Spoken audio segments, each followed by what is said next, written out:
Time for the 49ers Rush Podcast.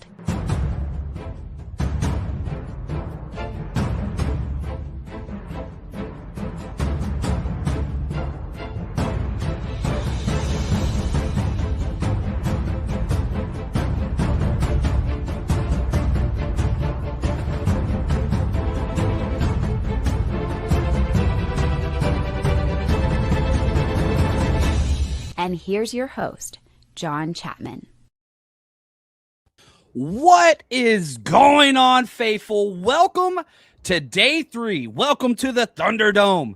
This is where the diehards show up. I appreciate everybody that is here, that has been here with us. We've been live through every pick so far, and now the 49ers have a lot more drafting to go. This is where the 49ers shine under the Kyle Shanahan and John Lynch regime. So today with me is Ant. He's been with us for all 3 days, but we got a new addition, but not new if you've been with the 49ers Rush podcast, because Brian Carter 99 is an OG if there ever was one. He was with us in Vegas when we had Elijah Mitchell and Fred Warner broadcast us all. Look, he's even got the autographed hat. I freaking love it. Brian Carter, how you doing, my friend? I'm good. I'm excited to be here. It's the draft is fun. You know, it's like, regardless of how the season goes, and the new season is still 3+ months away, but it's an exciting time. So I'm excited. And we got 5 picks in like the next 60. So that's a lot of stuff to talk about here in the next couple hours. Today's going to go quick. And as long as the 49ers have picks, the plan is for us to be here. And so we'll play that by ear as it goes, because they've been trading like crazy. But they came into the draft with 6 picks overall. They have 5 left. Now, let's go to Ant and kind of talk about, let's rehash what's happened so far. The 49ers had 3 picks. They traded all over the place. The overall consensus is, holy crap, they have done horrible. I want to push back against that a little bit. Walk us through, Ant, the 49ers draft class so far and what your thoughts are. Yeah, he starts with De'Zhaun Stribling. And the thing about him is no one really questions that he's a fit, that he does the things that Kyle Shanahan likes, that he was a 49ers draftable player. I mean, he made it onto a rush crush. He was an anti-elite. Like, this dude is somebody the 49ers desperately would want within their team. The question was, is 33 too high? Well, the thoughts around it is, from everything that I've gathered, he wasn't going to be available at 58, right? So this is the Ricky Pearsall thing. Do we just take him in the first round because he's not going to be there the next time? I think they felt like the player was too good to pass up. So I like Stribling. I think he fits what the 49ers want to do. I see the vision for him this year from power slot, the things that he's going to be able to do, some of the things he can do to take the top off the defense will make it easier for the run game as well. Let some of those other guys operate underneath. So I thought it was a very good pick. Then you get to Romello Height. They traded back. And, this is something they did with Renardo Green a couple years ago. They traded back, that they ended up taking Renardo Green. And that's where you start loving it. Romello Height at 70 is a lot better than Romello Height at 58. But he was a guy I thought they were going to take in the second round anyways. That's what I predicted. And they did it. He fits the profile. Look at Byron Young. We talked about it last night, John. This is the identical guy that Raheem Morris wanted in Los Angeles. So you get the speed rush guy that continue the plan that Robert Saleh started last year to rebuild this defense in the 2019 sort of version. But now you're getting a Raheem Morris feel to it, where you're getting this tall, twitchy, athletic player that can play opposite of Bosa as a designated pass rusher. Then there's Kalen Black. And I think that that's the one that really got everyone feeling kind of negative, because Kyle Shanahan went running back again. If this would have been pick 107 in the 4th round, I think there would have even been less pushback, but it was picked 90, and that's what really got people's attention. But when you watch Kalen Black, he's a consistent guy. He's big, he's physical, he's strong. He doesn't put the ball on the ground. That's one thing we know Bobby Turner and Kyle Shanahan really like. And then they went back and they talked about the fact he could catch the ball a little bit when he was at, his previous stop before he got to Indiana. So we had talked about that last night. There had to be something that let them think that he was going to be able to catch it. And his time at James Madison showed that. So I think that overall you're getting an idea of what they're doing. They did need a running back.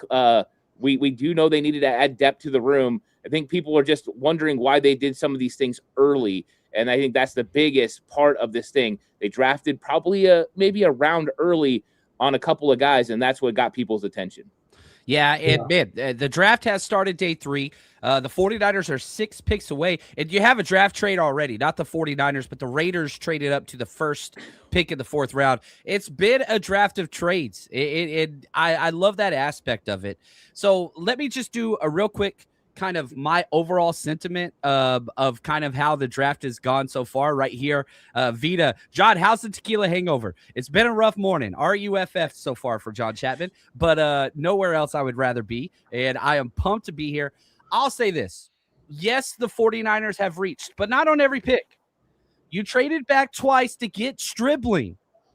You got so much more draft capital. Like, I love Stribling. Rush Crush, Ants Elite, perfect fit. I like it. It was early. Romello Height was not early. That was not a reach. I don't see that as reach. That was a fit. That's a production. That's a need. Romello Height, I have zero issues with at that point.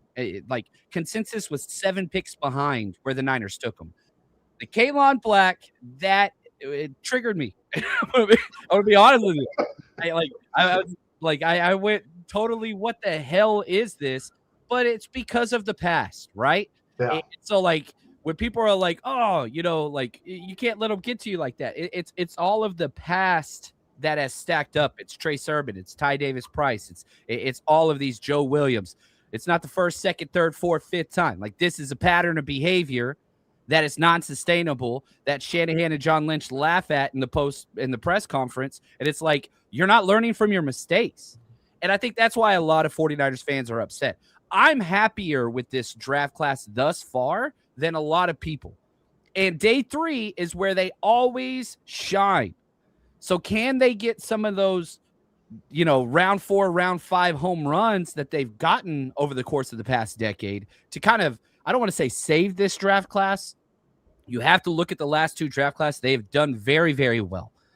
Can that be sustained? Brian, I know you've got some thoughts with your first day with us. Let's go ahead and get that. The Raiders pick is in, so whatever they get up there to announce, I'll wave and whatever. And for everybody at home and watching in the comments, we're not tipping picks here. So, and if you are overly concerned about that, just minimize the chat. You don't have to worry about it. I will be announcing the picks as they come across, but there is a slight delay with YouTube. You can pause your TV or pause us to sync that up. You'll have a better time. Brian Carter, let's hear your thoughts just overall in the 49ers draft class thus far.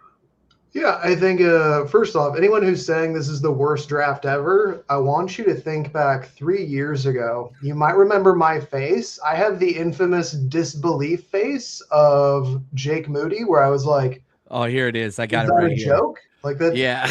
That's just disbelief. I literally thought that was a joke.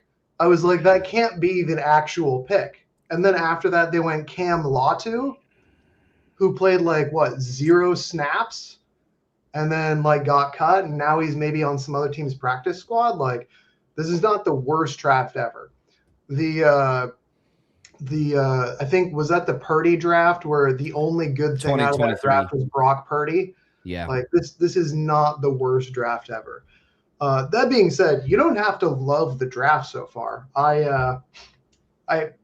I have mixed views on this. I think you guys basically summed it up. Wow. Real quick. Sorry. Jamad McCoy. Raiders traded up. The fall stops. Top 10 major injuries. Home run boom bust pick for the Raiders. Brian, continue, man. Yeah. No, there you go. ACLs. But yeah, so I don't hate the players that they picked. I don't hate the positions that they picked. They picked players that they were like, hey, we think this guy is going to fit our need, fit our scheme. It's a position that we need and is important. I think the biggest problem is just the reach versus the consensus. And I don't think that the consensus is the be all and end all, but there's some wisdom in the crowd. We've all kind of heard that sayings. And when you're getting a guy and it's like, well, the consensus was this guy was going to be available 2 rounds later, maybe you should double think, double check that. Hey, we really like this guy. Cool. He's consensus 3 rounds later. Maybe we go someone else.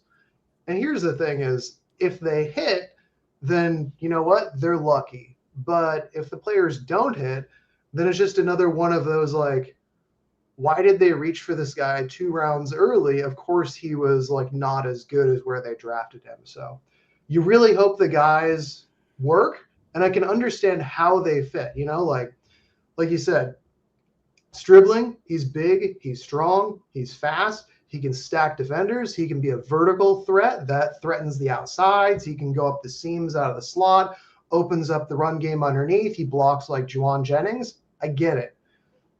But you really don't think he would have been there like 20, 30, 40 picks later? Like the consensus was later. The running back, I totally get it.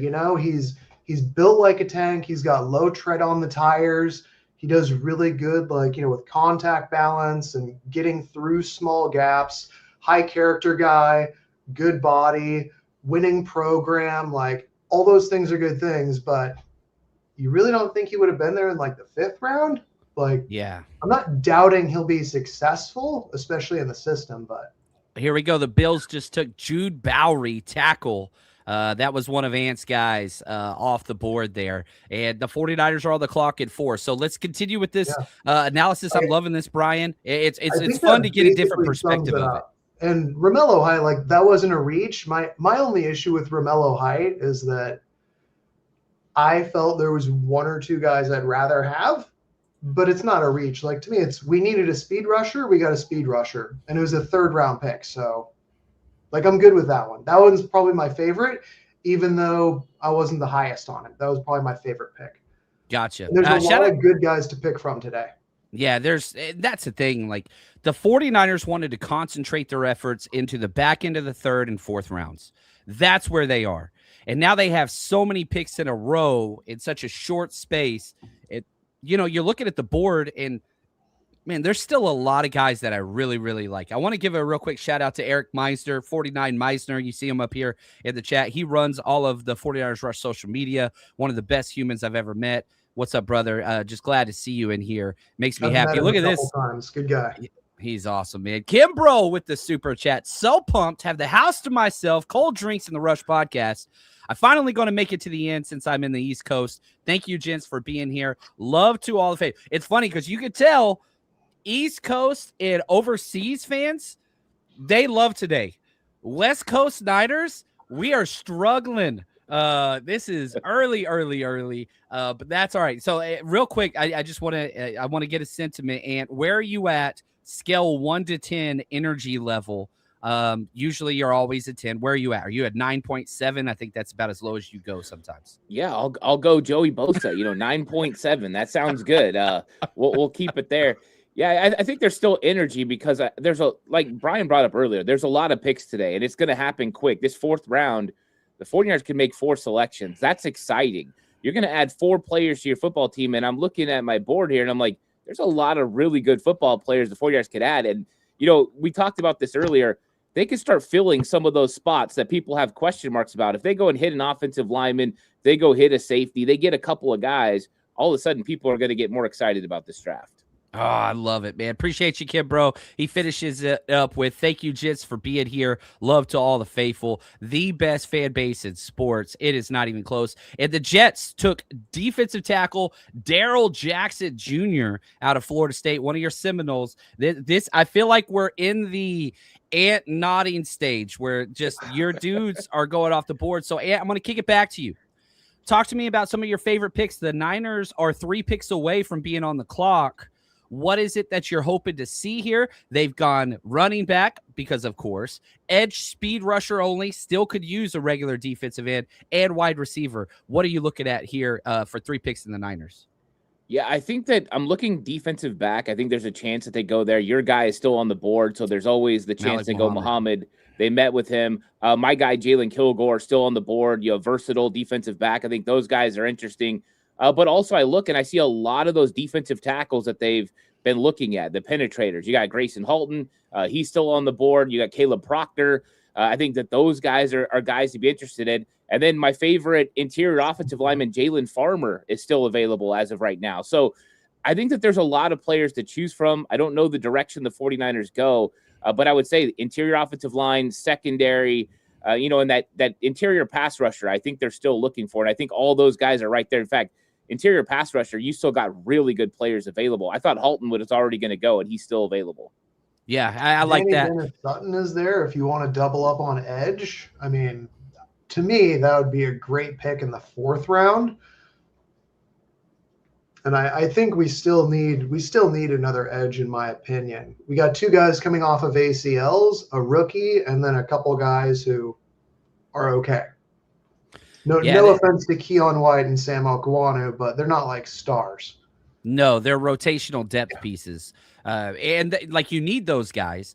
But how long do you have those guys? Both of them on the last year of their contracts. I love Sam O more than anybody, but I understand he's, a defensive end 4. That's his role. He had to start a bunch of games because all the injuries, but that's what he is. You want him to be your 4th or 5th piece on that defensive end. And I want to say shout out to Butter here in the super chat, because there is a little bit of a therapeutic element to a Kyle Shanahan draft. And he says right here, Kyle is going to have a couple crazy Ivan, picks or 2. You just got to accept it, enjoy the ride. And so one of those is gone. And I used to say this last year, get the crazy pick out of the way, because he's going to do it. Like, he can't help himself.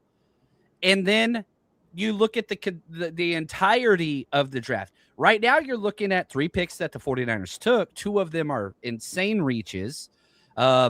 But hopefully you pull a little bit of Jeff Daniels and Dumb and Dumber and totally redeem yourself. Like that is the possibility here. And so, yeah, you just got to enjoy the ride. And you never know when you're going to trade a sheep van for a Vespa that gets 55 miles to the gallon on this bad boy. So I just wish the crazy picks weren't in the top 100. Yeah, I know. Go crazy in the 4th, Kyle. What are you gonna do? We'll see. We'll see.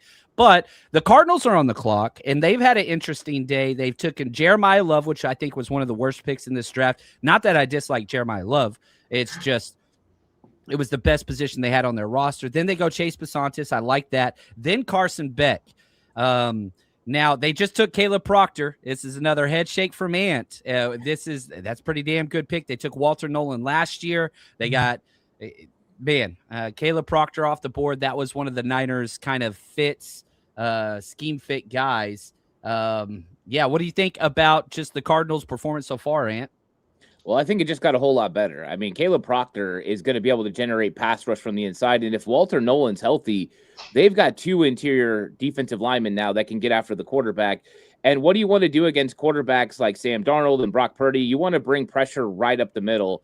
And that's exactly what they're getting. So we knew that their defense were going to continue to build. And I think this is a great pick at this range. This is exactly where he should have went. A lot of value. That's why when I was looking at defensive tackle a little bit ago, I was like, oh, man, these guys are still there. And I think they're going to start flying off the board because now these niche guys, these 3-tech type players, I mean, he could play a 5-tech as well. They're going to be guys who can generate a lot of pressure on the interior, and he's got a really good arm over move.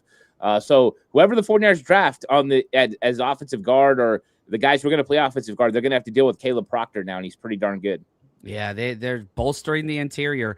I like that they went Chase Besantis and Caleb Proctor.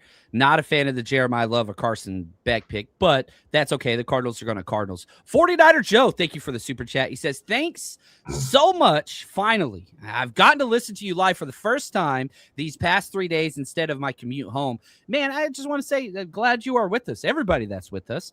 And if you are here right now, I just want to say, you are the diehards. I have so much respect for you. I remember getting in trouble. I don't remember how old I was, but I was so mad because my mom would not let me watch the day 3 of the draft. And I was very, very young. And I was like, Mom, no. She's like, you've been watching TV too much. You got to get outside, which is really good parenting. Shout out to Sandra. But I was like, no, this is so important to me. I was like 13 years old and throwing like a hissy fit, little fat Chapman, just being all angry. But here we are. The diehards are with us. I respect everybody that's watching us. One more super chat before I kick it over to Brian Carter. He says, shout out to Aaron, Brugler and Harmon had Stribling in the 2nd round. I had him at the top of the 3rd. People hated Brugler having Mimbo early pre-draft. Dude went 107, one of the best right tackles already. The Stribling reach is nothing like the Kalon Black reach, in my opinion. Was it a reach? Yes. Was it astronomical? No. Kalon Black, a whole nother level. Stribling, I totally get that. One of my favorite players in this draft. Kalen, and so if I'm rating, Stribling was a reach, yes. Kalen Black was a pick from Mars. And they could pan out. I'm not saying he's a bust. That's not what I'm saying at all. And I don't think anybody's saying that. It's just frustrating because we have so much trauma built up over Shanahan doing this time and time and time and time again. And none of them have worked. Whenever you're 0 for 5 at drafting running backs in the 3rd round, and all of them were reaches, every single one of them, and then you do it for the 6th time, it's like, come on. Maybe Kalen Black bucks that trend. Somebody has to do it eventually. Perhaps he is Neo. Maybe that's what I'm going to start calling him. I'm going to start calling him Neo because he's the chosen one. He is the one for which the prophecies have been foretold. Yeah, Kalen Black. He's Neo from now on, guys. Just to start that here. Carter, take it away, my friend. Yeah, I think the Cardinals picking Jeremiah Love, it brings up just certain people have different draft philosophies, and some people are very simple about it. Other people, they have extremely technical, nuanced views. I'm kind of in between there on a very simple philosophy with running backs. Never draft one in the top half of the 1st round. Very simple reason. The cost for a high-end running back on the free agency who's proven is basically the same that you're going to pay for a top 15 pick in terms of their rookie contract, and then you're hoping they're a Pro Bowl talent. Yeah, so Jeremiah Love is getting $20 million more than any other running back in the NFL already. It's a poor use of resources versus if you get a defensive end or a tackle. What are those guys paid on the free market? They're paid 3-4 times what that top 10 draft pick is getting paid. Top 10 pick is getting, $8, $10, $12 million a year on a guaranteed contract. You can get a Pro Bowl level running back, a Pro Bowl level tight end, a Pro Bowl level linebacker or safety for that amount. So that's why it doesn't make sense to draft certain positions. Chargers wide receiver Brennan Thompson lasted a lot longer than I thought. Tiny, crazy speed guy. Just think Jacob Cowing on steroids, but about where Jacob Cowing went. A similar athletic profile, but the Chargers, they're getting lots and lots of wide receivers. We got a couple super chats here I want to mow through. Tommy, appreciate you, man. Tommy with the Tommy super chat. Kyle and Lynch are drafting drunk and stupid. Again, I do not. Real quick, let's get, the Niners are a pick away now. I don't put any of this on John Lynch. Am I crazy? I just see he is a puppet regime. Kyle Shanahan picked up. This is a Kyle Shanahan thing. I don't think that this is a John Lynch draft. I don't think any of them are John Lynch drafts. Not that he doesn't have input. Obviously he does, but I feel like he's just the ultimate yes man. We're just going with this. I could be wrong how that decision making process works, but you watch the Eagles, and I know we compare a lot to the Eagles. You see Nick Sirianni with his feet up and his hands crossed and his mouth shut in the war room, and you see Howie Roseman running around like an orchestrator, talking to everybody, yelling at everybody. It's not that.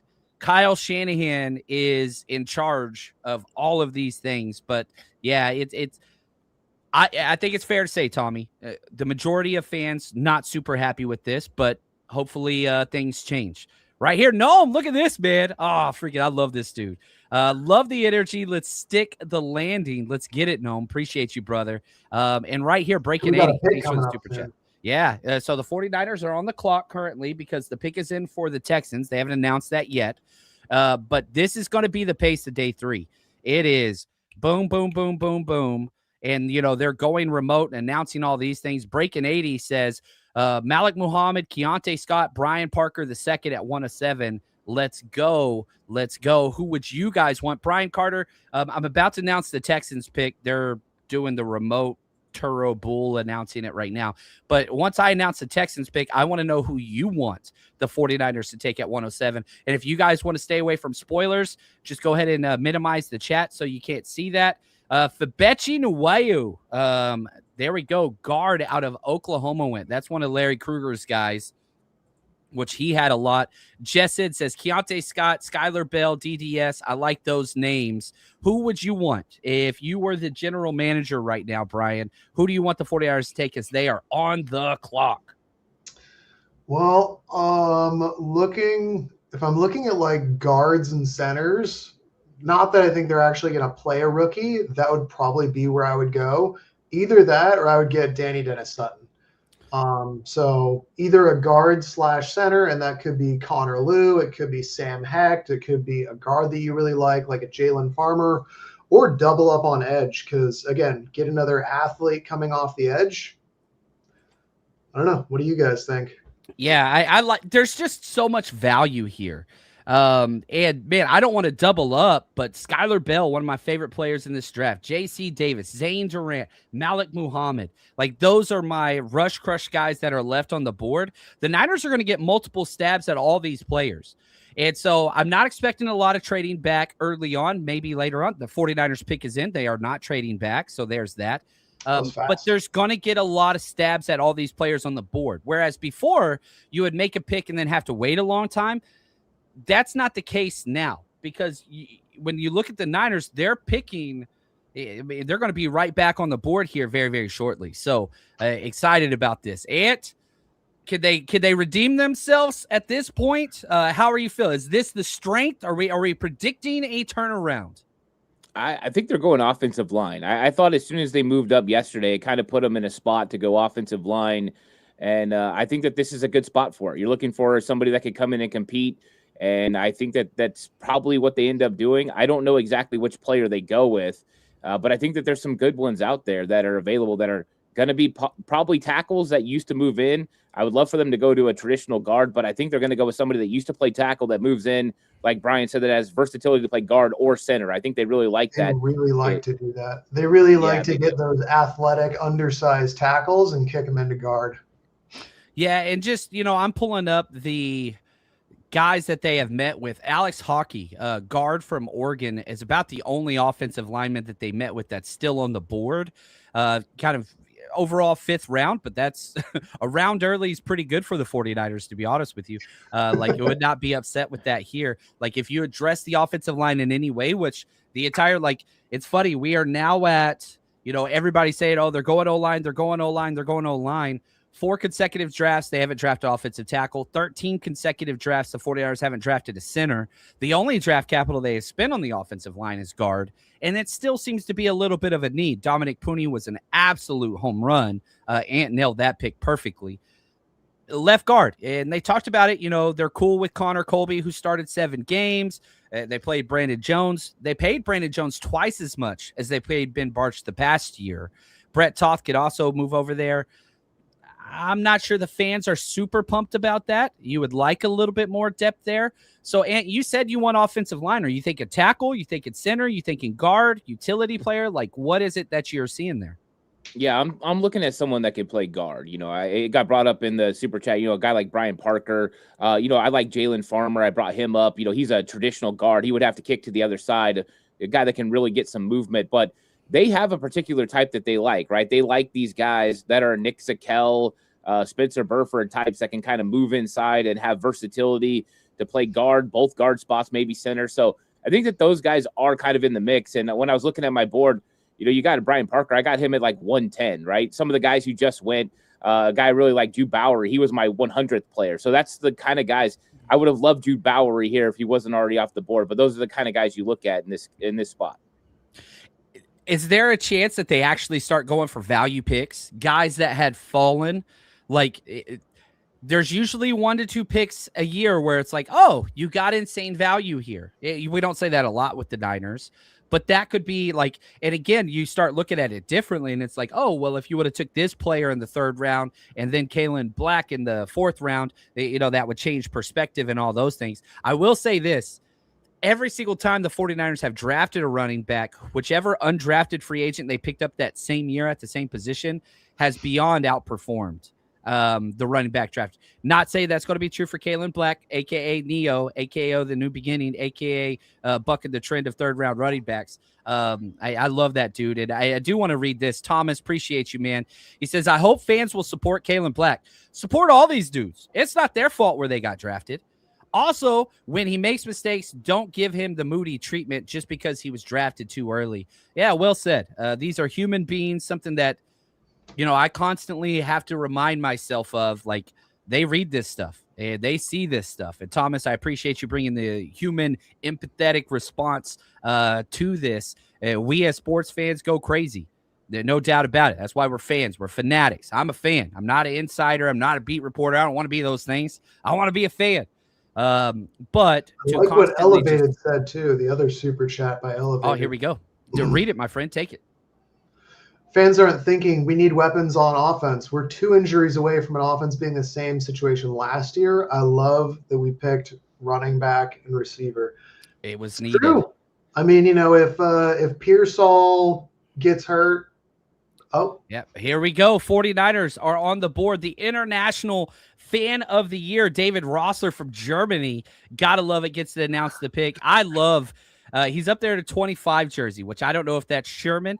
I don't know if that's it's got to be the Sherman jersey, right? Probably. Like it's got to be. He's hyping the crowd up. I love it. But yeah, like remember, these guys are making their lives have changed dramatically for generational wealth, every single name. And we support whoever puts on the jersey, period. That's what it is. Grayson Halton, defensive tackle. Oh. My number 1 defensive tackle left on the board. Love this pick. So excited. Ant, tell me what you like and what you love. I had a top 3rd round grade. I had him above Dominic Orange, Darrell Jackson, Caleb Proctor, Chris McClellan, all off the board. And it's OU. I hate OU. I'm a Longhorn. I love this pick. This is huge. Yeah, I was right with you. He was the number 1 defensive tackle. I had him above Caleb Proctor. When Proctor came off the board, I was a little surprised. I liked him a lot. But Halton is your absolute penetrator. This dude gets upfield and he wrecks shop. So if you guys are looking for a guy that can do that, that's what he does. That's the exciting part. Now they've added 2 defenders that are going to get after the quarterback. This is the guy who plays behind Osa Odighizuwa. So now when you look at the 49ers defensive line room, you have Alfred Collins and CJ West playing one position, and then you've got Odighizuwa and Grayson Halton behind. They have built a defensive line now that can absolutely get after the quarterback. And if you're going to be able to penetrate and wreck shop, you need these guys. I love it because I love stunts up front, especially with you having these edge players. And that's what he's going to be able to add to as well. This is a great pick. Athletic, fast, penetrator. This one's to get excited about. So 49ers totally redeemed themselves with 107. So good. I love this pick. Yeah, I like it too. I real quick, I helped out with the draft guide and I had just a couple notes. It was only like 3 lines, but Senior Bowl standout. So he consistently showed up at the Senior Bowl. To me, that's always big because that's NFL caliber players you're going up against. Good get off, good anchor. He uses leverage and he has multiple pass rush moves. I had a 4th round grade, so perfect spot to pick him. Yeah, I like this. I love it. The Beast had a 4th round grade on him. I had a 3rd.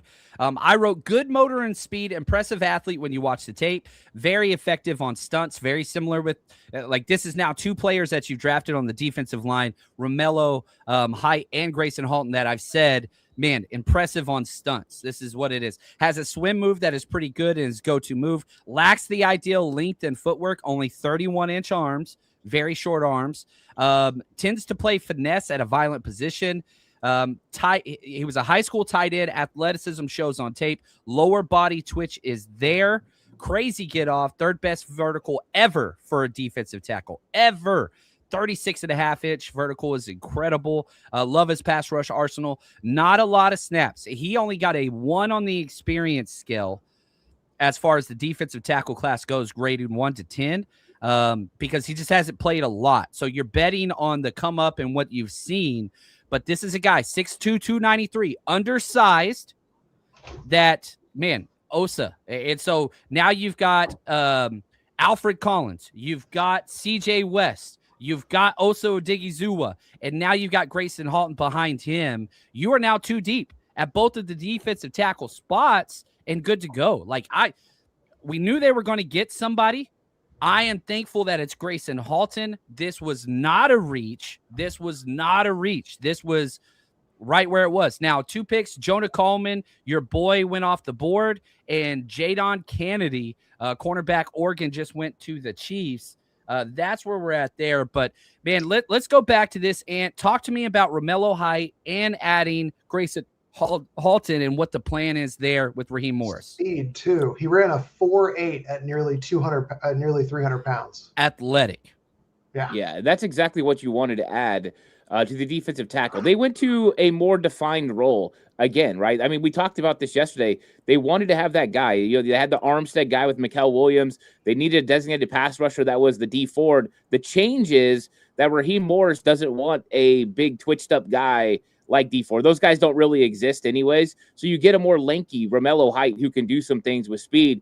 But now you're building into the future that these guys are going to be able to generate speed a lot. You have 2 defensive tackles that if you wanted to line up defensive tackles on third down, you could with Grayson Halton and Osa Odighizuwa. It doesn't have to be Keon White and Mikael Williams moving inside. So you give yourself more versatility. Do you want to push the pocket? Do you want to run stunts? I think that there's so much they can do now. It also prepares, get this, for them to be able to run some 3-4 looks as well. You've got guys who can play 5 tech now. I think that would be a lot of fun to see what they could do with some 5-man pressures with Romello Height on the outside, Grayson Halton and Osa Odighizuwa playing a 5 tech. I think they've given themselves a lot of versatility, and I think these new ideas are going to breed and influence this defense to be even better than it is. So I like these guys. I like guys who can move, and Grayson Halton's one of those guys. And just to update, like as far as reaches go, he was the 70th overall player on the consensus big board for PFF.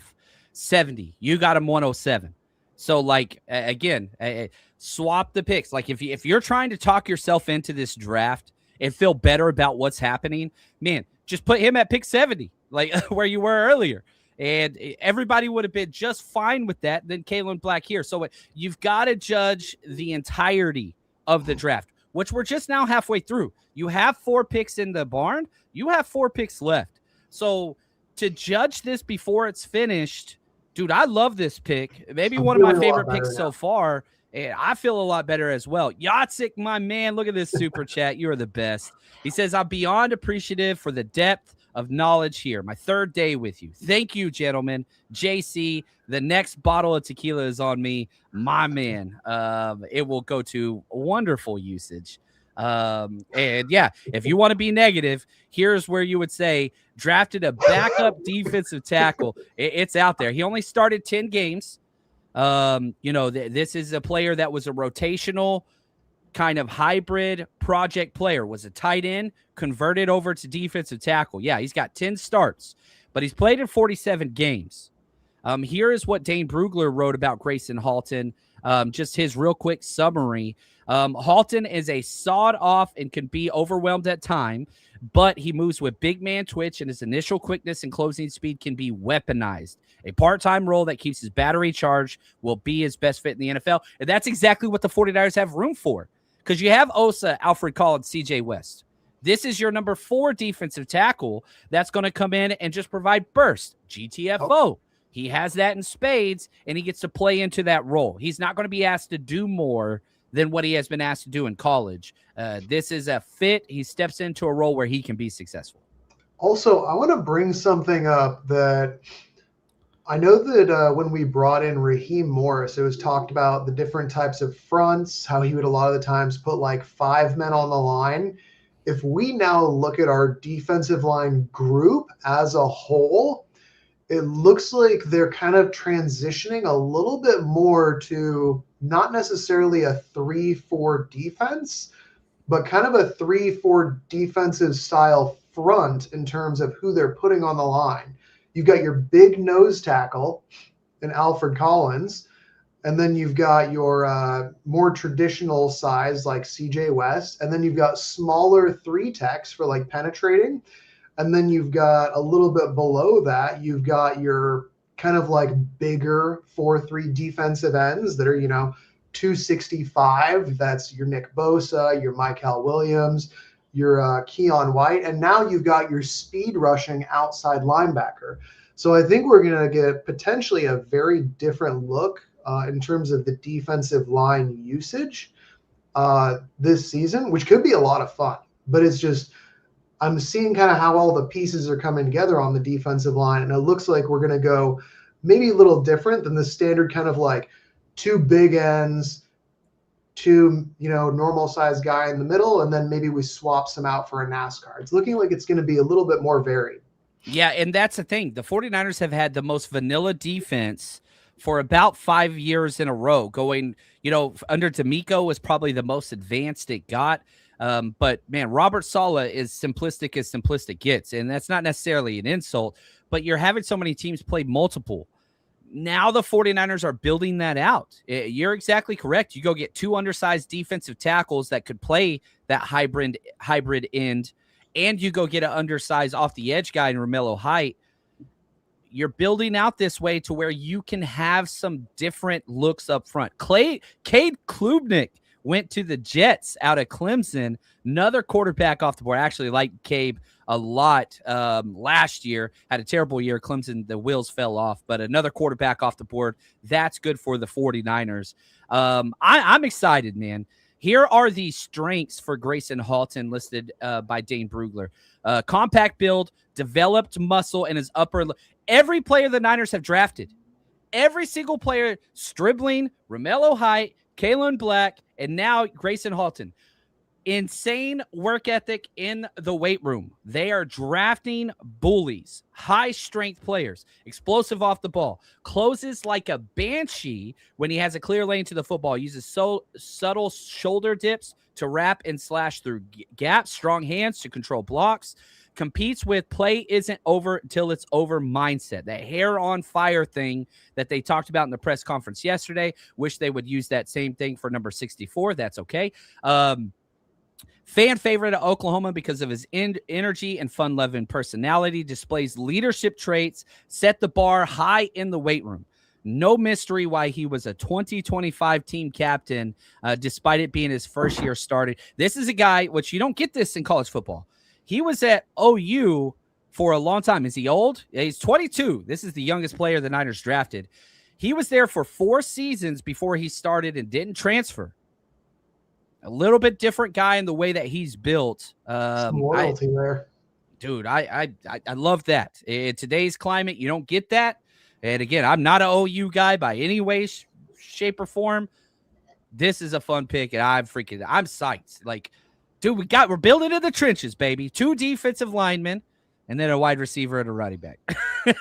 At some point, Shanahan's got to draft an offensive lineman. Maybe. J.C. Davis still there. 49ers are back up. Let's see. We're at pick 111. Their next pick is 127, so they are 16 picks out. That's where we're at right now. The Broncos are about to pick. Say that again, Brian. I was just saying the picks are going quick. I mean, we're on the 12th pick of the day already, and we've only been going 45 minutes. Tackle Cage Casey. So whenever I say the 49ers are one of 2 teams that have not drafted an offensive tackle in 4 consecutive drafts, the only other team was the Denver Broncos. They just drafted a tackle. So now the 49ers are the only team in the NFL to not draft a center for 13 consecutive drafts. And the 49ers are also the only team in the NFL to not draft a tackle for 5 consecutive drafts, even though this draft hasn't finalized yet. So to say that they are an anomaly, now you have to bring up, okay, the Trent Williams trade and how long he's been here, for sure. But not drafting a tackle, most in the NFL at center and tackle, is that an issue for you, man? Whatever you see, like just not putting any draft resources at all in the offensive line, does that bother you? You're the O-line guy. I mean, I would love for them to go offensive line. I was pushing for it last year. I really thought that there were some guys they could have got, and they were kind of in the wheelhouse, especially when you got to round 2 and beyond. That would have been a huge value. I think when you look at Gage Casey, I think that he's actually an interior offensive lineman. So I think this one might end up being he plays offensive guard in the NFL. But I think I had him graded as a guard too. I saw a tackle on the thing. That's why I said that. But yeah, I had him graded as a guard. My bad. Yeah, I think he's going to be guard. But I think that the 49ers, they look at retreads. When you look at who they add, go ahead. Another tackle to the Cowboys, Drew Shelton out of Penn State. Back to you, Good pick. Yeah, that's a good pick. Drew Shelton would have been a target for the 49ers as well, I believe. He has a lot of versatility. But I think that, when you look at it, they're going more with retreads. They did that with Jake Brendel. You see Brett Toth now, Robert Jones. They're looking for these guys who they can see what they've done in the NFL already and then figure out how they fit within their system. And I think that that's kind of what they do. They don't care about going 27, 28-year-old guys. Brett Toth, 28 years old. And I think that that's what they look at. And so I think that they feel more comfortable with that. And I don't know exactly why. They haven't really wanted to take any chances besides mid-round. Spencer Burford, Nick Zakelj, all those guys, Jalen Moore, 4th, 5th, 6th round. So this is kind of where they draft. I think everyone would love to see them invest more. They just haven't been willing to do so. I will say the chat has been talking about Isaiah World. I wasn't the biggest Isaiah World fan, but this is where that kind of pick makes a lot of sense. You've got a guy with physical upside in terms of length. He's got an injury, but he's going to have to sit behind, realistically, either McKivitz or Trent Williams for at least part of the season. You can learn the system, you can build your body back, spend some time to really develop. That's where this kind of pick makes a lot of sense. Or a different kind of athletic upside offensive tackle. If you want to develop someone behind Trent Williams, our next pick here, him, Demetrius Crownover. I've heard people talk about Emil Wagner being a very athletic specimen who needs to develop some. But something like that where you've got a lot of physical traits, but maybe you want him to sit for a year to develop, this kind of mid-late 4th round pick makes a lot of sense for a tackle to develop. And I wouldn't hate it at all. Because we've got 5 guys competing at left guard. You do. Here is Grayson Halton's web this is from mockdraftable.com. And you got to see, it's very similar to Romello Heights, where you're short, you don't have long arms, but the lower body explosiveness, broad jump 92%, vertical 98, 40-yard dash 95, 10-yard split 75. That's what you look at the names: Zane Durant, Lamar Houston, Caleb Proctor, Javon Hargrave, Larry Ogunjobi. These are the players that you have in common. Very, very similar. Watch, I'm going to pull up Romello Heights now just so you could see how the shape is the exact same thing. Percentile. Yeah, exact same. He's tiny, but look with what he's being asked to do. And you look, Boye Mafe, Byron Young, Nick Hampton. These are the guys that you're asking him to go out there and replicate. Those are the, quote unquote comps. And whenever we do this comps and okay, this player reminds me of fill in the blank, and the film and the athletic profile match, and then you're asking them to play the same role. Guess who Raheem Morris coached when he was with the Rams? Byron Young as a rookie. So you're just plugging him in to a role. Hey, I've done this with Jalen Walker. I've done this with Byron Young. I've done this with these players. I see this same athletic profile role. We're just going to plug you and play you just the same way we played those guys, and they had a lot of success. Yeah, why not, right? Don't reinvent the wheel. Robert Saleh was taking this defense back to what they originally did, and now you're getting Raheem Morris's, spin on it. So I don't have a problem with that. I thought I really honed in on Romello Height.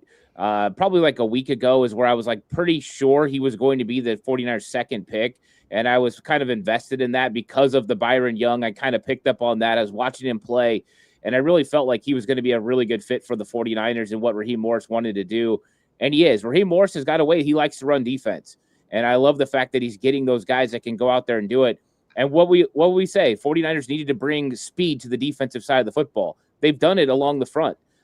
There's speed right there with 2 guys, Romello Height, Grayson Halton. Both guys are athletic, can put pressure on the quarterback, and they need guys who can do that. Because I think a lot of times it feels crazy watching the 49ers defensive linemen chase, and they just can't get home. These guys can get home.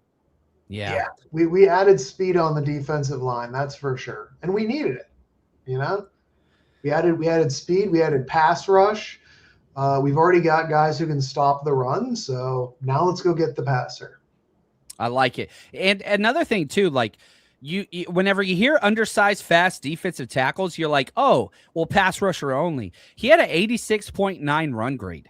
Like, and I was victim of this with Oso Odigizua because whenever I graded him coming out of Jalen Farmer just went to the Colts, by the way. Sorry, yeah, dude, this is rough. This round, I'm just feeling. Ant's at like a 9.7 to start. He's at 9.6 now. The health bar is just ticking lower. But whenever I watched Oso Odigizua come out of college, I was like, okay, it's going to be a pass rush specialist only. But then the Niners traded for him. I wasn't super pumped about the trade initially. Went and watched his 2025 tape, and I was like, holy shit, this dude's really good and consistent against the run. Like, he's a B+ to A- run defender that is just consistent. Grayson Halton fits that to a T. He's a pass rush guy, but he has a higher grade in run defense. Like, so this isn't just a pass rush only guy. Yeah, you brought up his run defense grade of 86.9. His run stop rate, 10.2. That ranks somewhere around like 90th percentile. So he is, at least per PFF, really good versus the run. You know, like top 10, 15% of run defenders in terms of how good he plays the run, which is great because if you can get a guy, that means he can be a 3-down player. He can help stop the run as like your 3 technique on first and second down. And then on third down, like, cool, he can get the rusher too because he's got the speed and penetration of the pass rush moves to, you know, shoot those gaps. Man, the 49ers might have one of the youngest defensive tackle rooms in the NFL. You've got rookie Grayson Halton, second-year players Alfred Collins, CJ West. You talk about Oso Odigizua was 28. He's the only lone vet. Devin Moore, cornerback, Florida, just went to the Dallas Cowboys. And then you talk about the backups, Evan Anderson, young player, Sebastian Valdez, young player. That is a young defensive tackle room that actually has a lot of playing experience with the 3 guys up front. Alfred Collins played all last year, CJ West all last year, Oso Odigizua, obviously, but not bad to have a very youthful defensive tackle room. And by the way, all of those players I just mentioned are signed for the next 3 seasons combined at minimum. So I'm pretty psyched about the defensive tackle room moving forward. Yeah, I think so. And our whole defensive line is set for a while. Yeah, I think you look at the defensive line too, and you brought up some of the young guys that were even on the practice squad. You know what I mean? Like Evan Anderson and, you know, Sebastian Valdez, those guys are competing as well, and they fit. Right now you've got the 1 tech, you've got another 3 tech.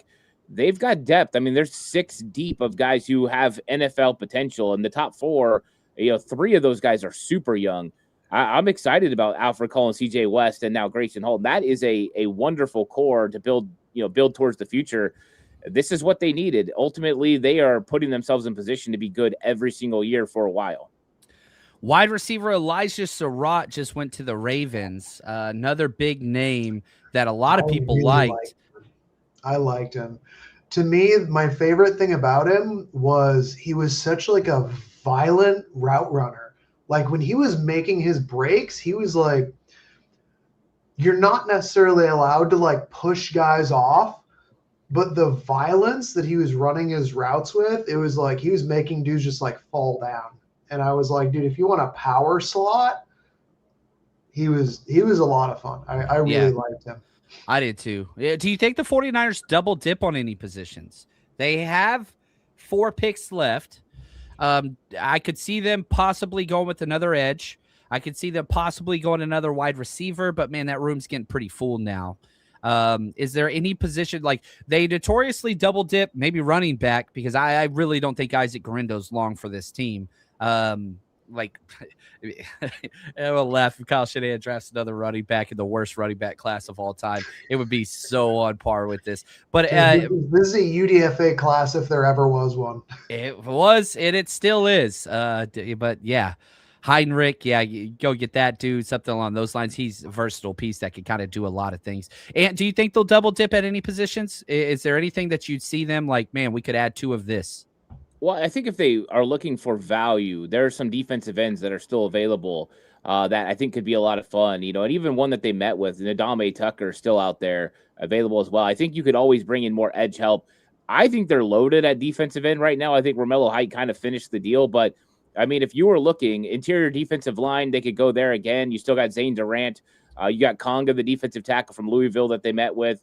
Those guys are available as well. So I always think double dipping is a possibility, but I still think that there's positions they need to go with: interior offensive line, potentially a defensive back, some sort of versatile defensive back, probably high on the list. And then tight end. They haven't addressed tight end yet, and I think they could bring in somebody, especially early on in the season, can make an impact when George Kittle's out. Yeah, and I think Mikael Williams out, Nick Bosa coming back from an injury. Like, it's rough to say, like, oh, those guys are guaranteed back. The only player coming back from injury that's guaranteed is Fred Warner, because he was already practicing at full. Go ahead, Brian. Yeah, I'll continue to pound the table, double dipping on edge. That being said, though, I don't think it's crazy to think that we're going to get a defensive back. Who are some of the guys? I didn't watch like any DBs this year. I mostly focused on like the lines. It's just, you only have so much time to scout, and I'm also a new dad, and congrats, by the way. We got 2 new dads in the house, man. I freaking love it. Me and my kids are moving out. We're on opposite ends of this spectrum. I'm kicking my kid out. You guys welcome them in.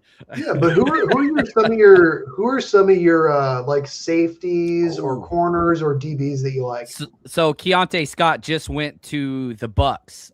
He was definitely one of them. But yeah, I'll turn this over to Ant. Who are some of the DBs you like? Jalen Kilgore still there, by the way. Mm-hmm. Yeah, Jalen Kilgore is still on the board. He's my number one safety, right around, after him, Genesis Smith still available. I think those guys both could make an impact. Lewis Moore from Indiana still available. 49ers have met with him. I think that those guys, VJ Payne later on as safety, I think he made sense too. I liked him. When it comes to cornerback, you got Malik Muhammad. He's still available. Gosh. My guy, Chandler Rivers. I mean, that's one of my favorite guys in this draft. Versatility. He's shorter, 5'10", 190 pounds, but you want to talk about sticky. That's what he is. He's a competitor. And so I liked him a lot on film. He kept sticking out. Those are the guys that kind of stick out to me in the secondary. A couple corners, and then, there are 3 or 4 safeties potentially. But, besides Jalen Kilgore and maybe Genesis Smith, I don't think the rest of them have a shot to start for the 49ers. And with Kilgore, it's mainly because he's versatile. So he could play a big nickel role or come in and compete at safety. So I am very intrigued by the all-name team Ephesians Prysock. I'm very intrigued. And it's like, you have the size, you have the length, you have the speed. Comes from a program where they develop good corners. And at least according to PFF, very good run defender. Can you sell me against getting a 6'4" corner that runs a 4.4 and is a good tackler from a good program? It's not my job to do so. He wasn't one of the 200 I graded. I'm familiar with him. Dave Brugler put him in the 5th round. Somebody that's played a lot of football, and he's big. Rare physical traits, hard to find, although still learning to maximize those tools. It's easy to look at him and just think of, the corner that the Seattle Seahawks just lost to the Eagles. What's his name? The 49ers always bullied him every single year. Woolen. UTSA guy. Yeah. Woolen, Tyreek Woolen. Yeah, Tyreek Woolen. Like, it's very easy to, but he went in the 4th round. That's about where he should go. Did you watch him, Ant? Yeah, I watched him. I honestly was kind of shifting away from him being a 49ers fit, mainly because I think they're moving away from just these particular zone corners. I think they're going to, different type play guys who can play man a little bit more. So guys who are a little bit tighter in coverage. So shorter, more athletic guys. I liked his measurables. I thought he was very physical from what I saw, but I kind of moved away from him. I kind of agree with that 5th round ranking of him. So I think this would be early for him. If you got to 179, maybe that would be a possibility. And John, as I'm going through my board, I did not realize Joshua Josephs is still on the board from Tennessee. And this was a guy a lot of people loved all the way back. Leonard Floyd 2.0, man. And I'm looking at him like, hey, I wouldn't put him out of the question if you're going to double dip, right? So he was somebody that caught my eye. We are to the point now where they are announcing draft picks in commercial. Tackle Travis Burke out of Memphis just went to the Chargers. They traded up for him. But yeah, that's the point where they're just scrolling names at the bottom now. The speed, the NFL is behind on the clock considerably. The Lions pick is already in. And yeah, we're just about to start steamrolling these picks pretty quick. We do have a super chat. I'm so sorry, Dr. J. I know it took me a while to get to this. I apologize. We're just rolling through content, man. But I appreciate you, brother. He says, summary, great picks from Raheem, big reaches from Kyle. I would agree with that assessment. My favorite pick so far this draft is Grayson Halton. As far as just the value from what you're getting and where you picked them. My second favorite pick would be Romello Height. My third favorite pick would be Stribling, but I love Stribling. It was a reach, but you traded back twice.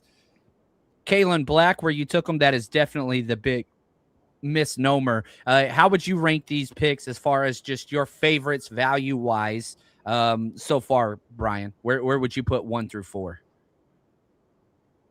Exactly the same. Yeah, exactly the same. Cheater. You cheated off my test. Again, hey, man, I'm lazy. Do you agree? Disagree? Do you put a different order there, Ant? Or yeah, I'm going in a different order. I like Romello Height, number 1. I thought that was a need and a fit that they needed to get this year. They were able to trade back and still get him, and then that trade back allowed them to come up to get Grayson Halton at 107. So that is a big move that allowed them to get that defensive tackle. So I'm going Romello Height, then Grayson Halton, then to Stribling, and then I'll go with Kalen Black. And I think that Stribling, I like him a lot, so it's hard for me to say that he's in the third position. I just think they got a ton of value for Grayson Halton. I had him way up in the draft, and the fact that they were able to get him in the 4th round at 107, I think is tremendous value. So value-wise, it boosted it up for me, but I like the 2 defensive ones. I thought that the Stribling one was great, and I don't know what we're going to get from Kalen Black, but I'm hopeful that he's going to buck the trend of 3rd-round running backs, and boy, wouldn't that be great? Wouldn't that be great? I'm telling you, man. Kalen Black, he's changing everything. It's just what it is. I know Kung Fu. Jimmy Ralder just went to the Lions, and the Jacksonville Jaguars traded up to pick 119. We are officially about 8 picks away from the 49ers. Math is not my strong suit. But yeah, so we're getting close. And man, a lot of the names that we were talking about, tight end, we haven't talked about a lot. Jack Injury's still there. Justin Jolly's still there. Michael Trigg, who they met with, still there. JC Davis, one of my favorite players. Brian, go ahead. You don't like his injuries. Who? I was just saying Bentley is there. I know you don't like his injuries, Dallin Bentley, but he's good player. Another player that hasn't really started, but like he brings a lot of attitude and whatever. Definitely a culture scheme fit, attitude fit, no doubt about that. But yeah, that's there. The Jaguars here, Swerve Strickland making the pick. Wesley Williams, edge. Love the alliteration there. He was not one of, he was. I had a 7th round grade on him out of Duke. I graded him. I liked him. I kind of I said that he was like a compact power rusher. He didn't go to the Senior Bowl. He went to the East-West Shrine. Really showed out there, and I think during the Shrine game he had 3 sacks. Yeah, it kind of went off there and, vaulted his status up the thing. Because you show out at the Senior Bowl, and, man, we look at this. How many of the players had the 49ers drafted were at the Senior Bowl? I think all 4. I think it's 4 for 4. And one of the thing about Caleb Black, he was the only Indiana player to go to the Senior Bowl because they won the national championship. They played late, and the Senior Bowl was a week later. That dude still showed up, and it was important because John Lynch mentioned, man, he really impressed us at the Senior Bowl. The Niners love the damn Senior Bowl. Shout out to Wayne and Steph, and I know Johnny Dale was down there scouting. Like, the Senior Bowl is so important for the 49ers, seeing these players against other consummate pros or eventually to be pros. And shout out to Jay Shaw here. Let's take a moment. These picks are currently changing the lives of so many kids, and it's generational wealth. They have 4th-round picks, not so much unless you get that second contract, but it's family, generational, life-changing opportunity for so many people. And we've had 119 names called so far. That is badass. I love that. And now it's kind of different too, because a lot of these guys get paid in college, which I love. Like, man, get these kids the money. Sometimes it gets a little extreme, and that's what's always reported. That's not the majority. Everybody's not Arch Manning. That's not what's happening. But if you want to feel good about Kalon Black, here's something that might help. He was the 2nd most mentioned running back at the Senior Bowl outside of Mike Washington. So one of the things that I did was, I obviously didn't have time to watch every single rep at the Senior Bowl, but I would go through like 10 different articles and who was mentioned. He was mentioned the 2nd most times as like a standout during the Senior Bowl out of any other running back. So, hey, you know what? At least he was showing out there against NFL level competition. That should help you feel a little better about it. 2nd best running back at the Senior Bowl. And you brought up Mike Washington. He's still there. Still only, I guess we've had 4 running backs drafted. This has to be the all-time record for fewest running backs ever selected in a draft thing. And again, Kalon Black was not one of the ones I even graded. I knew who he was, but I was like, yeah, I don't think this guy's going to the top, 6 rounds. Wrong. He went 3rd round, but that's okay. I'm excited. Neo's he's gonna bring it right here from Shark. Appreciate the super chat. New here, just wanted to know how great of a job and how passionate you guys are. Always look forward to new episodes of Gold Rush and Cutback. Man, that is awesome, Shark. Really appreciate that. Means the world to us, and just, man, the kind words, the community. I don't think when we get upset, Danny Dennis Sutton just went to the freaking like when we get upset like that, that's one of my favorite players. Like we buy into these guys, and you grade and you watch so much tape and your eyes hurt and you're just like, okay, I just watched 10 guards and it's a mind meld. I have to step away. I spent 3 hours going through interior offensive line play. And so every now and then when these players jump out and it's just like, holy shit, like I love this dude. Like, and so you get passionate about these guys, and then you see them go to other teams or your teams pass on them. You do take it personal. That's how much you care. And that's a positive. It really, really is. And it's the same way for Kyle Shanahan, because as much as we joke about, Trey Sermon or Ty Davis Price or Danny Gray or Cam Latu, we can go on and on and on. They did something to make this coaching staff excited. I'm not even saying the scouts, because I don't think they have final say. They did something to appeal to the coaches. Doesn't always work out, but at the end of the day, the 49ers have the 2nd most drafted All-Pros on their current team. So they're doing something right. Yeah. And yeah, we could be very frustrated by the reaches, and some of the things are kind of asinine, and it's just like, what the hell are they thinking? However, nobody was thinking Brock Purdy. Nobody was thinking George Kittle. Nobody was thinking Diamador Lenore. Nobody was thinking like a lot of these different guys. Dre Greenlaw, Talanoa Hufanga. It's a two-sided coin. Yeah, you're going to get head scratchers, and not all these guys are going to pan out. And you might even get an all-pro Hall of Famer out of this class, but those knuckleheads are always going to reference Kalon Black if he doesn't work out. Like, that's just the way it goes. And so everybody can talk about Solomon Thomas, but you better sure as hell talk about George Kittle. And you can talk about Trey Lance, but you sure as hell better talk about Fred Warner, because it's two sides to one coin. The reason why Caden Wetjen, wide receiver, just went to the Steelers. Steelers getting a lot of wide receivers. Nice. But, like, however you measure it, be consistent. Go ahead, Brian. I was just saying, Wetjen is more of a elite returner and gadget guy. He's actually built more like a little running back than anything. You think he's like 5'8", 180, 5'8", 190. But you can see, like, elite returner, not really much of a receiver. Yeah, 2-time returner of the year. Here we are. We're about 5 picks away. You got Vegas, Texans, Panthers, back-to-back Buffalo, then the 49ers. We're getting pretty close here to the 49ers being back on the clock. And then once they're on the clock, it's just like boom, boom, boom, boom, boom, because it's 127, 133, 139. So you're going to get 3 picks in the span of 12. I'm pretty excited about, like, this is the make it or break it segment of the entirety of the draft.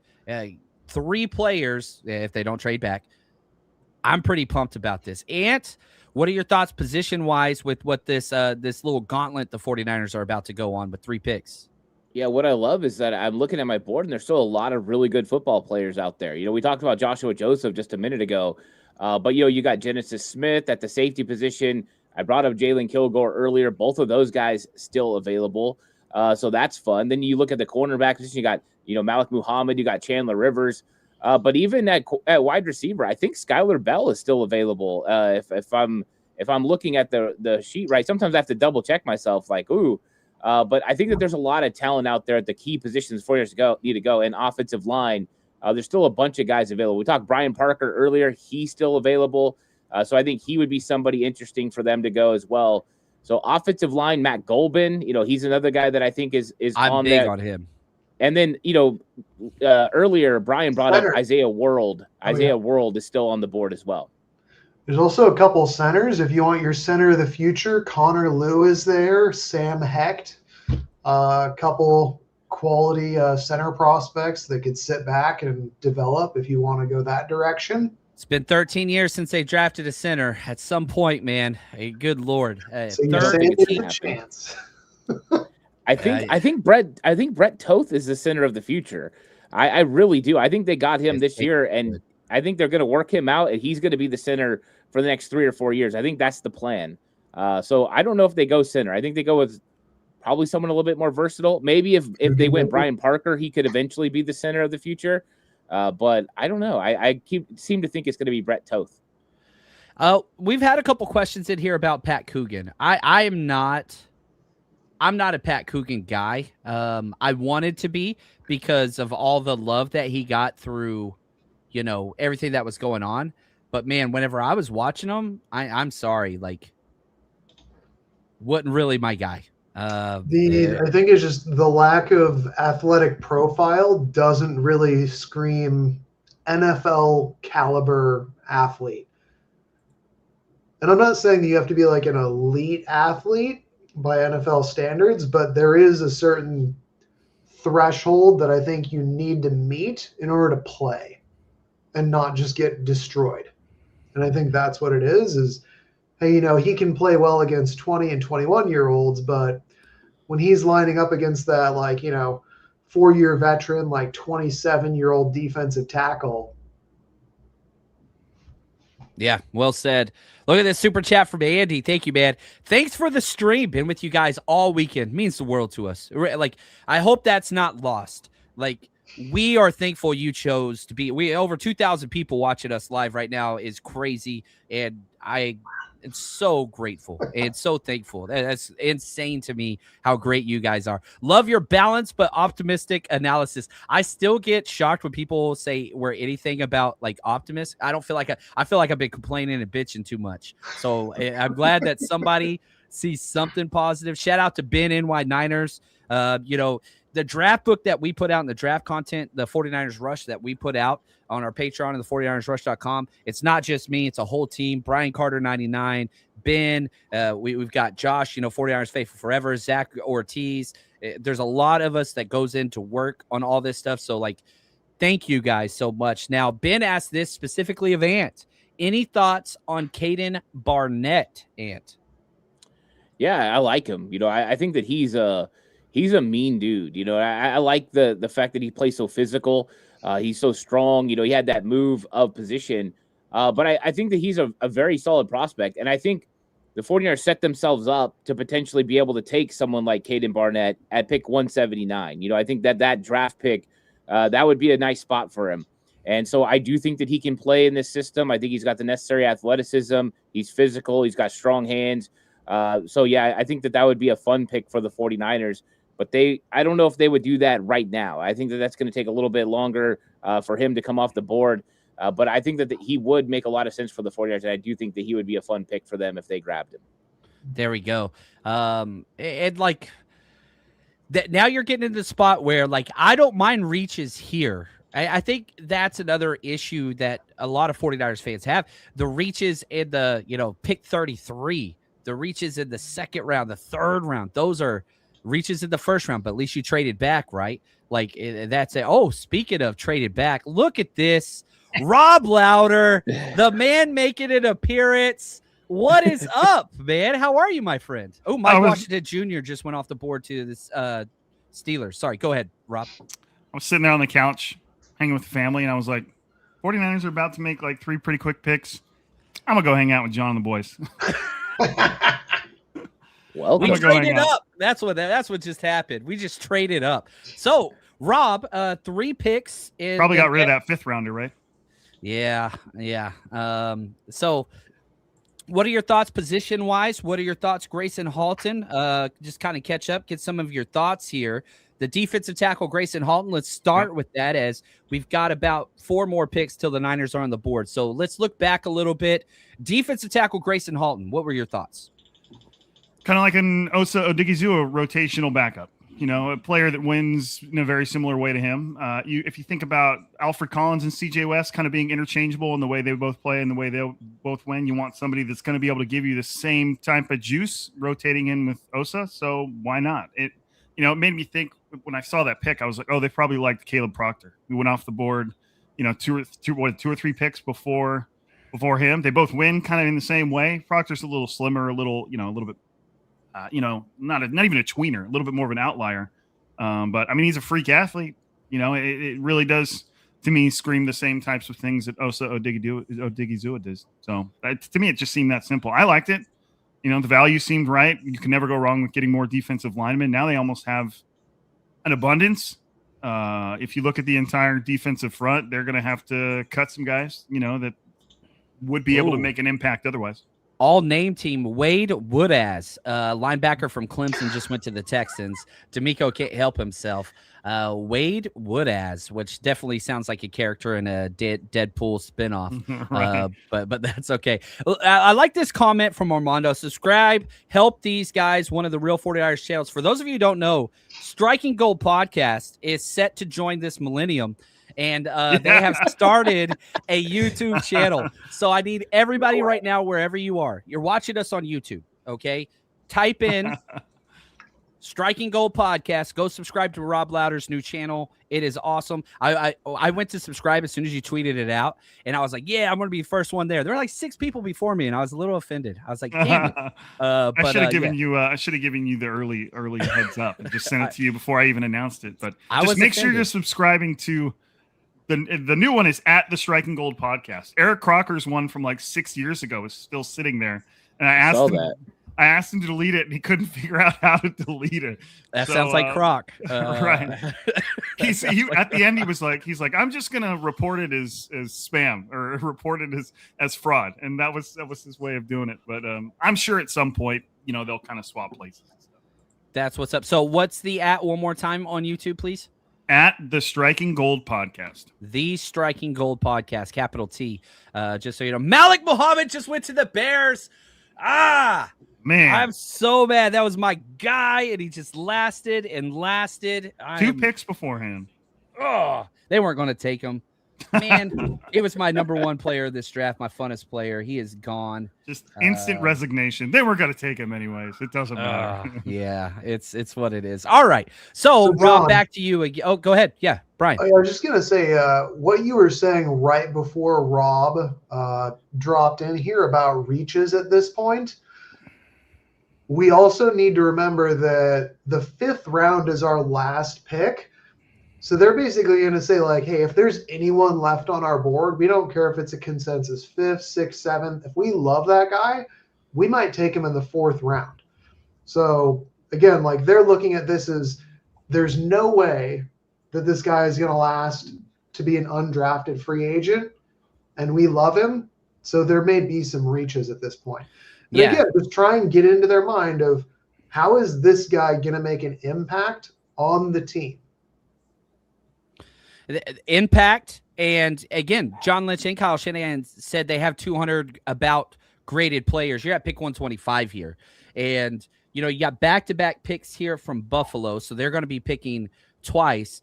but your last pick is at 179. You said you had 200 graded players.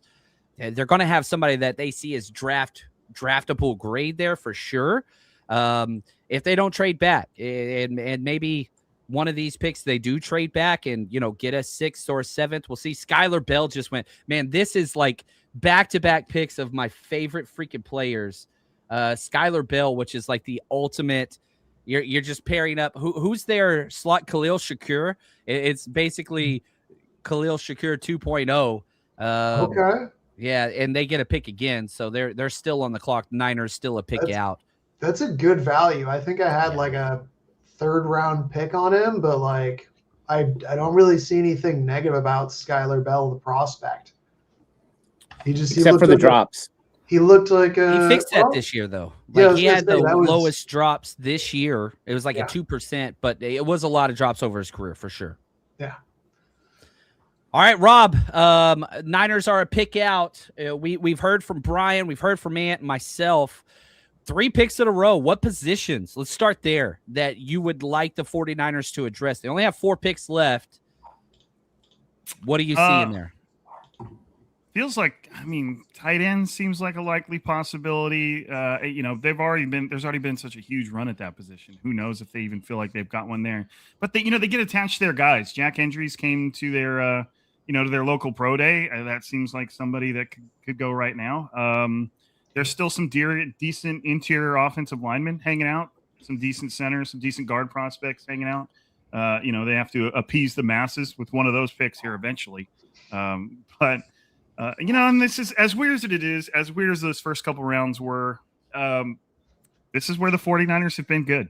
Whether it's just later in the draft, day 3 is where they typically make their money. And as weird as that is to say, you don't wish it was inverted. You wish they could just do that all rounds. But, this is where they're typically good. I don't know why, if we could figure that out, why that's the case. Who knows? I feel like one of the best theories I heard is the 49ers are typically probably trying to fill needs with early picks. And then the later it goes, they just start drafting off their board and going off traits. And that's when they typically draft better. I think the 49ers are probably one of the best, if not the best, 5th round drafting team in the NFL. It's actually unbelievable. So I guess we should be excited about these picks. You know what I mean? As much as you want to say, oh, this guy might not make the roster. I don't know, man. 49ers are a weird team when it comes to who they draft, when they draft him, and who makes the team. Well said. So the Buffalo Bills just took Caleb Elarms or linebacker out of TCU. The 49ers are officially on the clock. And I just want to pull back up the 49ers top 30 visits. Not a lot of guys left. Colby Young, Georgia, is he still there? I think he is. Alex Hockey, guard. Michael Trigg, Kendall Daniels, Caleb Douglas is gone, and Cole Wisniewski. I think we're going to see one of those names come off the board here in the next 3.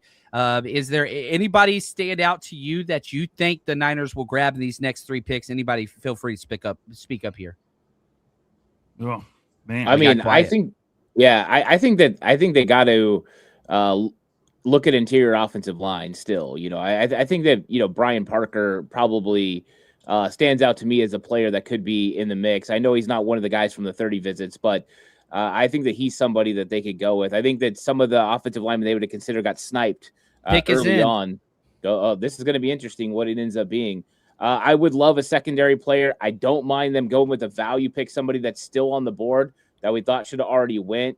I like a Jalen Kilgore or Genesis Smith, guys like that, Joshua Josephs. I would love value pick like that as well. Just always remember, lower your expectations. Lowered expectations. If you expect, Mad TV? If you don't expect much, you can't be disappointed. Oh, I love it. Right here for 49ers, Nick, as we wait for the 49ers pick, which they're both going to commercial, but they're announcing picks on commercials. So if I'll interrupt if I see the pick announced. 49ers 6, thanks for the super chat. Listening live from London, John Ant, love the channels. Would really like to see you guys do a post-draft Fatal 4 analysis with Larry and Dieter. Man, after this is over, like last night, I got asked to join the radio, and I was like, no. I no, like I am so tired. I just can't do it. I didn't break down film. Like, I mean, we've been live, Ant, you and I have been live for we're at like 11 hours in the past 70 plus hours. it's tiring, to say the least. It's wonderful, and I'm so thankful. But yeah, Larry, Dieter, they're incredible. Once this is over, I'm not recording more today. I'm going to sleep. I'm going to drink tequila. I'm going to eat tacos. And then tomorrow, my battery will be recharged. And tomorrow's going to be film. I'm going to wake up early, and it's just going to be breakdown film day and get those out. Those are going to be up on the 49ersrush.com and our Patreon channel. So if you want coaches tape broken down, not highlights, but coaches tape, the actual all 22, that's going to be available on the 49ersrush.com under 49ers player breakdown and our Patreon channel. And talk to us about your Patreon as we wait for the 49ers pick to come in. Yeah, I'm going to be doing the same thing, breakdown. I'm really going to get into what I believe these players are going to add to each team. I'm going to try to look at it X's and O's wise, find the plan for each guy and really break it down to what they're going to add.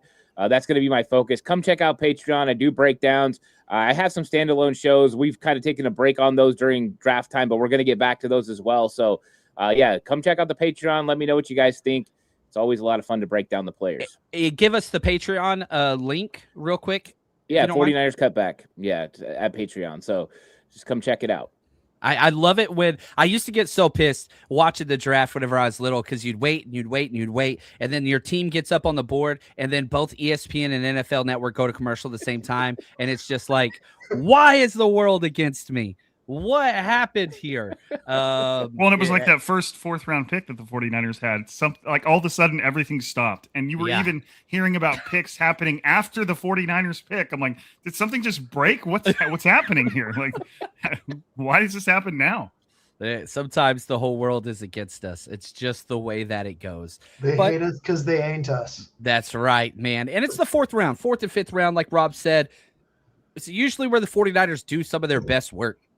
And it's kind of weird because you had 4 4th-round picks. You traded one of them. Then you got another one back. And so you see John Lentz clapping, handing the phone over to a T-shirted Kyle, who seems much more relaxed, showing off the guns a little bit on NFL Network. Shout out to Kyle's workout routine, which I also think includes a lot of tequila. Kyle and I are on the same diet sometimes. But he anyway, do with that what you will. And so he can still throw a football into a pizza brick oven.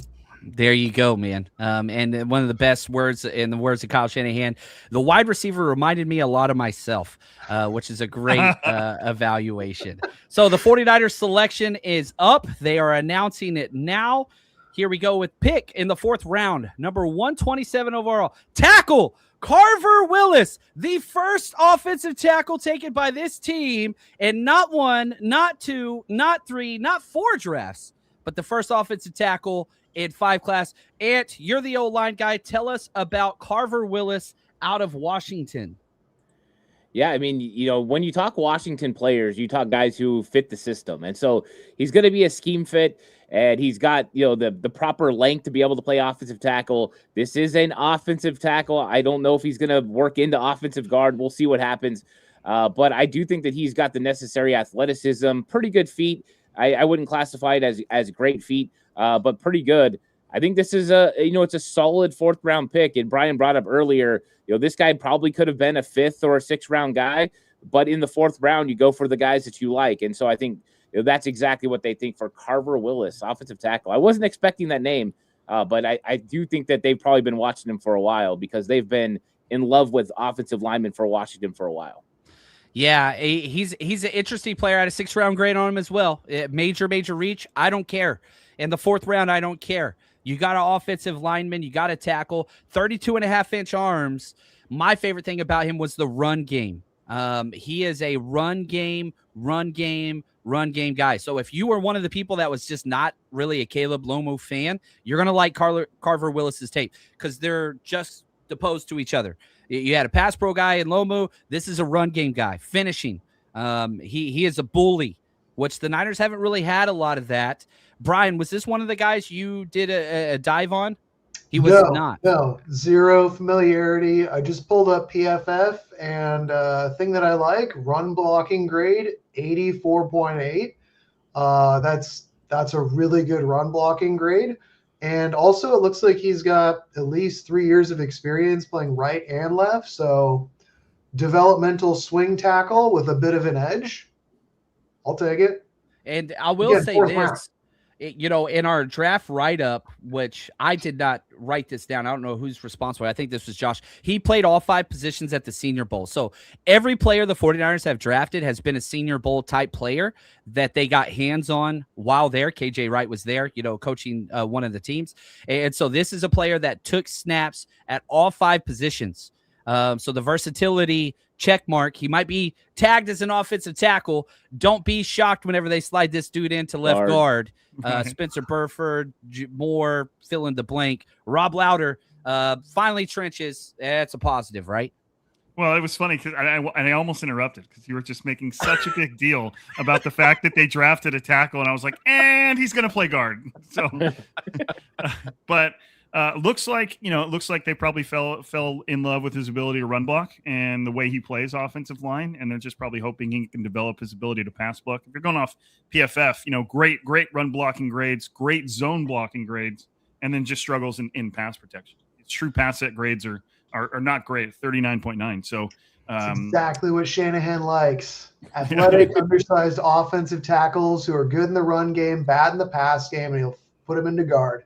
And he'll just count on Brock Purdy to make him look right. Dane Brugler said Willis is at his best, sealing and finishing in the run game, but his ability to stay on an NFL field will depend on how he protects his edges and anchors in pass protection. He projects as a backup swing lineman with the upside to be more. So, again, you're in the 4th round. That's about what you want. You want there to be some trait that you can hang your hat on, and then you see where you can coach him from there. Yeah, and right here, Bid, who helped with all of our draft research, if Willis winds up at center, does that break the curse? Where the hell he winds up, he might change multiple times. Like Burford, right guard, left tackle, backup right tackle, back to left guard. Like that is the type of player, 6'5", 303, 32.5-inch, arms. And it was weird because his 10-yard was a 1.84, which was not good, right? That registered a 3 on the acceleration for us, but his speed was a 5.1.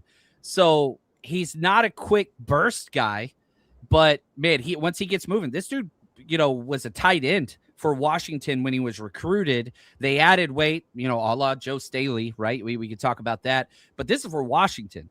Now he did have an injury in 2025, had a torn MCL, but came back and played the rest of the season and was at the Senior Bowl and got the medical checks. So MCL is not really that big of a deal long-term. For those of you who have had an MCL, it's not fun and it's painful, but not usually something that's, whatever. So I don't know. Let's do this. Let's start with Ant. We'll do a round table. Where do the 49ers put Carver Willis first? Where do you think that they are going to slide him? Hey, here's what Shanahan's going to say. We think you play at multiple positions. We think actually all 5 positions. So we'll see how it slots out and where that value is and where he can compete and blah, blah, blah, blah, blah. But, Ant, first day training camp, where does Carver Willis line up? Guard. I think he's gonna move into guard. And I was having fun looking up player comparison. And one of the guys on there is Spencer Burford. He's an 88% match for Spencer Burford when it comes to, everything about how he plays. So I do think he's going to go into guard. They wanted to get competition. I think if there's an opening, it's left guard. Vidarian Lowe is going to hold down offensive tackle. So I don't think there's a real competition there. I think Brett Toth is a center. I think they would play him at guard if they needed him to. But I think that this guy's coming in to compete with Robert Jones and Connor Kobe.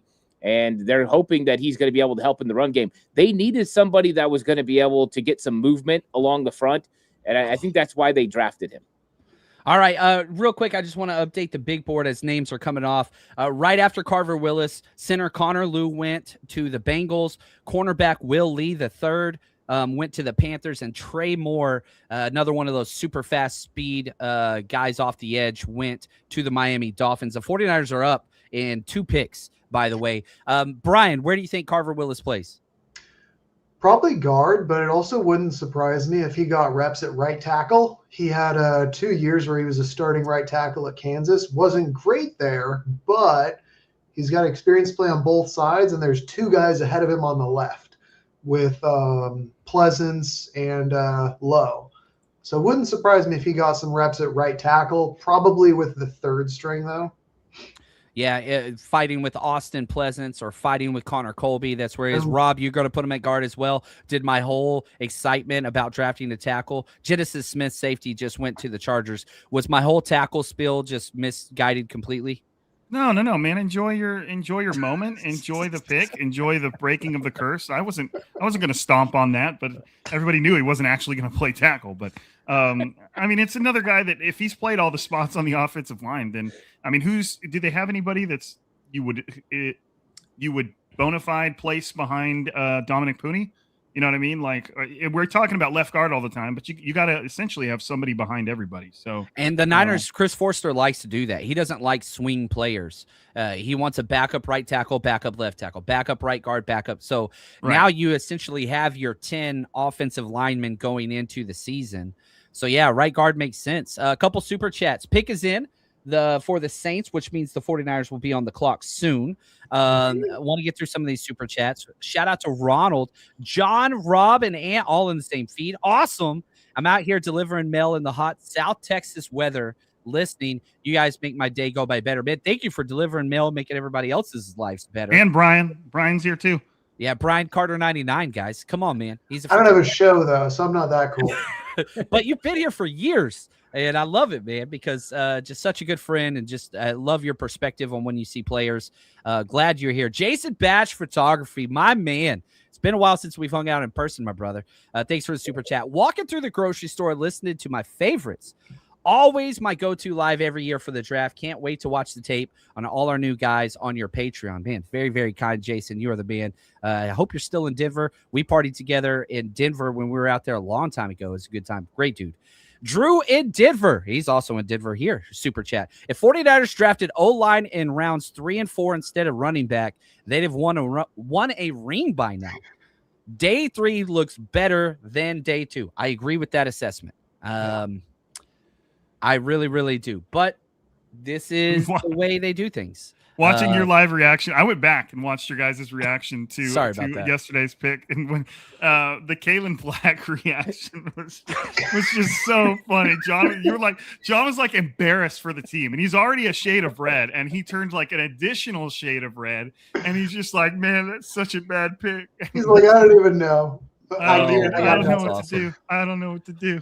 Eric, my social media guy, cut the clip. I didn't have time to post it. I was going to wait, but I'm going to post the Caleb Black reaction on YouTube. But yeah, I like you go through every sphere of, what the hell? It's okay. Let's make it work. It's okay. Like, and then you just keep coming back to denial. Oh, you went through all of them in such a quick time frame.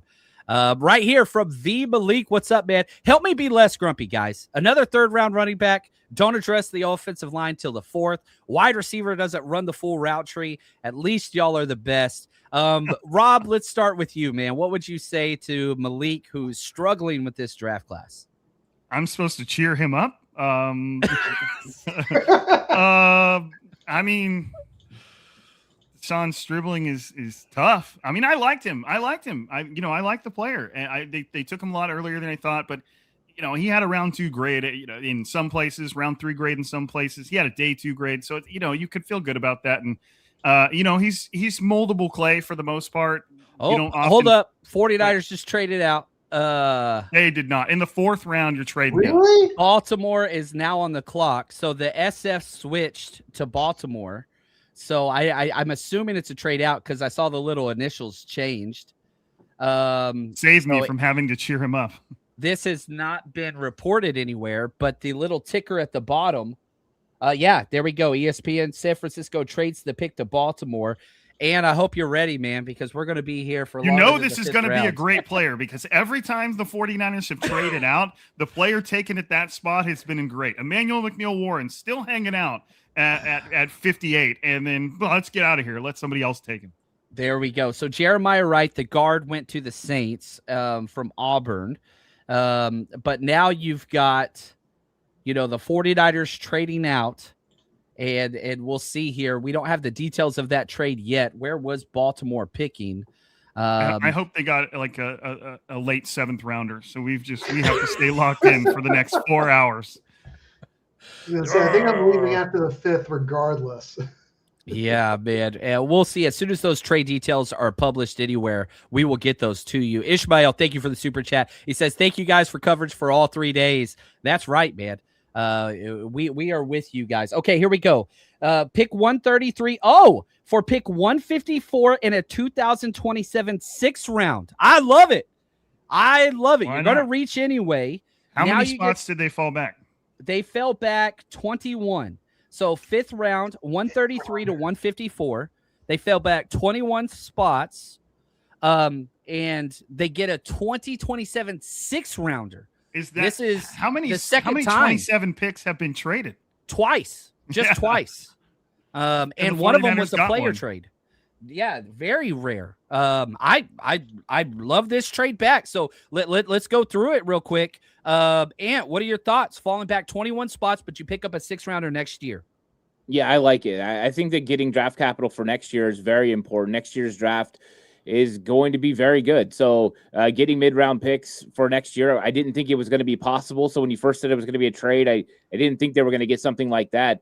But, I mean, to fall 21 spots, I think they can still get a really good player at 154 and then have draft capital for next year. And I think that's the plan. John Lynch, kind of said that yesterday. They liked having 11 picks last year. They want to have more picks. And is starting to invest in that for next year is important because they're not going to have the compensatory picks next year either. The way that they sign free agents and stuff, they got to find it this way. And so a simple trade back, 21 spots, getting a pick for next year, that's pretty good value. And they took tight end Matthew Hibner out of SMU, so he's the next great player, Rob. That's where that is. That dude is going to be an all-pro. It's coming. Just wait. Brian, thoughts on the trade? Again, falling back 131 to 154 and getting a 6th rounder next year. Yeah, I don't hate it. The thing I like most about it is that now we have 2 5th-round picks, and we know how good the Niners are in the 5th round. So we've got it is a thing. You can feel better knowing that we're going to have 2 Hall of Famers drafted in the 5th round here coming up. Hey, I'll take one. I don't want to be greedy. I'll take just one Hall of Famer in the 5th round, which there's probably like only 6 5th-round Hall of Famers ever, and the Niners probably have 2 of them. But anyway, it's what it is. Rob, thoughts on the trade? Positive, negative? Well, if the 2027 draft is going to be as good as everybody says it is, at least you've got an additional 6th rounder that's going to give you the ability to move around if you want to. A 6th rounder doesn't give you much. It could probably bump you up a little bit in the 4th round or something like that. But smart. I mean, if the 49ers are looking at their incredibly different big board and they're happy with the options a little later, then you might as well take advantage of it. And we've been talking about it. Those 2027 picks have been treated like gold by the league. Everybody was talking beforehand about how great the 2027 draft was. And you can tell just by the trades that have been executed in this draft that the league believes it too. Those things have been protected like gold. So the fact that even if the 49ers got a 6th rounder, I like it. If it doesn't impact where they're going at all, I figure that tight end that just went to Baltimore is just going to be their next absolute stud. And we'll have to just think about that for a while. I will say this. Maybe my favorite thing about this draft pick trade is it's not after the 49ers' current scheduled last draft pick. So, and we're still safe currently. I doubt that's going to stay true, but that's okay. We're going to be here, and I'm thankful for that. But, yeah, I love this trade. No, like the only other 2027 draft capital that's been moved during the draft weekend, I think, was the Philly trade for Jonathan Grenard, where they gave up a 3rd rounder this year and a 3rd rounder next year. I think that's it. I don't think there's – maybe I'm wrong, and you guys in the chat, correct me, please. That's it. So it's been such a premium. Now, is that 2027 6th rounder going to be a premium pick? No, but it gives you a little bit of movability in the 1st round next year if somebody does fall, and those are going to be some premium players over there. So pretty excited about that. Look at this super chat from RV. My man, just want to say thank you. Generous. Very, very generous, very kind. JC, I never miss a podcast. You're the GOAT. Your energy is infectious. Uh-oh, that's not as positive. During the season and with Ant and the crew, made this a great 3-day draft. Thank you, guys. Let's go faithful. Man, that is so kind. We have done way too many shows, and for you to listen to all those, I apologize. I wish I was better, and I hope I get better. Oh, Kendall Daniels, linebacker. Oklahoma just went to the Falcons, pick 134. And the 49ers are back up on the clock here in about 4 picks. So this will be the last pick of the 4th round for them, and then you've got the next 5th rounders there. So still 3 picks to come, and they're going to happen still in relatively quick fashion. I'm liking the pace of today so far. We're only an hour 43 in on the day. Brian, go ahead. I'm a noob to this whole stream thing. If I need to use the bathroom, do I hit remove from stage? I will. Yeah, you just you could do that, or I can do it for you. But yeah, I'm going to pull you down, Brian. But before you go, we have a super chat in your honor. Sorry, Brian. I'm happy you are here too. I just don't know you. But I will check your page out. Love all 49ers podcasters. Ronald, you are the absolute best. All right, man. I'm going to pull you down. You're good. And whenever you come back, I'll pull you back on screen. Sound good? 2 minutes. All right, cool. Take your time, brother. Love it, love it, love it. The pick is in for the Colts at pick 135. 49ers 3 picks away. Man, this pace on day 3, it's fast and furious, man. Vin Diesel out here. You know what I mean? Like it's going quick. Yeah, family above everything. That's a terrible impersonation, by the way. I mean, it started terrible, and so you had nowhere else to go with it. So, which after this pick, I'm going to go help put the little man down for a nap too. So I will remove myself as well. But man, sorry you only got 1 pick. You thought you were coming for 2, maybe 3, and yeah, you only got 1 so far. It's not the picks, man. It's the friends you make along the way. Oh, that's what's up. Oh, there we go. I love it. They still haven't updated PFF, and NFL hasn't updated the 49ers picks as they are coming in. ESPN's got it. ESPN's I hate you. Bryce Betcher, the linebacker out of Oregon, goes to the Colts. That's a football name if I've ever heard one. Yeah. I'm a big alliteration guy. Mm-hmm. And yeah, that's a badass name. I'm just going to be honest with you. I had a 4th round grade on him. Adequate value for sure. Let's see here. Corner DBs, they haven't touched it. Ant, you've been harping for a while on defensive backs, but they have a lot of guys in room. Is Keith Abney still available? He is. He is. So is Jalen Kilgore. Wow. Yeah, there's I get the 49ers targeting this window because there are a lot of names that I would be very, very happy about. Do you think they go back to offensive line, or they're done there now? You kind of are too deep at every position. Yeah, I think they're done with offensive line. I always thought there was one position they could target, and that was it. And that's why, yeah, I think they did do a really good job of making sure their secondary was full as well. They don't have to go secondary. I was completely shocked that Keith Abney is still on the board. I didn't expect that. I don't know if there's something behind the scenes that we don't know about. Right. But he's a really good player. Joshua Joseph's another really good player on the board. You know, if you want to double up at edge, he's still there. Of course, my favorite, safety left on the board is Jalen Kilgore. Chandler Rivers is my favorite corner.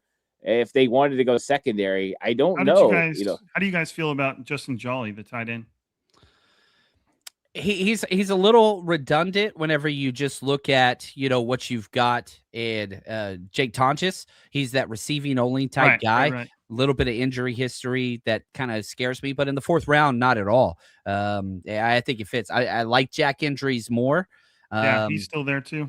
And Michael Trigg, who they met with, who is basically a freak wide receiver with LeBron James wingspan. In the huge ass hands, but again, injury history is a little bit there. So there are some tight ends here. Dalen Bentley.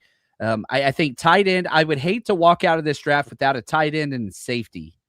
Outside of that, Michael Trigg is obviously a freak, but he's got his own set of problems that yes. I'm not sure the 49ers would want to entertain. I mean, but he makes some unbelievable catches. Like, that is a guy that's just a freak athlete. But again, to me, it's almost no amount of talent can make up for a lack of, whether it's love for football or, it's any type of cancerous personality in a locker room.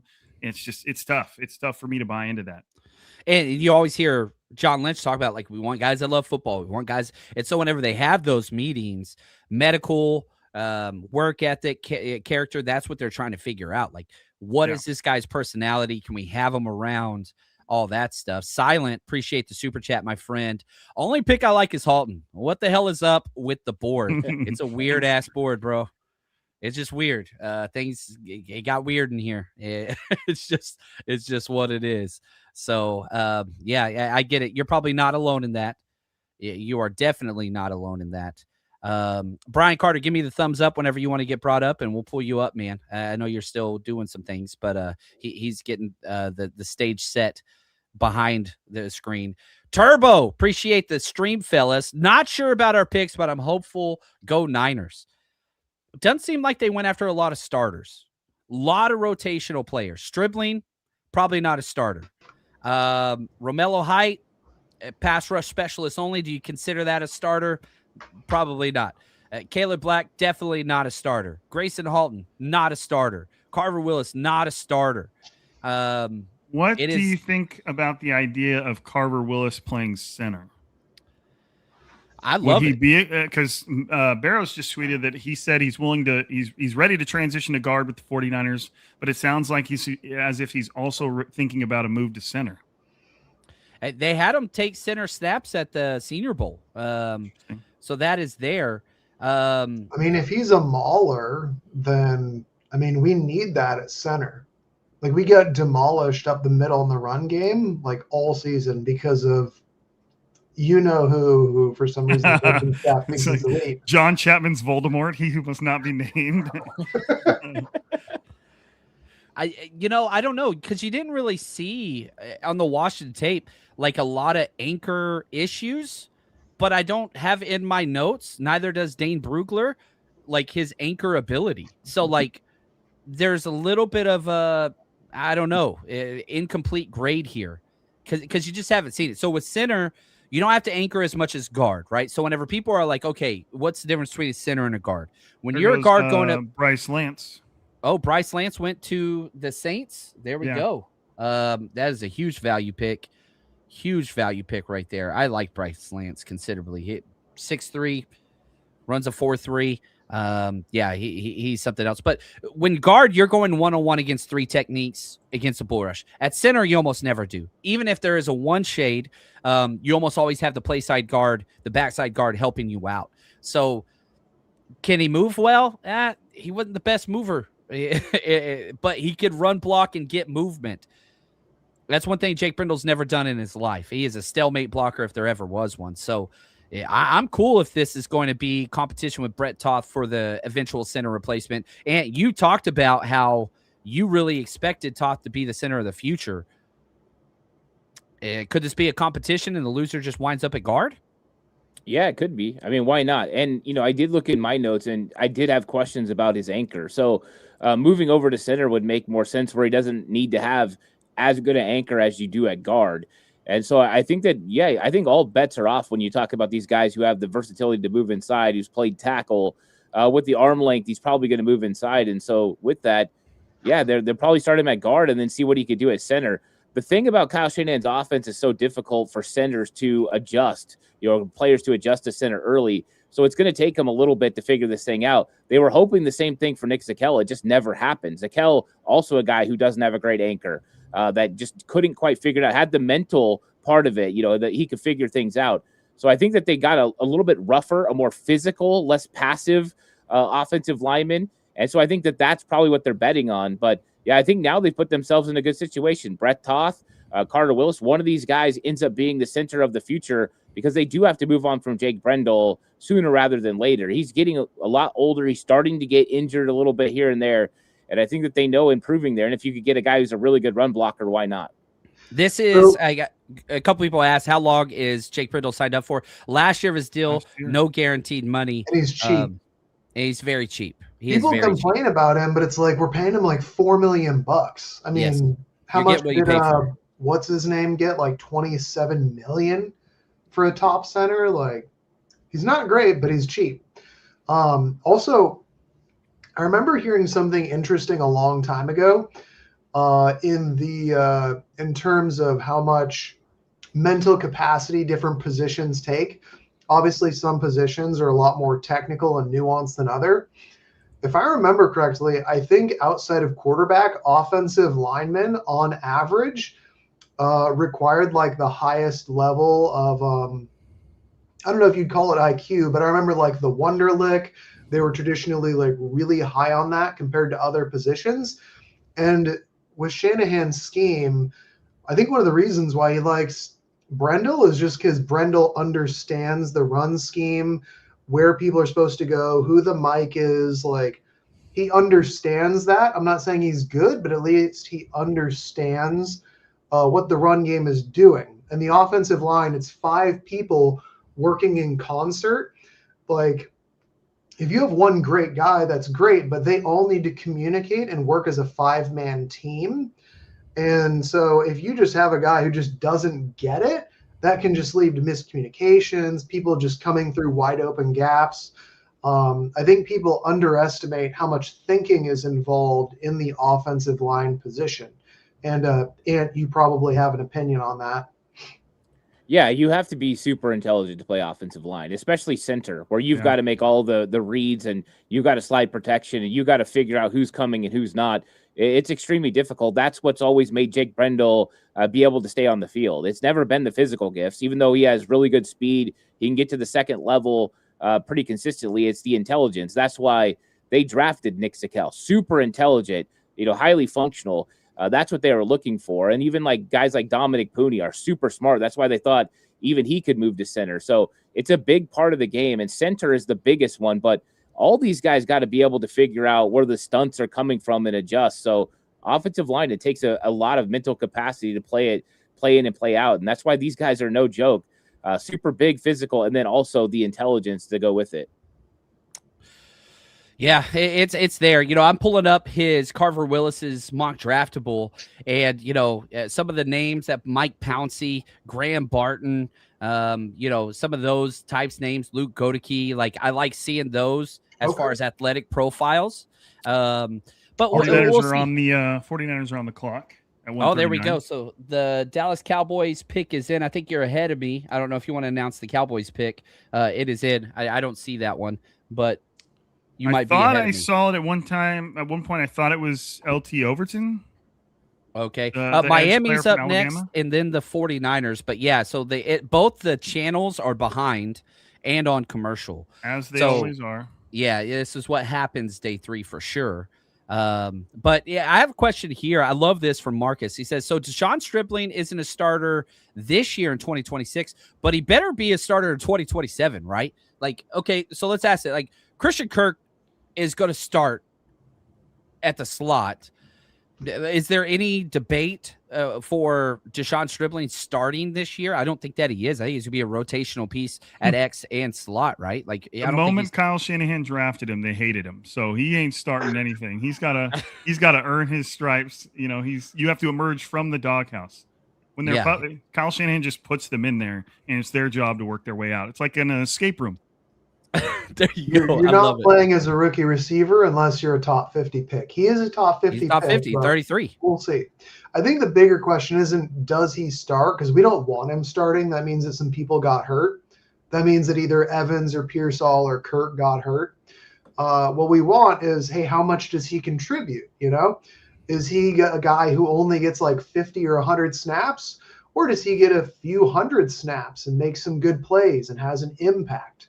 Again, like, ideally, I think what they want to do is have him start out as like a vertical threat slot who can threaten the seams with that speed, pull the run game back, open up those underneath, and also be used as a blocker. And then he can learn behind Mike Evans how to do that X roll at the same time, because he has a very limited route tree that I'm aware of. It's going to take some time to learn, but hey, if you can threaten the seams, pull the defenders back, and then block the heck out of them, that's your way to get on the field. There you go. For anybody that's LT worried Overton about, did go off the board for the Cowboys, by the way. That is correct. So okay. Miami's up, but I think their pick is in as well. But again, NFL's just really far behind. I would tell anybody that's worried about Stribling's routes, like, to me, that is one of the most coachable aspects of playing receiver. It just takes a little bit of a maniac. Like, you can sit down and you can study routes. I mean, it's as simple as YouTube. They've got NFL coaching. They don't need that, but you can improve routes. Hand-eye coordination is one thing. That's almost innate. A lot of it comes. You can improve it. But I feel like a lot of that just you either have it or you don't in some cases. We've all probably coached or seen receivers that you can tell just don't quite have the hand-eye coordination to do it. But when it comes to route running, you can improve, you can learn, you can really craft that into something different. And, with the way Shanahan treats his receivers, I can see Deshaun Stribling. I think that he probably had the things that the 49ers want a receiver to have. And, he had their core qualities, just a certain toughness. You know what I mean? I don't want to be talking when they make their pick, but toughness is huge. Well, and I've always that quote from Daniel Jeremiah just won't leave my brain when he said when he started charting all the successful receivers he's ever scouted and tried to find a through point to all of them. He said the one thing that came up the most often was toughness, and so it's a good place to start for Deshaun Stribling. He's tough and he plays. I feel like that was directed at Dante Pettis specifically. Right. That comment. If you're a receiver, if you can't win through contact, you're not going to succeed in the NFL. Yeah. Because there's only so much separation that you can get against these elite corners in the NFL. Obviously, you got to separate, but if they get hands on you, you better be able to fight back and win through contact. Otherwise, they're just going to press you or bump you off your routes and mess you up, and you're not going to play if you can't win through contact. So toughness and play strength is huge. Well said. Aponte. Jalen Kilgore, please. Yeah. Kyle Lewis, linebacker coverage specialist, just went to the Dolphins at 138. Now the 49ers are on the clock, and right here from Dustin Bailey, what about Perkins Jr. here? The LSU, man, he would fit what Raheem Morris wants. This is about where I had him going. He doesn't have a true home. They used him as a coverage guy, a nickel, an off-ball linebacker, an edge rusher. They used him every which way. LSU did a disservice to this gentleman. But, I don't think that would be – we talked about double dipping at the edge, and I think Perkins would be a possibility there. So I know, Rob, we only got you for a little while longer. Is there anybody that you're just I really wish the Niners would go here? With this pick as they are on the clock? KP's a big fan of Keith Abney, corner out of Arizona State. He was a guy he thought the 49ers should consider in the first or second round. So the pick fact is in. They're not here, trading back. So that's there. I was hoping they'd get a 2027 seventh rounder. But no, Keith Abney, somebody in the secondary would be nice. Keith Abney, Jalen Kilgore. I don't know Jalen Kilgore's game as much and what type of safety he would fill in as and how he would fit into the pieces they have. Joshua Josephs would be nice. I wouldn't blame him for double dipping at edge at all. You can never go wrong there. Especially if you want that outside linebacker speed rusher type. All right, here we go with the fourth pick, number 139 overall for the 49ers in the 2026 draft class. They are announcing it in Mexico City, which I'm going to be out there, Mexico City. Ephesians Prysock. We got our cornerback, the all-name team.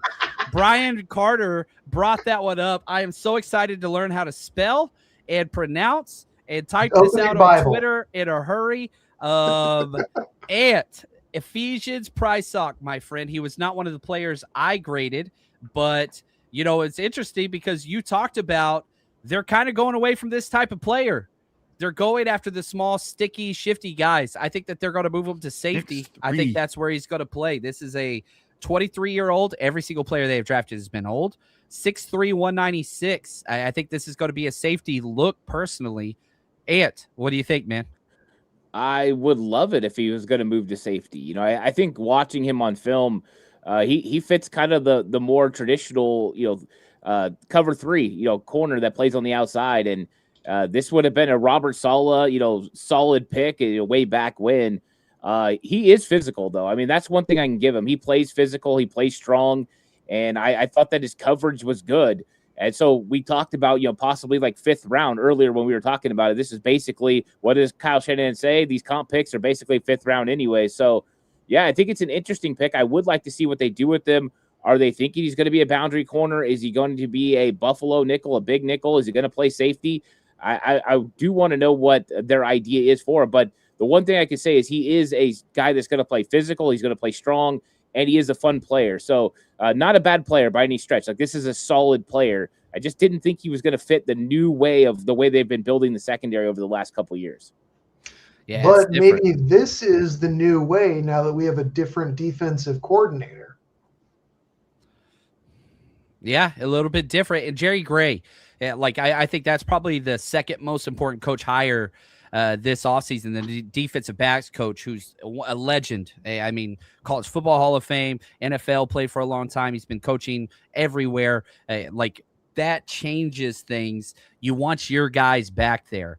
Colby Young, wide receiver, Georgia, just went to the Bengals. But Ephesians Prysock, defensive back, Rob Louder, I know we got you for a little while longer. What are your thoughts on him? Did you watch him? It wasn't one of the 200-plus players I graded, but the Niners liked him. 6'3", old, fast. Oh, old, fast. Yeah, the old is the through point for the 49ers draft here. He had a 4th or 5th round grade from Dane Brugler. Dane said Prysock has rare physical traits that are hard to find at the position. Although he's still learning how to maximize those tools and coverage, he will appeal to both press heavy and zone based schemes as a developmental dart throw. And I can't remember the name of the show. You guys might be able to name it for me. The two OG Pro Football Focus guys that left and made their own YouTube channel. I just can't remember the name of their YouTube channel right now. Oh, Is it the Sam Draft and Stock Steve. Exchange? No, not that one. I love that Sam one and too. It's Steve. even guys even before them. It's like They did Sam it- Monsoon or whatever. Yeah, and- there you go. That Awesome, show. Yeah, Sam They and Steve. They recently did a thing where they had all these draft analysts and NFL analysts give them their favorite player in the draft. I don't know if you guys caught that episode. It was like 20 minutes long, and it was just little 1-minute segments of all these. Check the people's- mic. Yeah, Yeah. there it is. There Yep. it is. And I'd have to go back and find it, but one of those people in that video, their favorite player in the draft was Ephesians Prysock. So I'd heard the name before. I know that was a lot of talking just to get to a very minute point, but hey man, they see something in him. He's a big dude, 6'3", 6'3.5", 200 pounds, 9 3/4 inch hands. I think he was had a very, very, very an 80-inch wingspan, which is crazy. I think he would have had a very high RAS score, the athletic score. So The Next Gen Stats on NFL.com has him as the 4th ranked combine athleticism score. Yeah. Look at the Fills up the spider entire- chart. I mean, you're talking to Ahmad Gardner, Sicario Davis, who they met with, Isaiah Oliver, who they had on the roster, Kello and Witherspoon. Yellow Witherspoon. There's it's almost like It- they're trying to get their own Reek Woolen just a little later in the draft, take a risk on a bigger corner and see what he does. well said. Well said. Hey, you know what? I remember for the last Kamari year or Ramsey, two- safety, just went off the board to the Texans, by the way. I remember for the last year or two, we've been talking about how we need outside corner depth specifically. We now have outside corner depth specifically. This isn't another inside out. Where's he going to play? Could play safety though. I'm curious if they're going to put him there. What Still, makes though, you say that? I Is mean, there somebody that said he was a possible safety switch? He's a hybrid guy to me. The change of direction and the immediate burst, I didn't see a lot. And so I was just like, man, I don't know what to do with this guy. Is this guy a safety or is he a corner? I think you fail him at corner and move him to safety. But man, that cornerback room is stacked, man. Like, how many do you usually keep there? Like, you look at the corners. Okay, Diamador Lenore, Renardo Green, Upton Stout, Jack Jones, Nate Hobbs, you signed. That's 5 corners. You usually only keep, 5, maybe 6. Okay, Ciaran Neal, he's making it. Jarrell Luter, all right. Like, if there's room to keep a guy, the safety room is the one that kind of stands out to me. But yeah, I don't know. I think you start him at corner because it's such a valuable position. Fernando Carmona, guard, just went off the board to the Titans. Well, Hobbs is more of an outside in kind of guy, if I remember correctly. Like, he was better at nickel.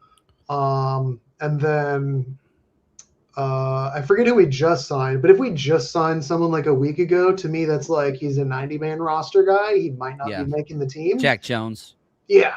So, we'll see. He could be one of those guys where it's like, hey, practice squad veteran kind of thing. And then the other guy that you mentioned, isn't he on the last year of his contract, Luter? He's been a mixed bag. Like, he's got all the physical traits, but he just hasn't been able to put it together. It's been like 3 years. I mean, to me, that's 2 guys that are like on the bubble. Am I allowed to, will this setup let me share my screen? I believe so. Yeah, you should be able to. Let me. I'm gonna get out of here, but I want to share this picture that I've got pulled up right now because I'm gonna leave you guys with this. Do you see the plus arrow on the bottom? I've clicked it all. I think you have to put it on the stage or something. Oh dang. Let me see here. Dang it. It shows that down there at the bottom. Oh, there it is. You're the host. Oh yes. There you go.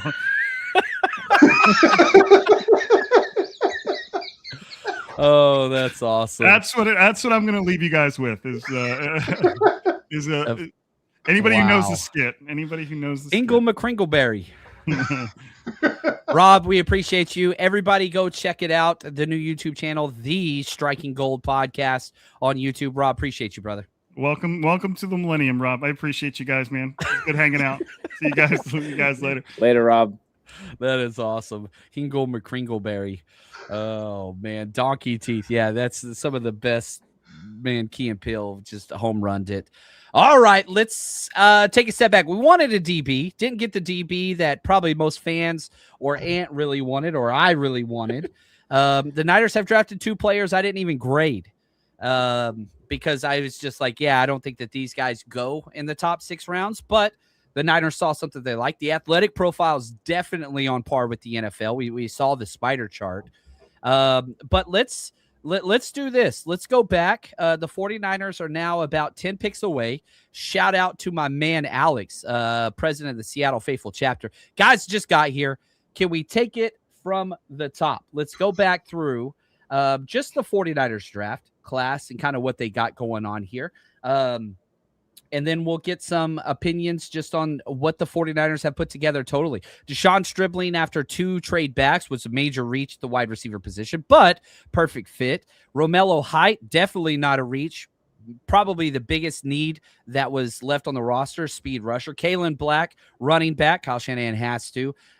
By far, my least favorite pick of this draft, but Kalen Buck's going to be Neo. He's going to buck the trend of third-round bust running backs under Shanahan era. Grayson Halton, one of my favorite picks, defensive tackle depth. Carver Willis, where the hell is he going to play? 5-position versatility at pick 127. Then Ephesian Prysock, the corner/safety. Where's he going to go? A lot of question marks with this draft class. Where do they go? Where do they play?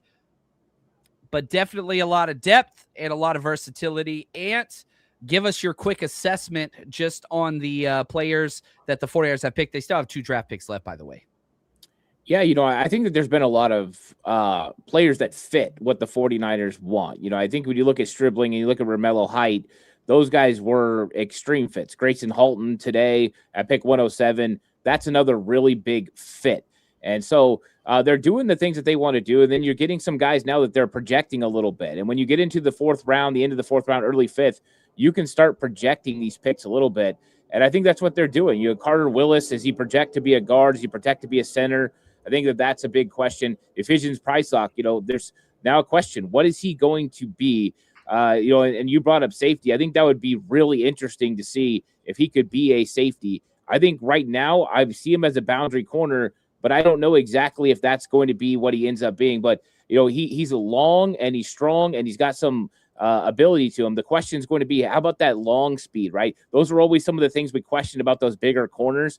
And so we'll see. I want to see how he fits in with Raheem Morris's system, but we're getting guys that are fun, to kind of try to figure out what their scheme fit is here in the 4th round. And I think that's exciting. I'm curious what Prysock's going to be because I did not see that one coming. Yeah, definitely out of left field.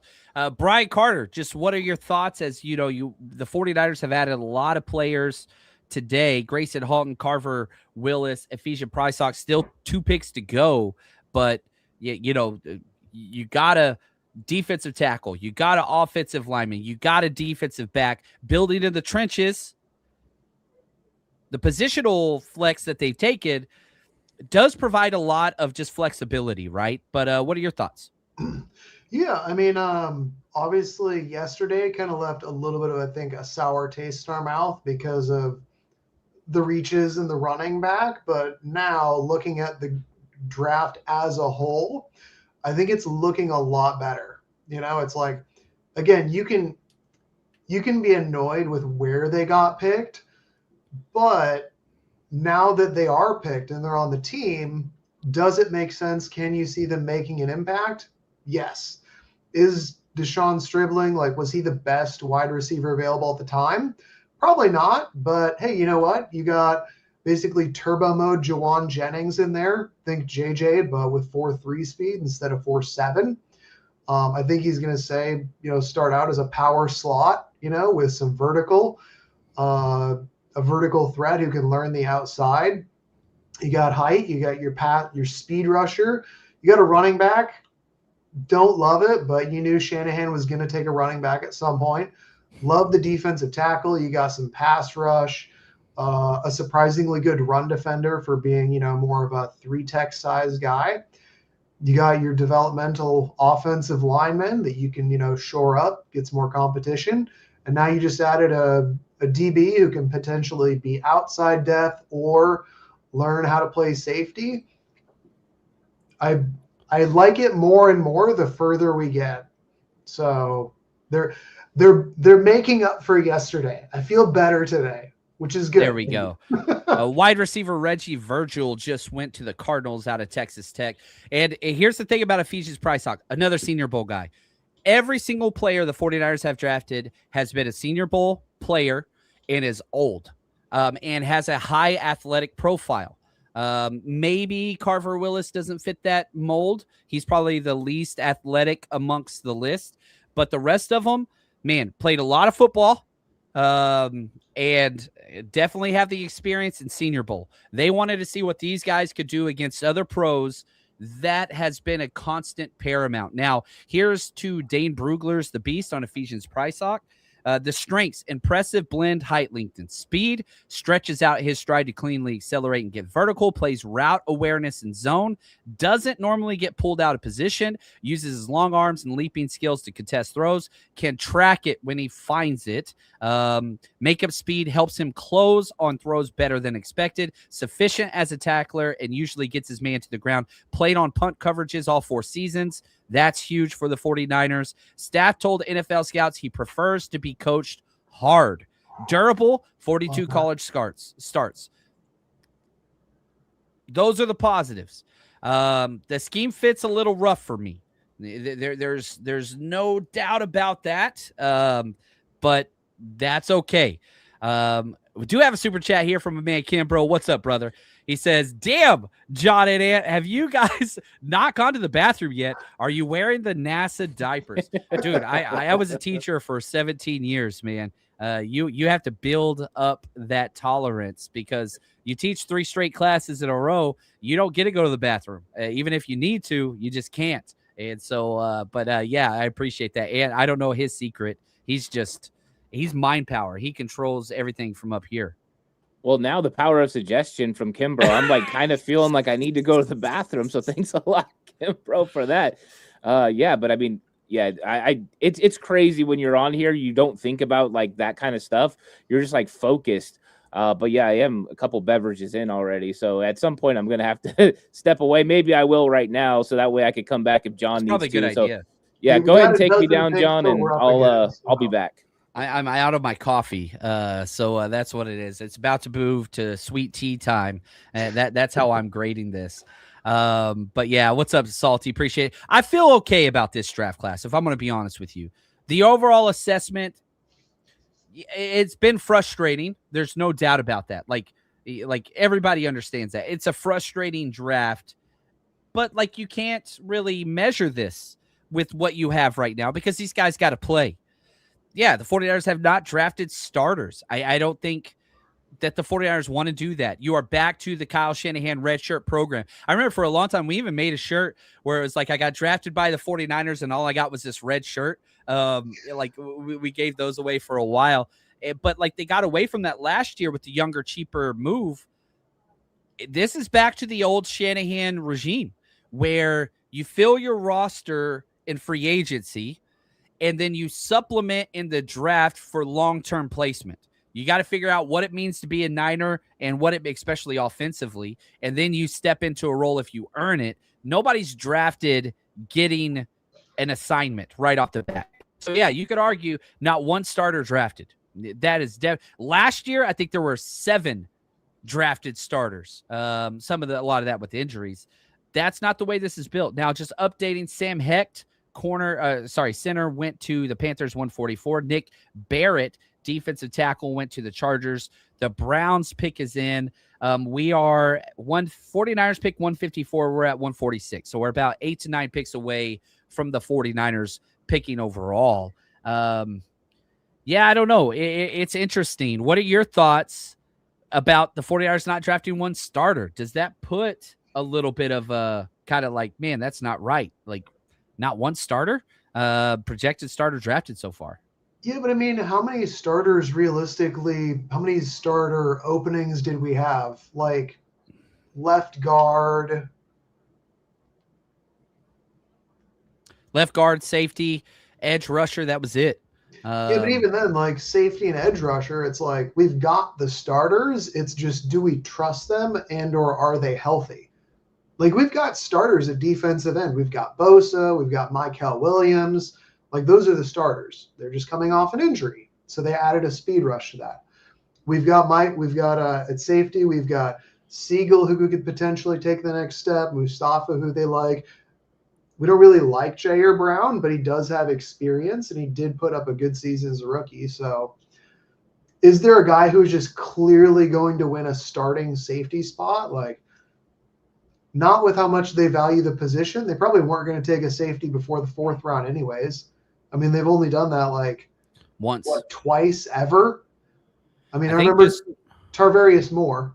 Oh, but that, yeah. And the funny thing is, he was safety, but they moved him to corner. He was like corner for a year and a half, and they wasted it, then moved him over. Yeah. And so, you know, center Parker Brailsford out of Alabama just went to the Browns. And yeah, I think Siegel's going to be better this year. I'm a big Siegel guy. I wish he would have played the whole year. Hugh says, you know, in a weak draft year, 49ers found multiple contributors. That's what Brian Carter's been saying the whole freaking time. Sorry, I say your full name. I see I almost want to say Brian Carter 99 says. It's kind of clean. So yeah, it's a rough draft in the sense of, man, week one, who's going to be starting? Last year you had Mykel Williams. You had Upton Stout got some playing time. You had Marquise Siegel. You had Connor Colby. You had different guys. I'm missing a couple, but you had guys that were getting playing time.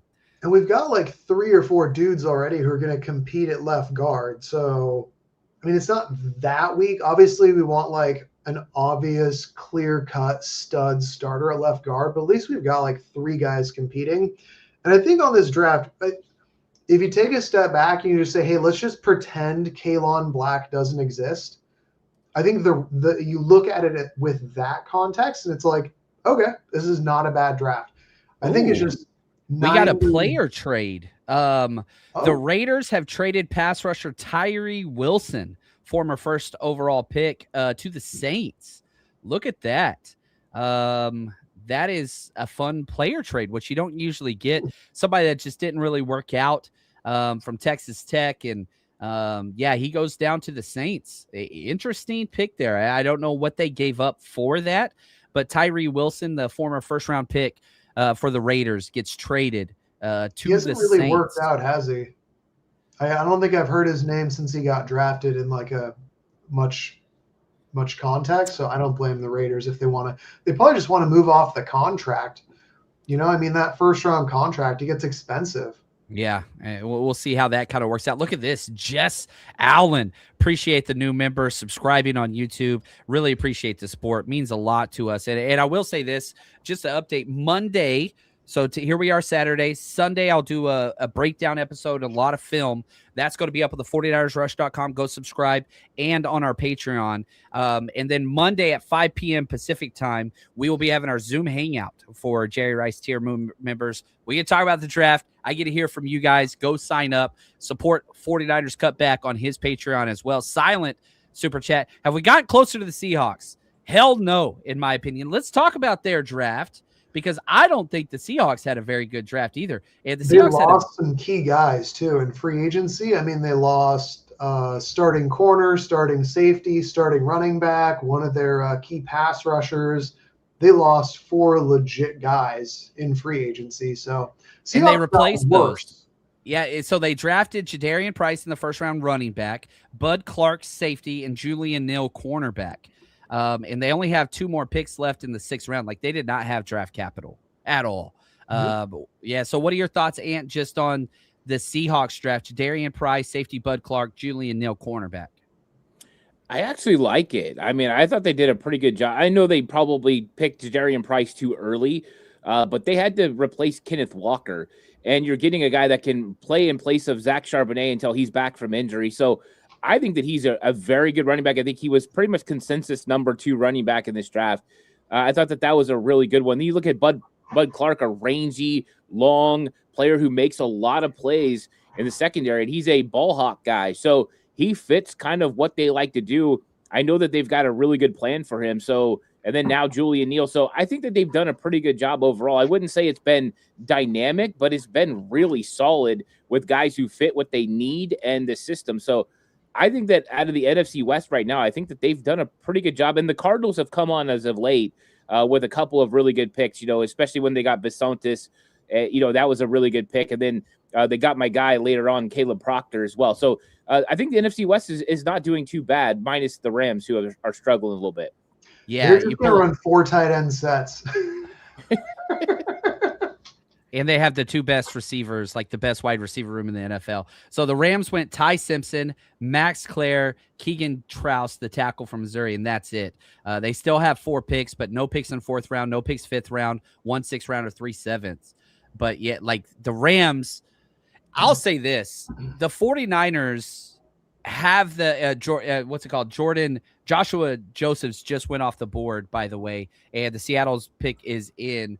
But I'll say this: the 49ers will be in competition for the best depth across the NFL, with this roster. And it's been crazy. We haven't been able to say that in years. I remember saying back in 2021 when the 49ers just gosh, it was hard not to find, it's going to be hard to make the 53-man roster. And then you get to 2023 and it was dude, this is not the same 49ers. 2024, no depth. This team, finally has depth, which is a great thing with one of the most injured teams in the past decade, year in and year out. I kind of like when you look at the roster as a whole, dude, it's hard to find a way for the 49ers to not be successful because they have backups all across the board now. I get the frustration of you're not drafting starters. I get that. You signed starters. Osa Odighizuwa, Dre Greenlaw. You went and got Christian Kirk. You got Mike Evans. You went and got your starters that you needed in free agency. The roster as a whole, man, it's shaking out. The back end of this roster is going to be hard to make the 53, Ant.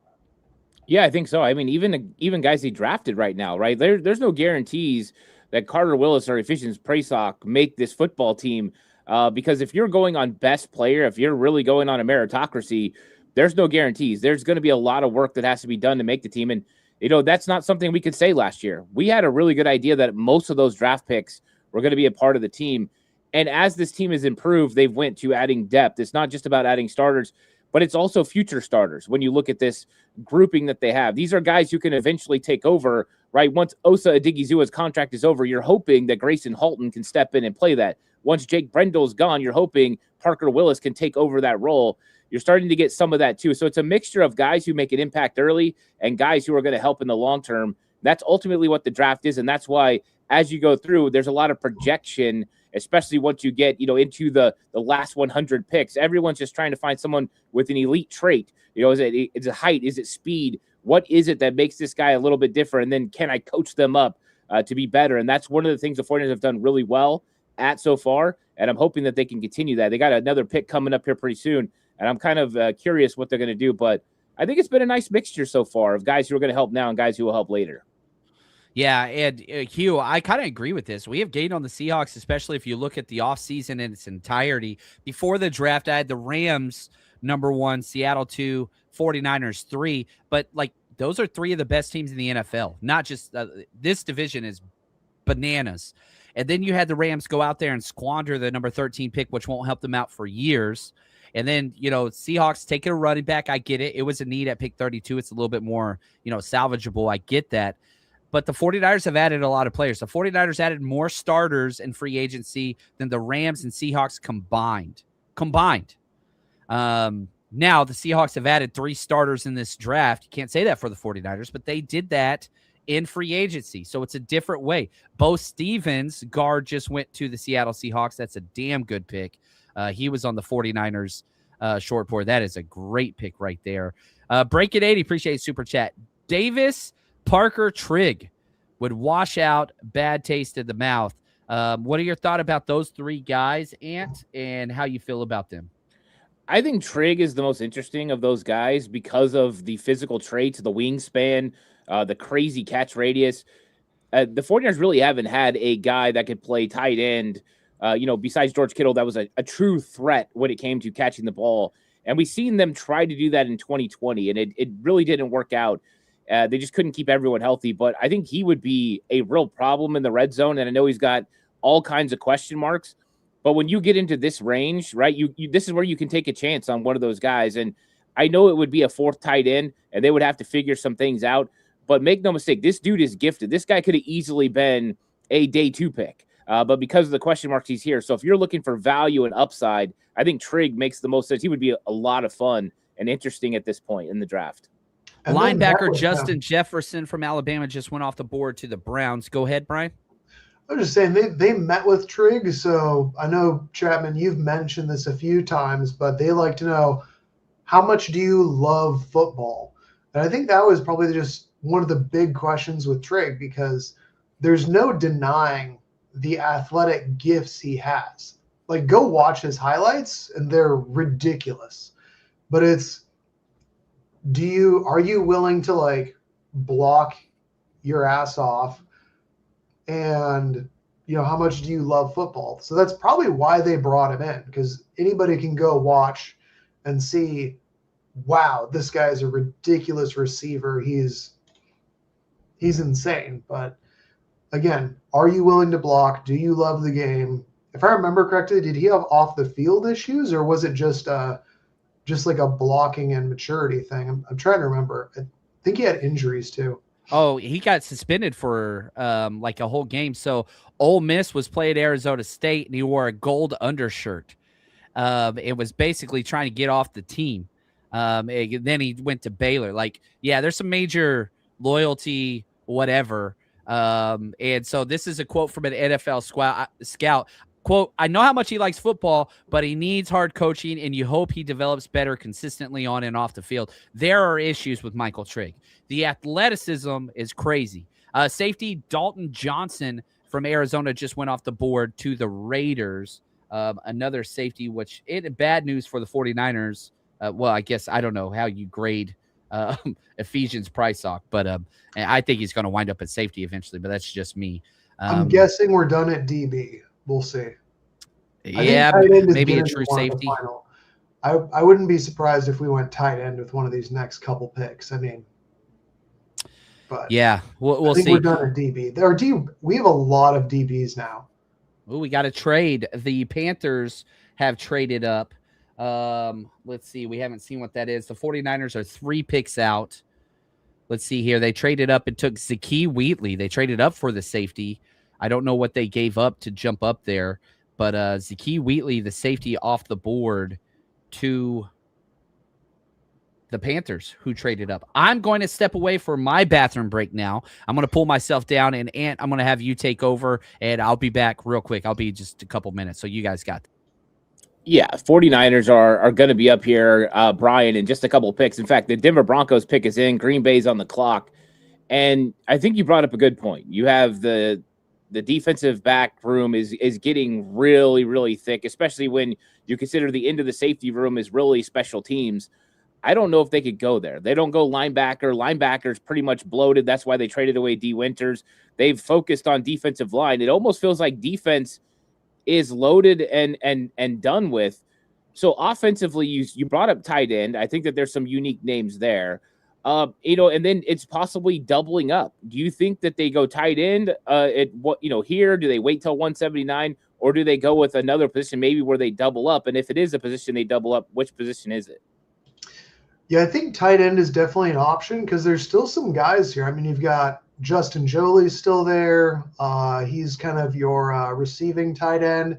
Dallin Bentley's there, good player, but injury concerns. Jack Endries is there, just a do-it-all guy, not necessarily a high ceiling, but probably going to be a contributor at least in the NFL.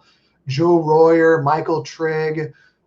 There's some other guys like sleepers out of Wyoming, John Michael Gillenborg. I've heard he kind of got a lot of day 3 hype in the last like month or so. So there's still potentially some quality tight ends that are available. And I don't think that we're set at tight end, especially with how much we love to run the ball. I feel like most of the position groups are pretty full at this point. Doubling up, I would say edge, just because, again, our 2 starters are coming off of ACLs, and you want to have like just a constant ability to roll guys out who can rush the passer, keep the game going. In that third, fourth quarter, are you still able to put pressure on the quarterback, keep the rush coming?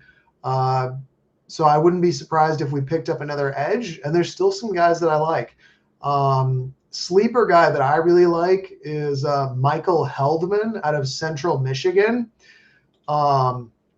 Watching him, he made me think of Bosa with just a little less burst, just like a kind of a strong defensive end with a surprising amount of bend. But there's other guys. I mean, there's Anthony Lucas out of USC. There's Ndame Tucker out of Western Michigan. So there's still some edge rushers. I think if we were going to double up, edge to me makes the most sense as far as a position group where you could add a guy who's likely to make the team, and tight end. So, but we have no idea what they'll do. But to me, that makes sense with the last 2 picks. Justin Jolly, tight end, NC State, went to the Broncos. Yeager Burton, center, Kentucky. And the 49ers are on the clock, and their pick is in. So the 49ers are making a selection, which I like to see. The question now is just, hey, all right, like, well, what's it going to be? Is it somebody we've even heard of before? But it's going to be fun. The 49ers are going to add to their room, and I'm excited about that. That is always a positive. So I'm going to mute the chat. I'm going to pull that down just so we can't see it. I don't want any of the spoilers. And I don't know if you want to announce this one. I've kind of just been going off the same stream the entire time. The pick is in. It doesn't look like anybody's going to commercial, but they're doing a Fernando Mendoza kind of whatever. It's going to be like another quarterback or something. I'm weird because I'm like the philosophy of drafting a quarterback every year. I'm fine with that because it's such a valuable position. But because you have Mac Jones, who wasn't traded, because you have Curtis Rourke, who you spent a draft pick on last year, red shirt, kind of gray shirted through that injury. Now you still have 4 years of eligibility there. It's not a big need, but I wouldn't be upset. Adrian Martinez too, right? You do have Adrian Martinez, but man, Garrett Nussmeier's there. The injury's weird. But, like, if they spent this pick on Garrett Nussmeier, I would not be upset. Like, that would not bother me personally. I don't know. Ant, would you be upset if they took a quarterback here? I would, only for the fact that, you have Mac Jones and Curtis Rourke. You don't have any roster spots for Garrett Nussmeier. If they had traded Mac Jones, then, yeah, 100%, I'm in on that. I just think that there's other positions, even if you're stacking, right? Let's get some competition going. Get an extra edge rusher. Have him come in and compete. Get a defensive tackle. Let's see what he could do. I think there's still Zane Durant out there, right? Like, let's bring in another offensive lineman and see what he could do. Competition is great. And when the 49ers have had that, guy in round 3, a guy in round 6, and they've competed, it hasn't always went the way of the early round draft pick. So I'm perfectly okay with them doubling up and bringing in competition. I just don't think Garrett Nussmeier could beat out a Curtis Rourke, but hey, who knows? Maybe he could. Yeah, Ed. Like my thing is, as long as you don't take a kicker or a punter, then I'm totally cool with this because, like, if you're getting a position that can compete and help, then man, I'm in. Yeah, I'm in. So the 49ers, they're waiting.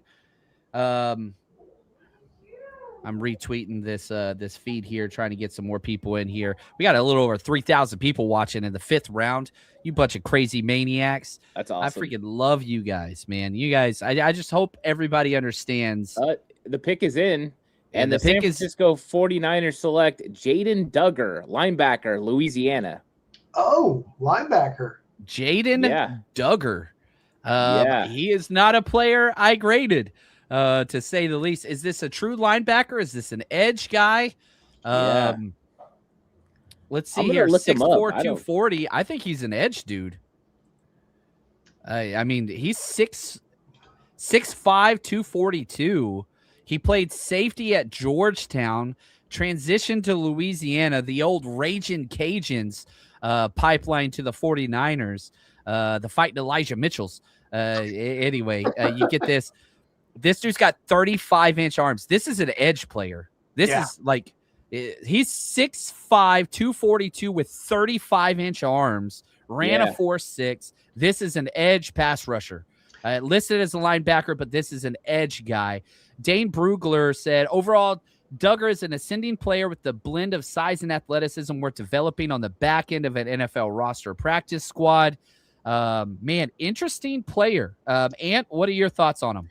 Yeah, what's interesting is now that I look, I saw a picture of him and I'm like, you know what? I watched this guy one time. And it was only once, guys. I did not do an extent. I'm going to have to get really deep into this. But I was looking at his he also ran a 7.3 cone, like 7 flat. Like this dude's moving for a side. That's like Debo. That's a Debo time. Right. This dude's a freak athlete. He had a 10'6" broad jump. I think that this guy's going to be a lot of fun. I mean, 49ers, hey, we said double up, right? Now they go get some guy that really no one's heard about, and he goes out there and we're going to see what he can end up doing. He's a former wide receiver. Like he's a former wide receiver, and he had 64 solo tackles last year. It's crazy. So this dude is going to be interesting to see how the 49ers fit him. But this is a Raheem Morris type of guy out on the edge. You know, and with the 6'5" height, he can put on another 10 pounds and still be a crazy athlete. 4'6" at this. I kind of like going with crazy traits. Let's do it. Yeah, I just pulled up PFF. He doesn't look great in their linebacker class if you're looking at coverage or run defense. But as a linebacker, he had a very good pass rush grade. What looks like when he was primarily a pass rusher a year or two ago, they gave him a 71 pass rush grade, which would put him in like 80th percentile out of the linebackers. So I think you're right in terms of like size, speed, being an edge. I think that this is a guy where they're going to kind of develop him as that. Again, Morris, it sounds like we're going to do a little bit more of kind of a 3-4 hybrid front. This is a guy that's probably going to be that speed rushing off the edge guy who can also drop into coverage if you want someone to cover, you know, like that flat area, you know, to like peel off with, you know, the running back or peel off with like a tight end, but also rush the passer if you're doing like a 5-man front. So I think this is a developmental pass rusher. Yeah, Leonard Floyd type, which, when the 49ers cut Leonard Floyd, guess where he went? Straight to Raheem Morris. Started the entire season, had a really good season. That's what this kind of player is, that Sam, off-ball linebacker that is a hybrid edge rusher. You kind of use them in both those molds. And you're drafting the athletic profile. This is the first player the 49ers have drafted that didn't go to the Senior Bowl, but was a standout at the East-West Shrine Bowl. And had some mentions there, but this was a first team all SBC conference player, led the team in tackles whenever he moved to inside backer, but I think he's going to be an edge guy. I do not think that this is a player, but 4.60, it's not like he's slow. It's not like he can't play off ball linebacker, but I just don't think that with the Raheem Morris coming over, I don't think that that's what that's going to look like. This is an edge guy. That's true. I just looked it up. What you said about the East-West Shrine, he was the most mentioned linebacker in terms of being like a standout that I saw. So, like I said, like I didn't watch everything. I tried to watch some of it, but I would look at like 10 different articles of like, hey, who popped at the Shrine Bowl, the Shrine or the Senior Bowl, day 1, day 2, day 3. There we go. He was mentioned the most out of any linebacker as a standout. There we go. So that's good. So double dipped at edge. It's a player we haven't heard of, but this is the 49ers MO. They're going for athletic profile here. That's what that is. And you kind of seen this with the last 2 picks of the 49ers, where they go get Ephesians Prysock, athletic profile, elite build, all those things. Now they double down, and you get Jaden Duggar. I like the name. the Duggar. And you got one more pick, about 25 picks away at pick 179, but I doubt it's going to be anybody you've ever heard of. I think he's related to the other Duggar that's in the NFL right now. Kyle Duggar, the safety? I think he's related to Kyle Duggar. I remember hearing something about that or reading something about that. I can't say that for sure, but I believe he is. I did find this quote from him that I thought was pretty interesting. He said he thinks he has the most upside of any player in the draft. He says, "This is the worst I'm ever going to be, and I'm still making plays compared to guys who are supposed to be top players in this class. I'm only going to get better. I feel like I've proven myself. I love competing. I have the intangibles you can't teach. The ball is in their court at this point. We'll see how those 32 teams feel about me." Kind of like his juice. I like that thought process for Duggar. I'm cool with that. I kind of like that a little bit. You got that Muhammad Ali, like, I'll show you how great I am.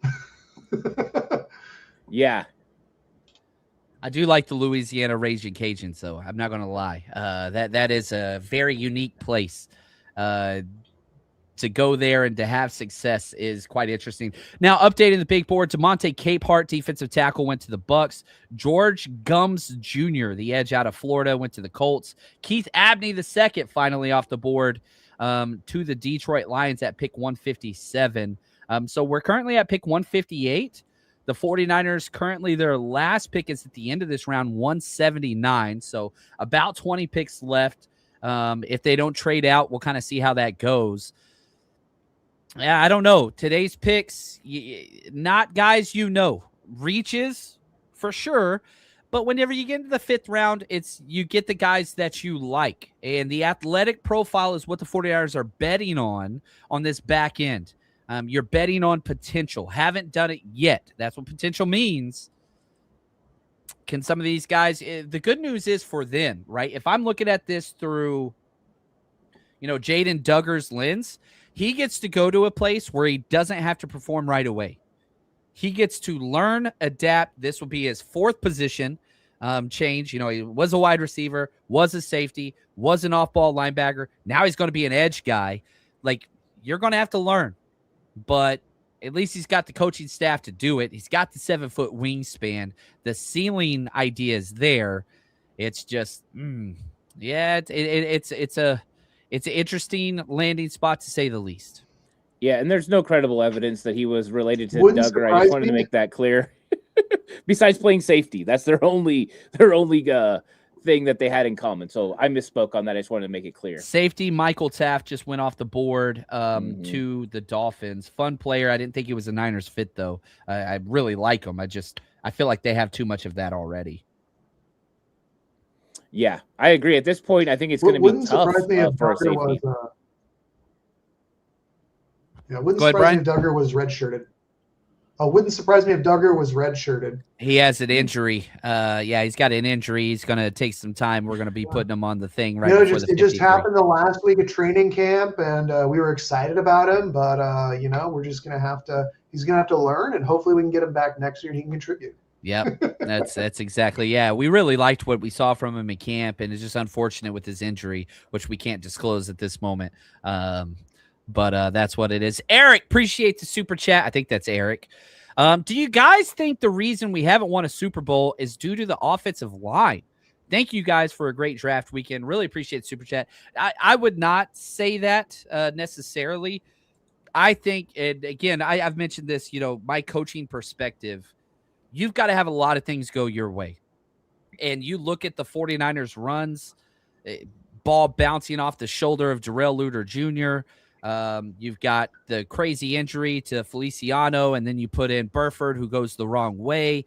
You have the no call on the 3rd and 15 on Nick Bosa. You go dropped interception to Jaquiski Tart against the red. Like, you can keep going.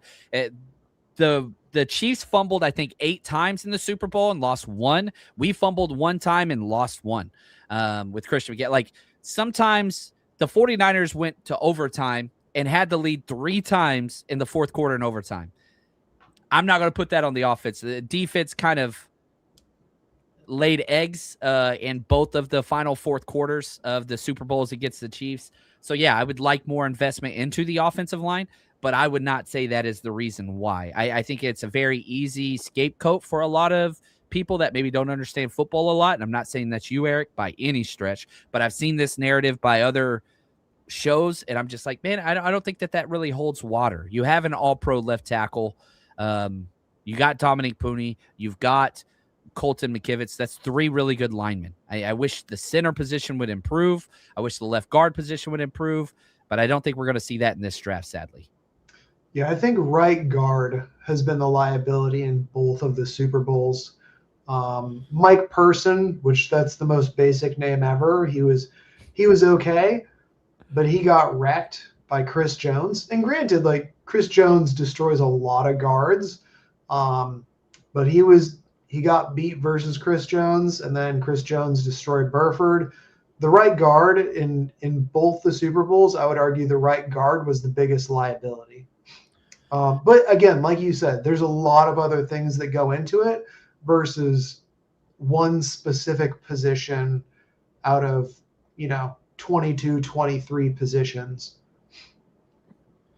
We just had a trade, not for the 49ers. The Chiefs traded up to pick 161. They haven't picked yet. Updating the big board.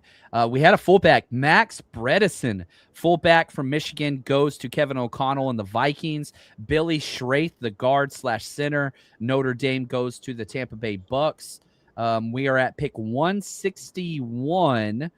So still about 18 picks away from where the 49ers are on. And do you want to take a stab at this super chat real quick? I want to make sure we all have an opportunity to speak here.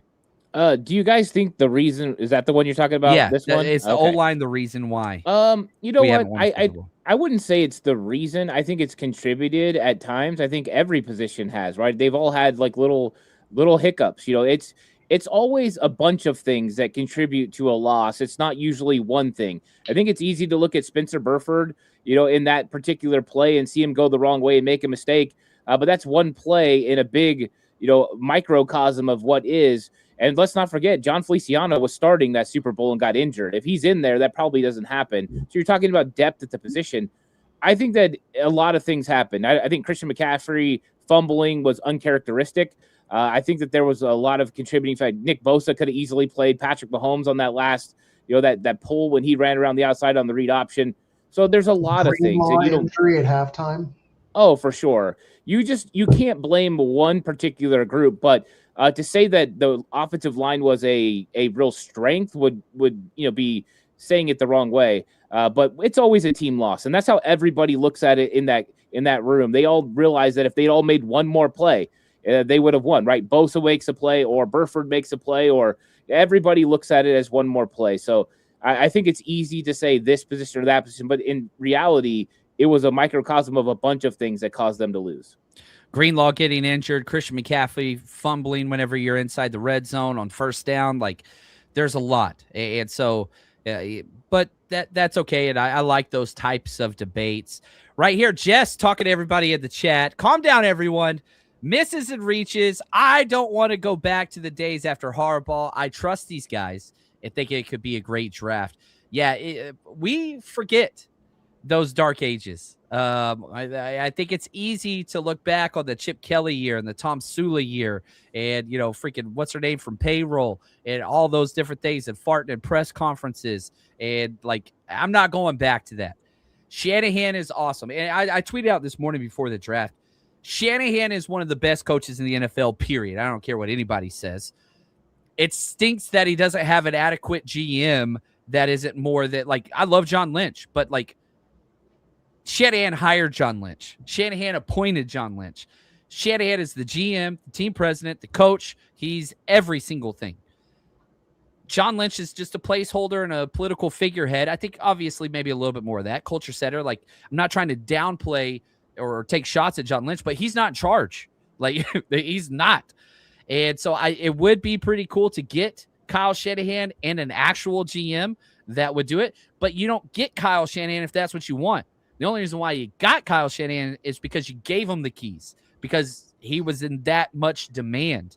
And then you look at, okay, McVay and Les Snead, which everybody wants to compare because they both got hired in 2017. Les Snead was the guy that hired McVay, and that's why you get the quarterback pick, in a Super Bowl worthy year, and McVay's pissed off and all that kind of stuff.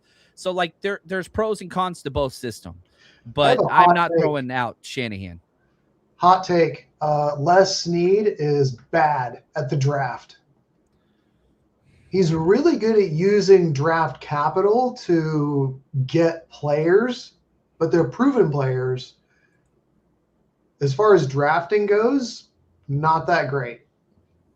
And yeah, he's got some hits for sure. You talk about Verse, you talk about Fisk. There's some hits. There's no doubt about that. Last year's draft class was bad. Like they've got a lot of misses as well. And I think you could say that about every single team. You can even the Eagles draft class. You could do the same thing. Like that is out there with every single team. It's easy just to say, yeah, but. And we focus so much narrowly on the 49ers so that we kind of get pigeonholed and just pay attention to this one thing. But what are your thoughts, Ant, just on the 49ers and Kyle Shanahan, John Lynch? There's not going to be any changes made anytime soon. And yeah, there are things to be frustrated about, and we highlight those things. However, I think the positives way outweigh the negatives. Yeah, I mean, I don't think that there's going to be a change anytime soon. I think that Jed York loves what John Lynch and Kyle Shanahan are doing with this organization, and I think they continually get ahead of schedule. 2019, they weren't supposed to be in the mix to win a Super Bowl, yet they were.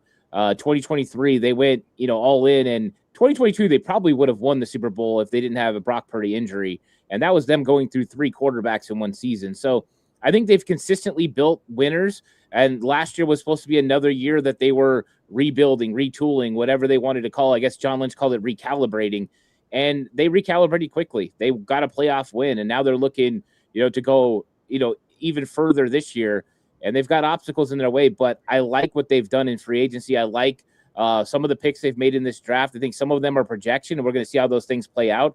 I don't have a negative thing to say about the draft picks. I just want to see what the plan is for these guys and how they work out. But I think it's not a chance John Lynch and Kyle Shanahan go anywhere anytime soon unless they decide that they want to move on and go a different direction. And I don't think so. I think these guys think they're going to win a Super Bowl in the next couple of years, and that's why they're invested so deep in it. Yeah, I agree. I love this from Bucky Boy. He says, Kyle, to every new coach or management, do you feel in charge? Doing the little Bane. I paid you a lot of money, and this gives you power over me? No, this is Kyle Shanahan's the dude that's driving every single thing. He is responsible. Like, you remember whenever they asked him, like, why did you hire Raheem Morris? And John Lynch goes, you got to talk to Kyle about that. Like, the general manager, like, nah, bro, just nah. It starts and ends with Shanahan, positive, negative, whatever. And this is kind of the negatives. Sadly, as a draft GM, he's a little closer to Joe Schoen than some of the other guys, but at least you get the A+ coach on the back end, and you're able to win a playoff game against the defending Super Bowl champs with a roster that is completely hobbled because you have a badass coach. But you're going to get a 3rd-round running back that ain't going to work out until Kalen Black, the new Neo. I'm going to make this work. It's working. Chandler Rivers, cornerback, off the board to the Ravens. The Chiefs just took my guy.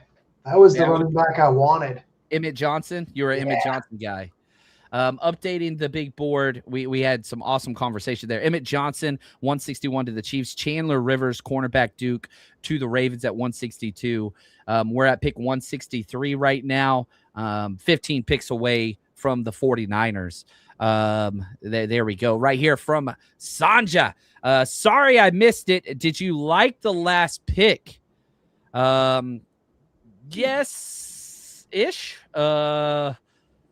Jaden Duggar, we haven't watched him. I have not watched Louisiana tape in years, but there will be draft breakdowns on him and what he can provide. But that is a translation pick, which what I mean by that is Jaden Duggar played off-ball backer. He's going to be an edge rusher for the 49ers. He's going to be in a hybrid role. So there's going to be a little bit of a projection there. So, but yeah, I mean, when you get to the 5th round, you got to have a fit. They're betting on traits. I love the confidence. I love all that he brings. From Eric right here, how do you guys think we stack up against the Rams and Seahawks after today? We had a similar question earlier, but Ant, let's go to you first. How do you rank the NFC West at this point as the draft is almost concluded? Charles Demings, corner, just went off the board to Minnesota Vikings. I don't think the draft was going to put it over the top one way or the other for any of these NFC West teams. I think when you looked at what they did in free agency, I think that's a big part of it. What they could continue to do in free agency, I think, is your instant impact of what you're going to be able to do coming up. Right now they've brought in guys who could compete. We're going to see who those guys are. But I think Seattle came back a little bit with the players that they lost. And I think the Rams, I thought that they were going to bring in a player that was maybe going to put them over the top with the number 13 overall pick. And they didn't do that. So I think the 49ers helped themselves a lot just by kind of just getting these picks that are going to be solid. They're going to help to the depth.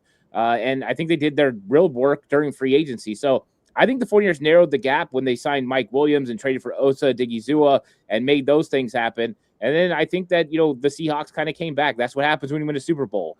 People want to pay your players a lot of money to go play for their team. So I think that it's been kind of one of those things. The top 3 teams in the NFC, though, I think are still the Rams, Seahawks, and 49ers, however you want to rank them. And I think it's going to be fun to see how it plays out.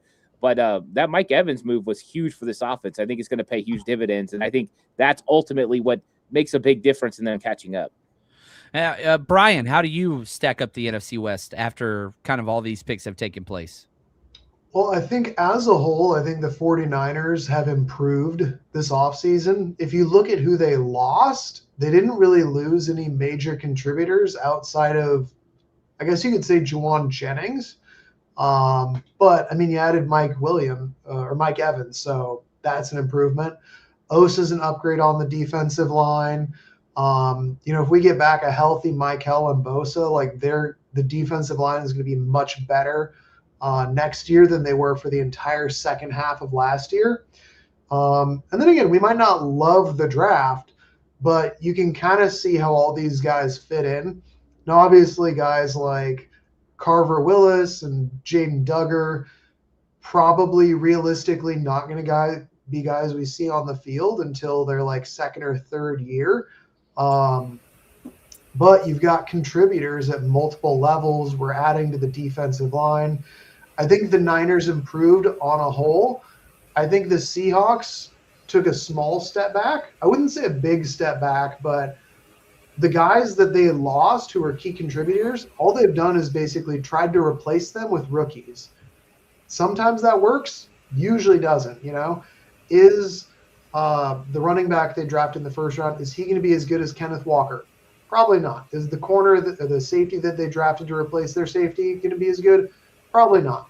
So I wouldn't be surprised if they took a small step back. We take a small step forward. The Rams, like you said, they could have had an impact player, but they didn't. So did the Rams get better? I don't know. How many 4 tight end sets are you going to run? So I think that it's the gap has closed, and there was barely a gap already. I mean, we had 12 wins last year, and we were in 3rd place in the division. So right. We went from being a very good team who won a playoff game and improved slightly versus Super Bowl winners who got a little bit worse. So I think that you could argue that we're neck and neck with either one of them. Gotcha. Yeah, I like that.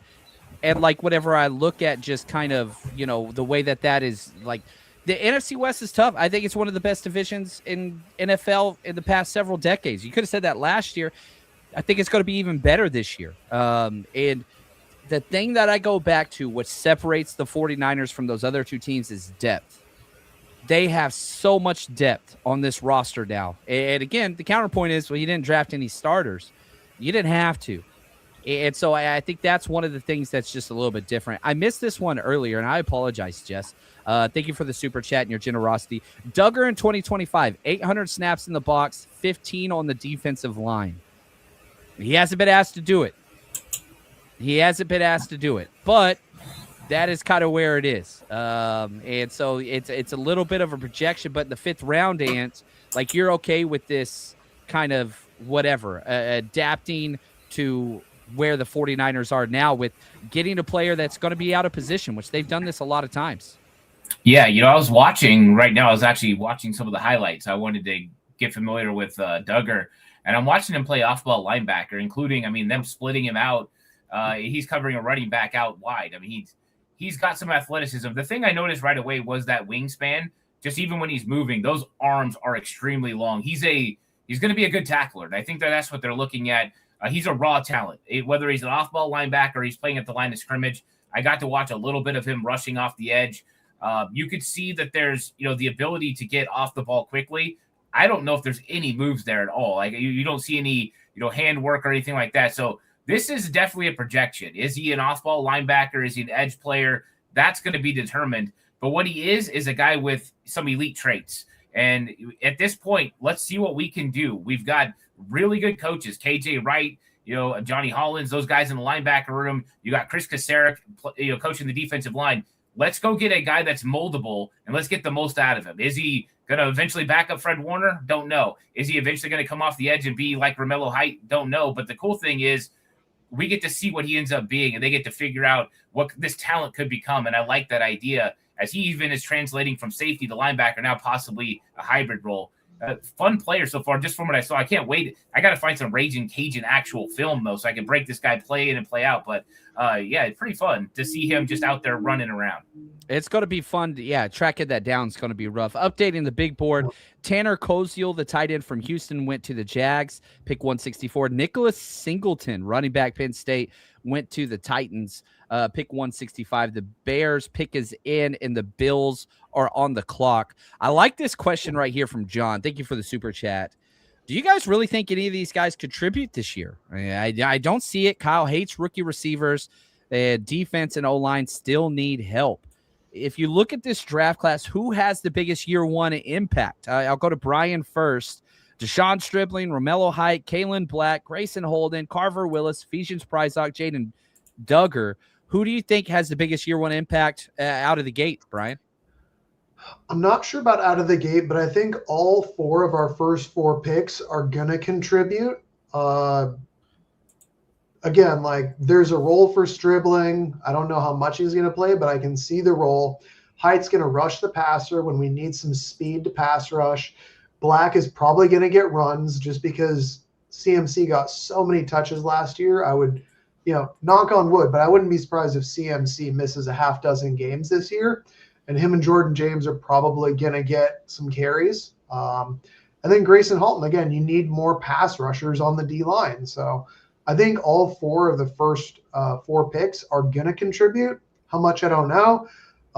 Willis and Duggar, I think realistically we don't see them for a year or two. Prysock, I think that he's going to compete for a backup role, and then if an injury happens, we might see him. Special teams, like, that's his role. And so these back end guys, special teams is kind of your pathway to the roster, and then you got to beat out the position in front of you. Let's pose the question to you, Ant. Who has the largest role their rookie year of the 49ers draft class so far? Romello Height. They have a defined role for what he's going to be, and they know they need a designated pass rusher. I think he'll probably get the most snaps. I think they'll also work in Deshaun Stribling. I think he's going to be a part of the rotation. He's going to get some plays as well where they can use his speed to kind of take the top off the defense at times and open things up over the middle of the field. And so I think that there's a opportunity for those 2 guys, especially to produce. I think after that, you're looking at depth. And you know what? We don't want Kalen Black playing a whole lot this year. You want Jordan James to be that guy behind Christian McCaffrey. And then you look at Grayson Halton. I think he'll be on the field as well. He's another guy that's going to be a part of the rotation. So Halton, Romello Height, Stribling, they're all going to compete in year one. I think the other guys are all projection after that. I think, Carver Willis and what you're going to get, after that. they're all going to be backups, maybe not even make this team. I'm not saying those guys are for sure going to make this team because I think that this team is talented enough, but there's a good chance they will. They don't want to get rid of draft picks if they don't have to, but I think those first 4 picks, I think they'll have a chance. I hope Kalen Black doesn't play a whole lot, only because I want to see Jordan James and what he can do. Yeah, Jordan James, I'm telling you right now, like for you fantasy, dynasty people, whatever, Jordan James is going to have a very strong role in the 49ers this year. It's coming whether you want it to or not. And that's even if CMC is healthy. Like there's no way he can lead the NFL in touches. It's impossible. Like I don't think it's ever happened before. And at, his age and whatever, I hope I'm wrong, but I'm telling you right now, that dude's playing some ball. Keyshawn Elliott, linebacker, Arizona State, went to the Bears.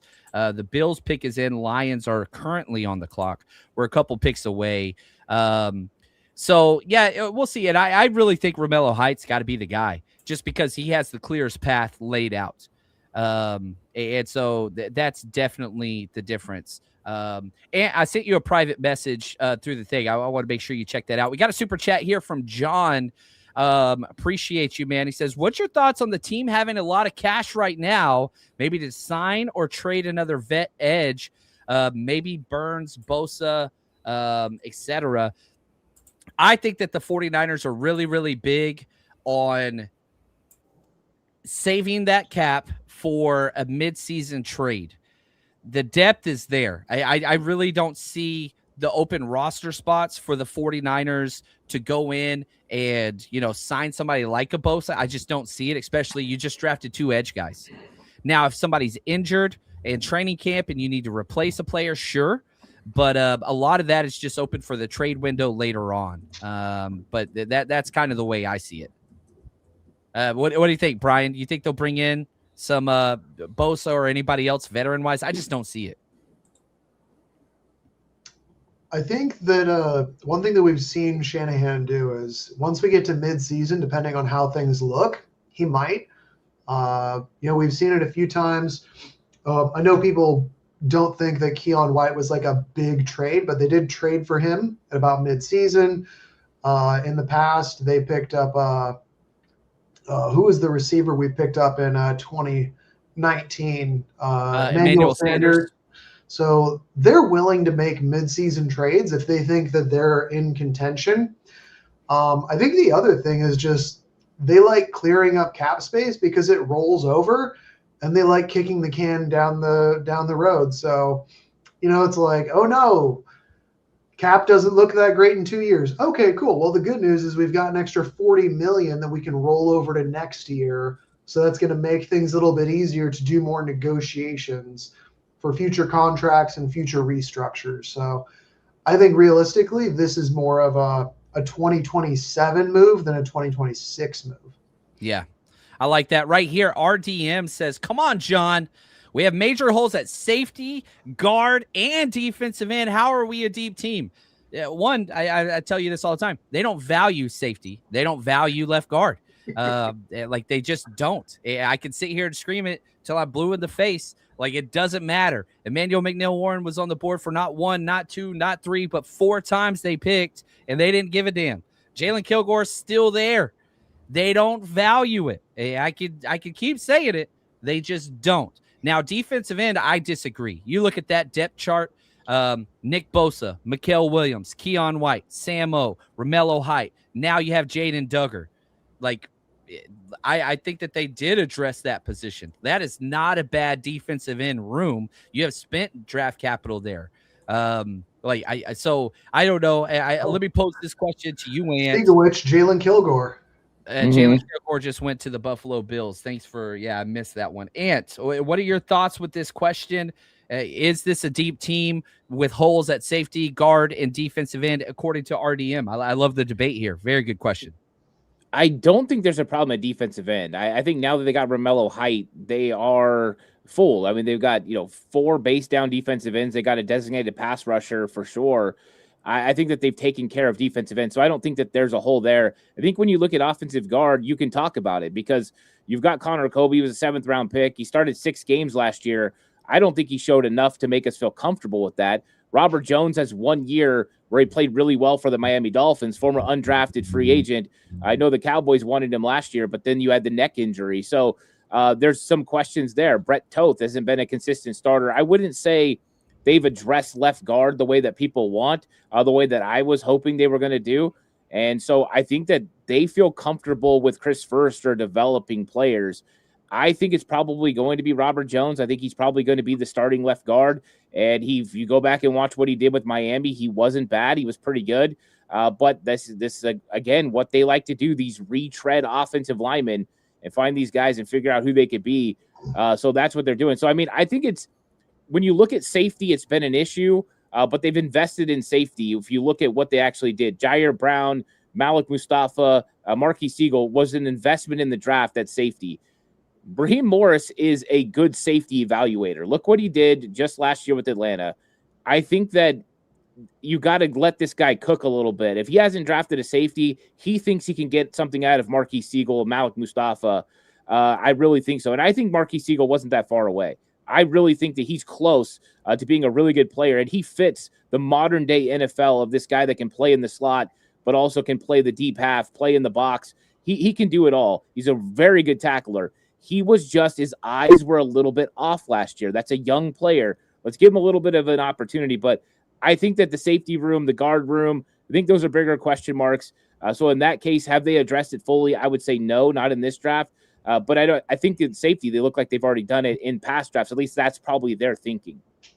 Yeah, and right here, Tony, man, there's a lot of good free safeties on the board at 179 and a lot of good free agents.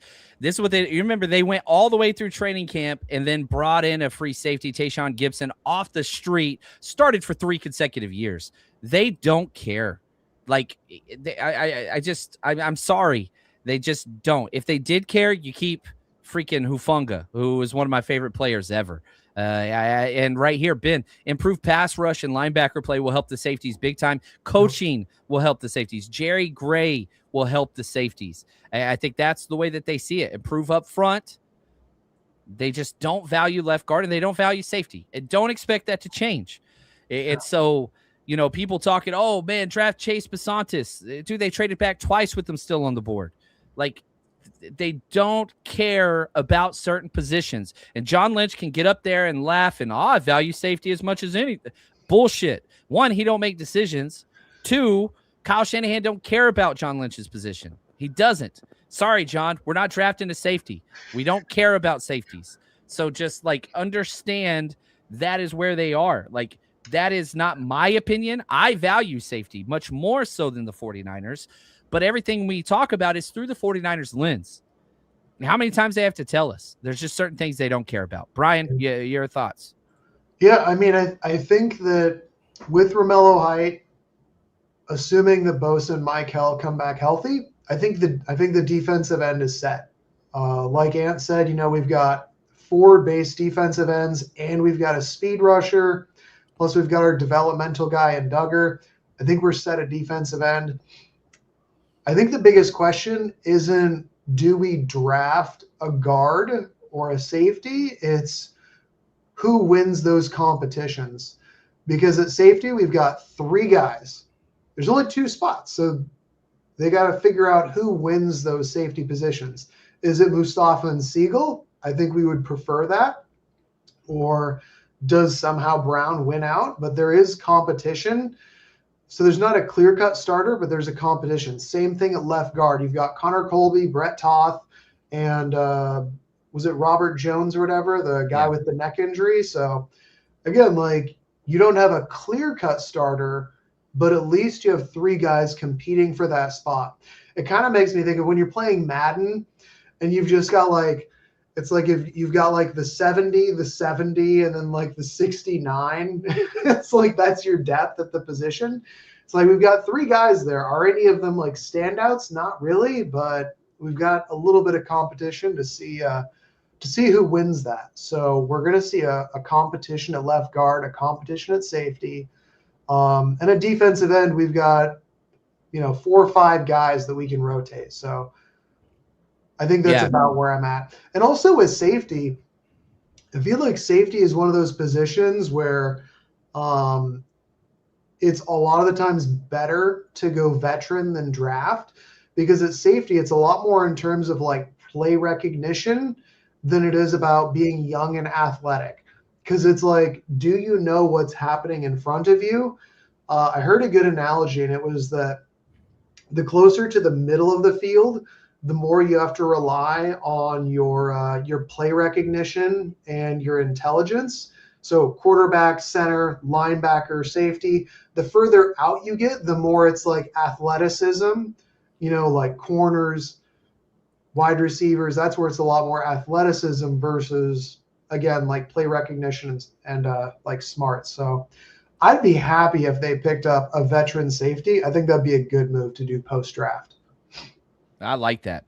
And RDM, I just want to say, like, I love that question. That's awesome. And yeah, I love criticism. You can criticize us as much as you want, but like, man, I respect the hell out of you, and I appreciate the question. Updating the big board. Kendrick Law, wide receiver, went to the Lions. Riley Nowakowski, tight end, Indiana, went to the Steelers. And Joe Royer, who I really like, tight end, Cincinnati, went to the Browns. We're at pick 171. I think we're getting a run on tight ends. This would be a good spot for us to get a tight end with this next pick and finish off the draft. Yeah. That's where we're at for sure. There's no doubts on that. Man, I'm behind on all the super chats. Good Lord. Sorry about that, guy. We talked about the cash and signing the veterans and all that stuff right here. Break it 80 World. He says developmental stash. Grade 5 hangnail. Talking about Isaiah World, still there. Nobody has taken him. Yeah. Let's see here. We'll see what it is. Hey, we saw what the ACL did to that corner, dropping to like the 4th round or whatever. Yeah, not all ACLs are the same. They really, really aren't. And so whenever they get in there, we don't have access to this stuff. So whenever you check those ACLs at the combine, and when you have players in on your visit, man, you get a full detailed CAT scan, MRI, all that stuff. We don't have that. So it's all speculation on our part. But, I'm shocked Isaiah World is still there. And I just want to go back to this by John. I didn't want to glance over this one. Appreciate the super chat again. You guys really think any of these guys contribute this year? I don't see Kyle hates rookie receivers. Defense O-line still needs help. Yeah, there's not a perfect roster. The 49ers are not a perfect roster. If I'm comparing 2026 49ers versus 2025 and 2024, I'm choosing this one every single damn time. Like, this is a team that has veteran quality players across the board with a lot more youth. And a lot of that's because of what happened last year with the younger, cheaper. You had to play all those rookies. Well, they're not rookies anymore. They have experience under the belt. And a lot of those guys, like, man, add that with this draft class. And so you've got the 2024 draft class, which not a home run. There's no home runs in it, but a lot of contributors last year. A lot of contributors. Upton Stout might be a home run. Is there a home run in this class? We got to wait and see, obviously. But definitely the depth and positional depth chart is better than it has been since, I would say, 2023, the roster going into the offseason. Yeah, I mean, they got a lot better at defensive tackle, too, with Grayson Halton. I mean, Kevin Givens was that role before, and he could not stop the run at all. And now you've got Grayson Halton's a young player, 22 years old, and this guy can get after the quarterback. So, yeah, they got contributors. Romello Height, Grayson Halton, those guys especially are going to be contributors right away. And then I think we are going to see Stribling, because even though Kyle Shanahan does have an issue with playing young rookie wide receivers, usually the guys who go in the first couple rounds do contribute. Deebo Samuel, Ricky Pearsall, Brandon Ayuk, all examples of guys, even Dante Pettis, examples of guys taken in the top 2 rounds that end up contributing for his team, because they're the most polished, they're the most ready to go. They're the ones that can usually get into his scheme early, but it's also because he's got a plan for them. And he's got a particular plan for De'Zhaun Stribling as well. And that's going to be to play the power slot, make some key catches, and take the top off the defense when he needs it. And he blocks like a ton. So they've got guys who are going to contribute from this class, and then they've got guys who aren't. And that's okay. Yeah. And yeah, where you're at right now, I mean, shoot, the 49ers, we're at pick 172. Dude, these are dart throws. Like, the idea of these background 5th, we're almost at the end of the 5th round here. You're kind of going best player available. Like, there's something that we really liked about this guy. If this happens and this happens, could be. And that's okay. Like, that's what you're getting here. Coron Prunty, defensive back, Wake Forest, just went off the board. I think he's the first person without a picture from NFL Network. They're a little shocked by that one, which probably, you know, they're going deep. Yeah. And that's kind of where you're at. Like, you're just taking guys, and that's the Patriots, right? So, like, it's easy to pigeonhole and get fixated on certain picks. And yeah, the Kalon Black pick is going to be frustrating for a long time, but that's okay if you get the hit. He's awesome. Unless he's awesome and you hit on some of these other picks, which that's what they got to do. The 49ers need a home run. Like, it's been a while. Brock Purdy was the last. Maybe Upton Stout could turn into that. Lorenzo Styles Jr., safety, off the board. The athletic freak goes to the Saints. Love that right here. Ben has a question. Biggest question I have on the current roster: who's the punt returner? That's not a joke. You've got Junior Bergen, who you wasted a draft pick on last year. Slow punt returner, maybe. Jordan Watkins, Jacob Cowing. Who am I missing, guys, that you would put in there? Sean Stripling wasn't a punt returner at any point in college. Maybe you put him back there. Ricky Pearsall, can you trust him back there? For sure, but with the injuries and all that, imagine if he got injured returning a punt, how everybody would respond. How do you see the returner competition? Yeah, I think this one's interesting. I think Jordan Watkins has got to be in the mix, and Jacob Cowing. I think that's the way that they make this football team. And I think for Jordan Watkins, it just got a lot more difficult when you look at Mike Evans and now Stribling, who could play X receiver as well ahead of him. So I think that both of those guys will be into it. I'm also looking at, is there a defensive back? Is that a way that Jack Jones gets on this football team by going ahead and being a return guy as well? So interesting. I'm curious who handles that role, because it is a big hole left by Sky Moore being out. And I think Ricky Pearsall's got the best hands and able to handle punt return the best.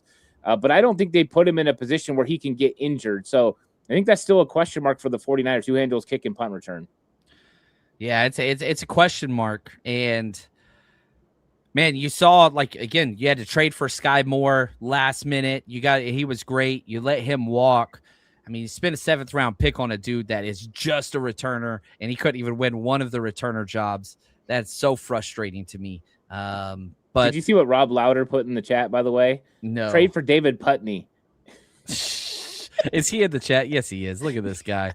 Trade for David Putney. You pancake eating mother. Like, I want David Putney just because. I want David Putney. Yeah, that is awesome. Shout out to the draft day reference there. I want David Putner. Trent Taylor, baby. Yeah, that's kind of where we're at. Jack Jones could do punt returns. All right. Yeah, I'm with you. I'm with you there if he makes it. I'm pretty excited about Stribling.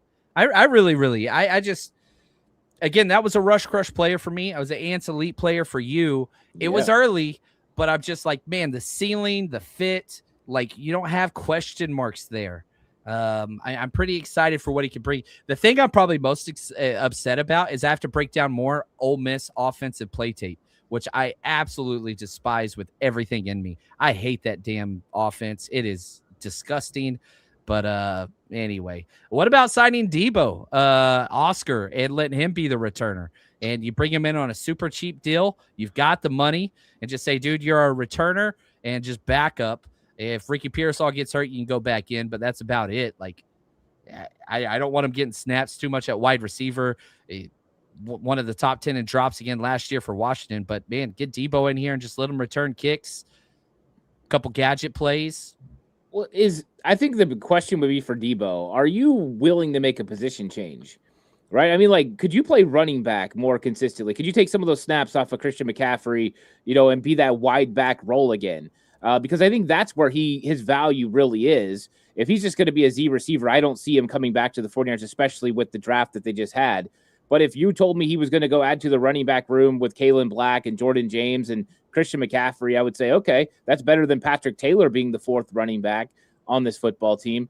But I don't see it. I think before the draft, I think Debo was a possibility. I don't think he is now, minus him just going back to playing wide back. I don't think he wants that. I think he wants to be a Z receiver for a team in this league, and who's going to finally give him that role. Look for a 49er style offense out there who ends up wanting a playmaker. Maybe goes to the Raiders or the Tennessee Titans or something like that.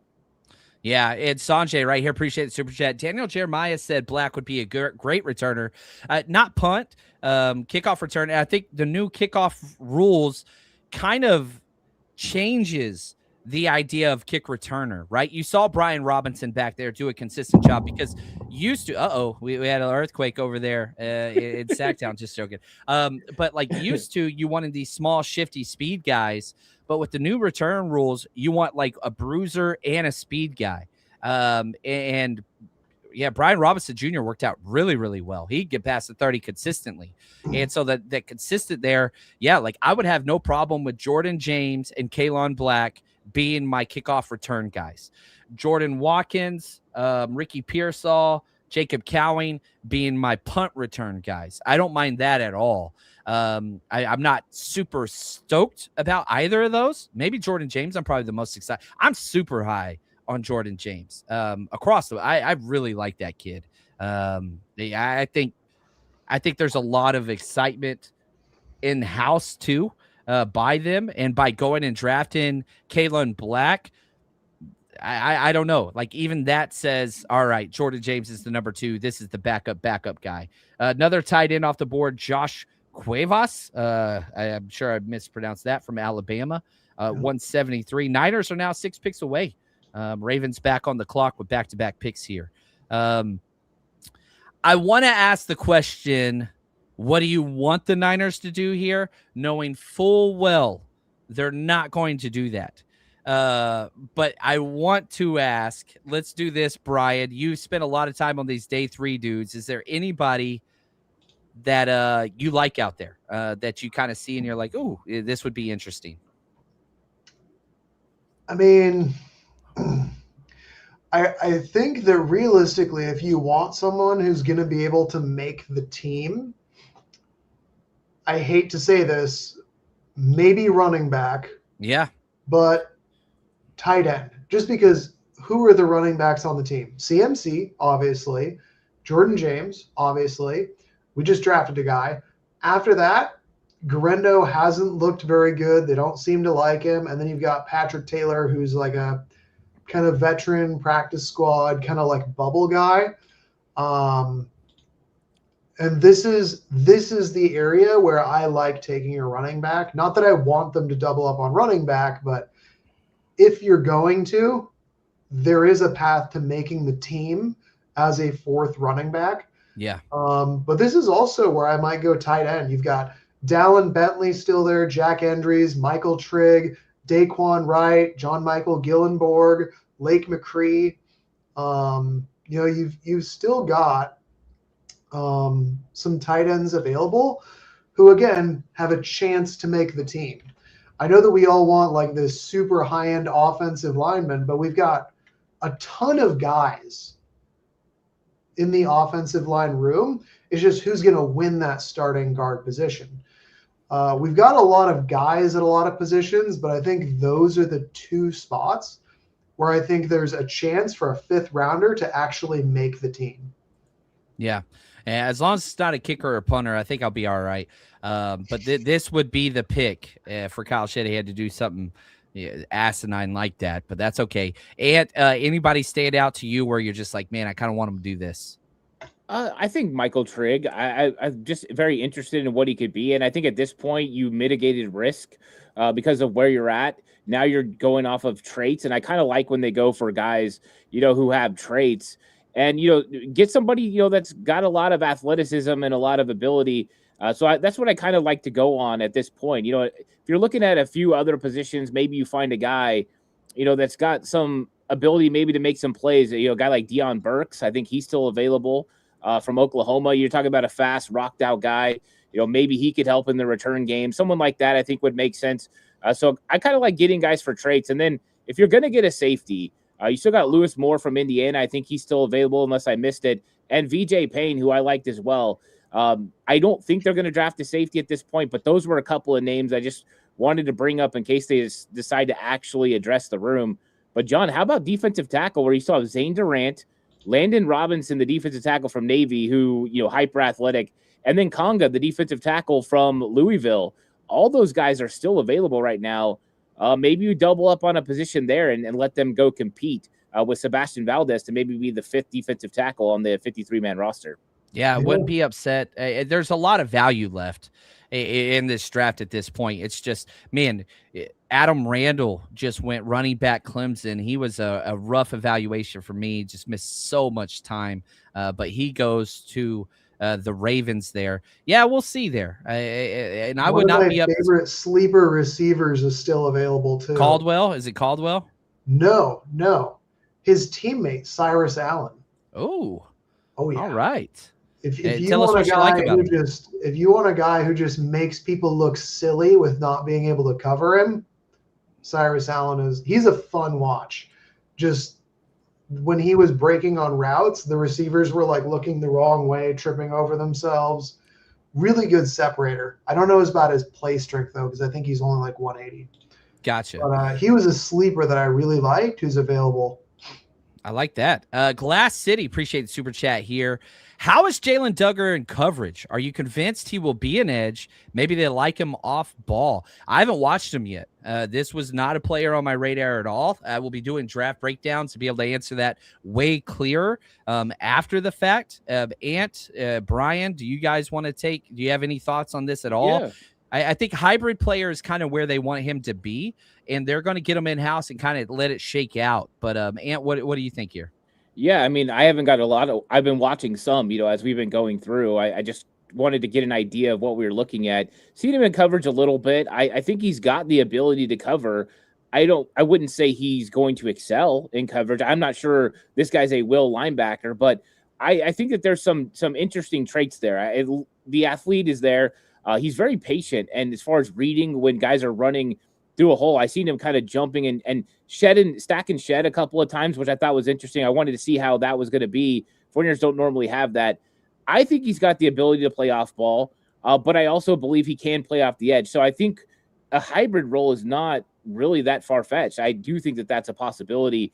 I love the length. I mean, that's one thing that really stands out. So I think he's going to be a fun eval for you, John, when you get to break down the film, because this is a guy you can tell he's learning to play linebacker. This is a raw linebacker prospect, and he's a raw edge linebacker prospect. So this is complete projection. But I kind of like having one or two of these guys every single time, just seeing what kind of upside you can get out of it. But I think he's got enough to play off-ball linebacker if they decide that's the route that they want to take him. Yeah, and you kind of let them fail. Like with tweener players, you start at the valuable position and fail them to the less valuable. So like if it's a corner or safety, you always start at corner, then fail to safety. If it's an edge off ball, you start at edge, fail to off ball. Edge to defensive tackle to guard, right? You fill in those blanks. Wide receiver X to Z, so on and so forth. So you always try to get them. In the 49ers, Hezekiah Mass's cornerback, he was high on my board, just went to the Raiders. But that's kind of the idea. So you start at edge, fail to off ball. But they'll see once they get them in-house, and I'm sure they have a clear vision. You'll hear, we love the tape, high energy, versatility. We think we play him at a bunch of spots, all that word salad. You'll get that in the post-game press conference. But we'll see once ever I dive into the tape. Tobias, good question here. What happened to the international guy? We still have him, Isaac Alarcon. One of the backup tackles. Do they count against the 53? They don't. You have to cut them and waive them, clear waivers. Then you can bring them back on the practice squad, and it doesn't count as a practice squad or a 53. So Isaac Alarcon is with the Niners, but he still has to go through the waiver system, cut system, and all that stuff, and you'll get to bring him back. 0% chance he makes this roster. But anyway, you do that with whatever you will. So we're at pick 176. The 49ers are 2 picks away. The pick is in for the Chiefs. You've got the Miami Dolphins and Eagles, then the 49ers. But their last pick in the draft, is it possible for a trade back and get a 6th and 7th rounder? Could the Niners do it? They could. Please no. I mean, I hope they don't, but they could, right, Brian? I mean, that's the thing about this. They've been trading back so much. Yeah, I mean, I could see him trading back and getting 2 7s at this point and just wanting extra dart throws. But I'm hoping that they close this thing out at 179 and just get a guy that they feel convicted about. Some guy with upside. Let's get a guy with some elite traits. It worked out for the Chiefs for a while when they got Isaiah Pacheco in the 7th round. They got him because he was a 4.3 speed guy. I don't mind doing that kind of stuff. Just same way they did earlier with Duggar. 4'6" guy at 6'5". yeah, let's go see what happens. I kind of like that idea. Yeah, and that's what they've been doing. You look at what the Niners' last 2 picks, it's been all about traits, man. Like Ephesian Prysock and Jaden Duggar, traits, athletic profile. Like we'll figure everything else out later. And so, yeah, this is, the last pick of the thing. And again, let's go back through the entire draft class that they have so far. Deshaun Stribling, it was a reach, but it's a perfect scheme fit, and you traded back twice. Romello Height, need, fit, was not a reach at all. Kalen Black, everybody's least favorite because of the 3rd round running back, but who knows? Whenever I watch Kalen Black highlights, it's basically pass protection. Like the dude can block. What do you do with it? Do you convert him into a fullback? Maybe, but probably that's not what he's going to be because Cyrus Allen, your guy, just went to the Chiefs. This is what happens, Brian.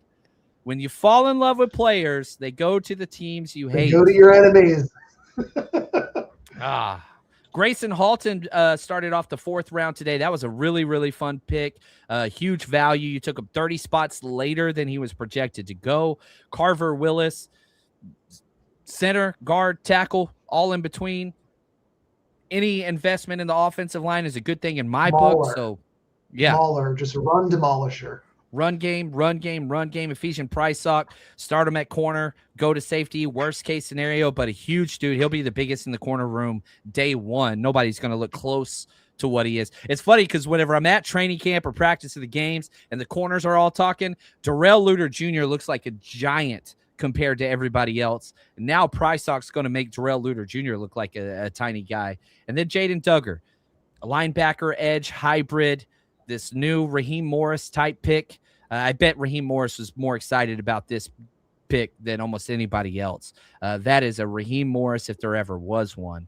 So here we are, 2 picks away. The draft class is coming. Appreciate the chat. Y'all have been with us, man. Ant, I forget the total on time, but I think we're pretty close to like 12 hours. Yeah. In less than 2.5 days.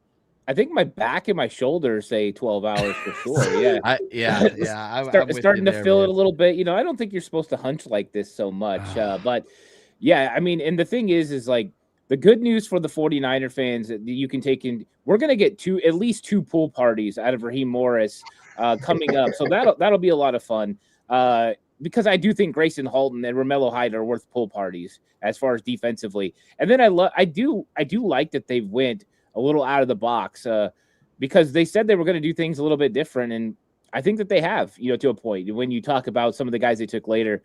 But yeah, John, we have been rolling. This has been an impressive time. And the thing is, we don't have to go to the 7th round for the full thing, luckily, because I don't know what's going to happen. But I'm going to need some stretching. I'm going to need some work here pretty soon because, yeah, I'm starting to feel it, and this is why chiropractors make a lot of money.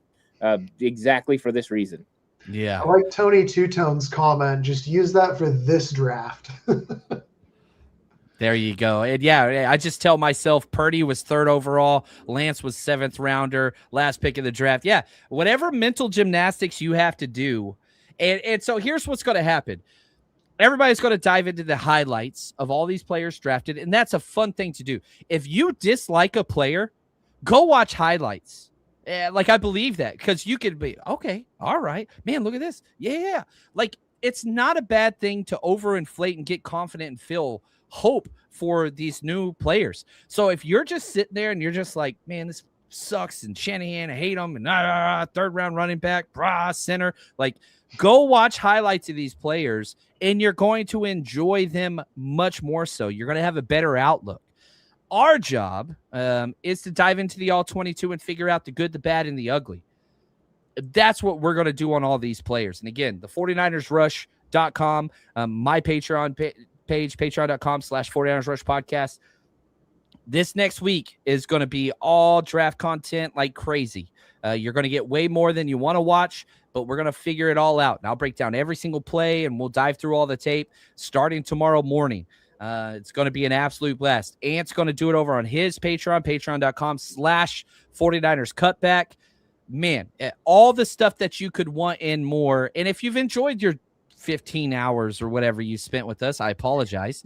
Man, support us. All the generosity that's come across in the super chats, we really appreciate that.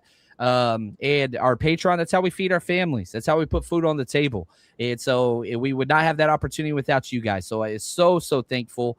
And man, also do have to say, if you're going to any 49ers road games this year, 49ersrushroadtrip.com. Shoot, that's where I met Brian Carter. That's where I met freaking Ant, and it just building those relationships. I even saw Mara earlier make an appearance. That was really, really cool. It's just amazing people. And so, man, come out, build the community. Get your tickets, 49ersrushroadtrip.com. We'll be in Australia, Mexico City, Dallas, Kansas City, and Atlanta. Those are guaranteed trips. Probably going to do Seattle and Arizona like we do every year. But anyway, I digress. Brian, it's been a lot of fun having you on, man. Are you going to start putting out some more content? Oh, look at him. He's thinking. Uh-oh. I'm trying to bully him. I don't know. We'll see. I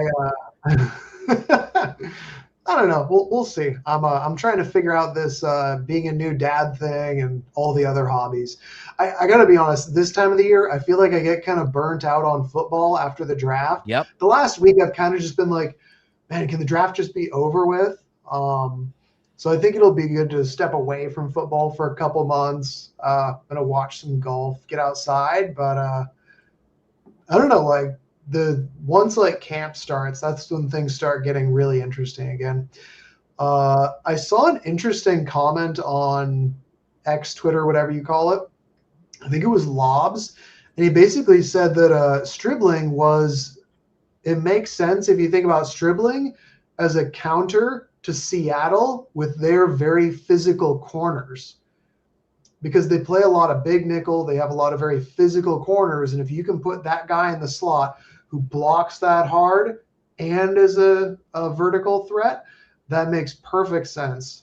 So, if you get a guy and he's the perfect counter to what Seattle does, you play them twice a year. So I was like, zig when they zag, all that kind of stuff. Hey, I love that. Look at this, Atomic. Appreciate you, brother. You guys deserve a vacation after this. Much thanks. I'm going to go get a massage. That's happening 100%. Sanjay, appreciate you, man. JC, you're my fave. I need to go on your road trip. Love you. Yeah, man, come out, say what's up. First drinks on me always.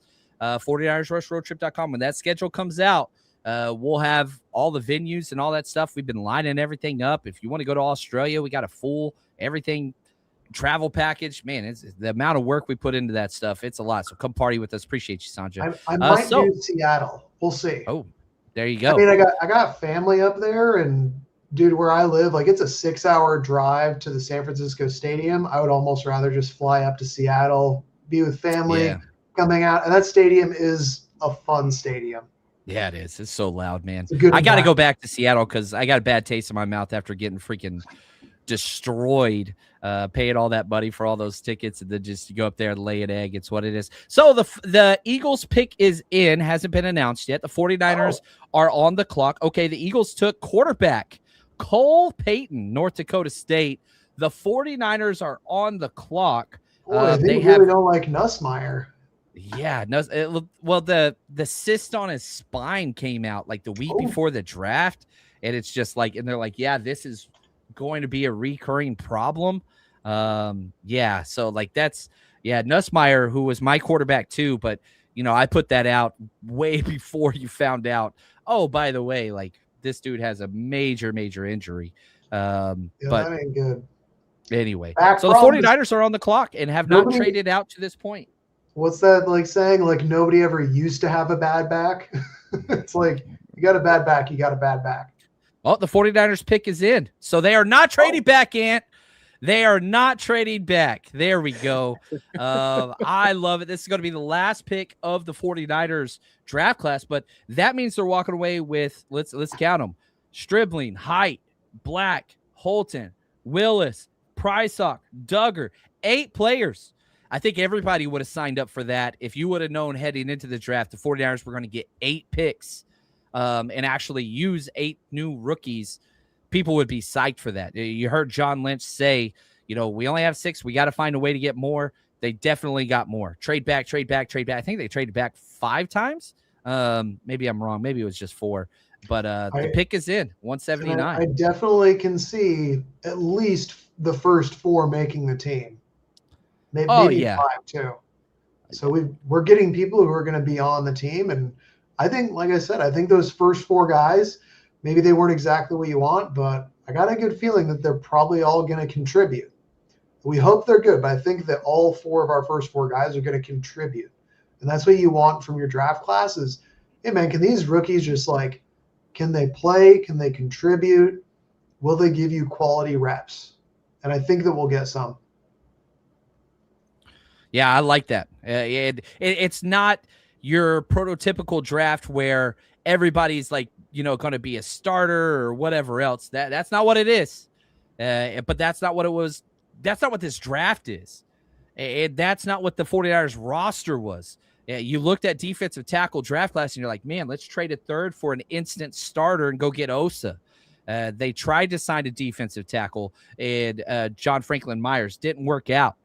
And so you kind of adapt the way that you're approaching this, and you went and plugged the majority of the holes through free agency, and you got a bunch of guys that can contribute and just contribute to depth and eventual starters. That's the idea. That they had more success with that long term, and it's frustrating because we want to see the toys. We want to see the rookies get out there and play. But sometimes that's just not the way it goes. That's not the way it goes. Ant, do you want to announce this one, man? I feel like I've been real stingy. I've been announcing all the picks, and I feel kind of selfish a little bit. Yeah, I can announce it. It just came through. The 49ers took an offensive tackle, Enrique Cruz from Kansas.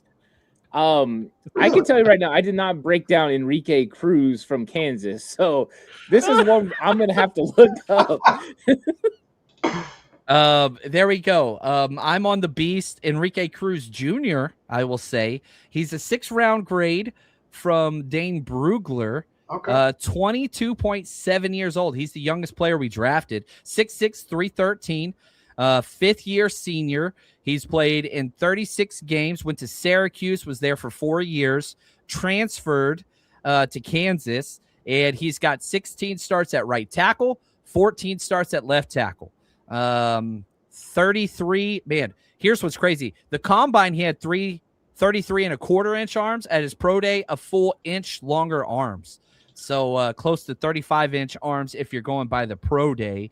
Overall, Cruz is still green in areas and learning how to use all of his tools in unison, but the encouraging play tape in 2025 gives teams optimism. He could be an interesting day 3 flyer for a team running a zone scheme. You already have the Kansas plug-in with Dominique Pooney. It fits. They do that RPO kind of whatever move with Jalen Daniels, their quarterback. That's what they do there at KU. It's that RPO kind of zone read, whatever. But if there was debate about a tackle earlier in my rant, this one checks the box, baby.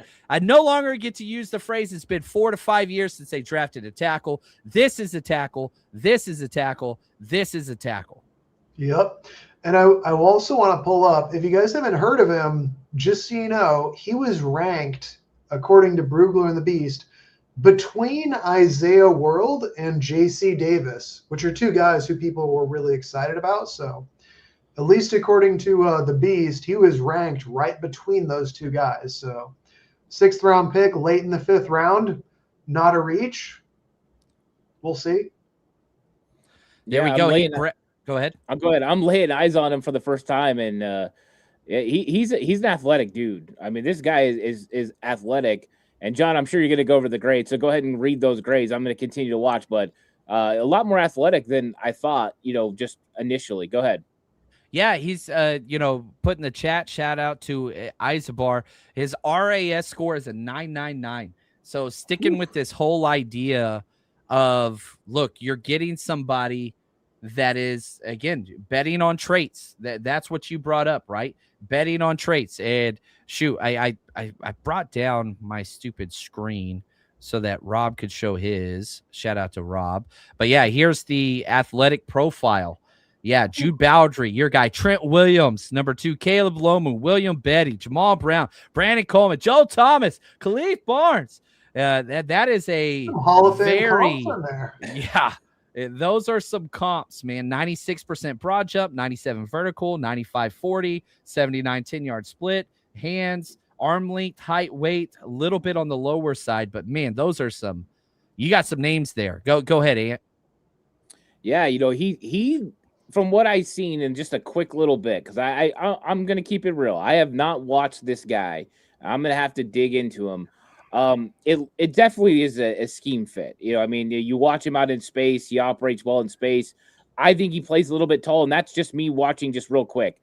That's probably why he's still here. But it looks like a guy that's a scheme fit, that the athleticism is probably what they really loved about him.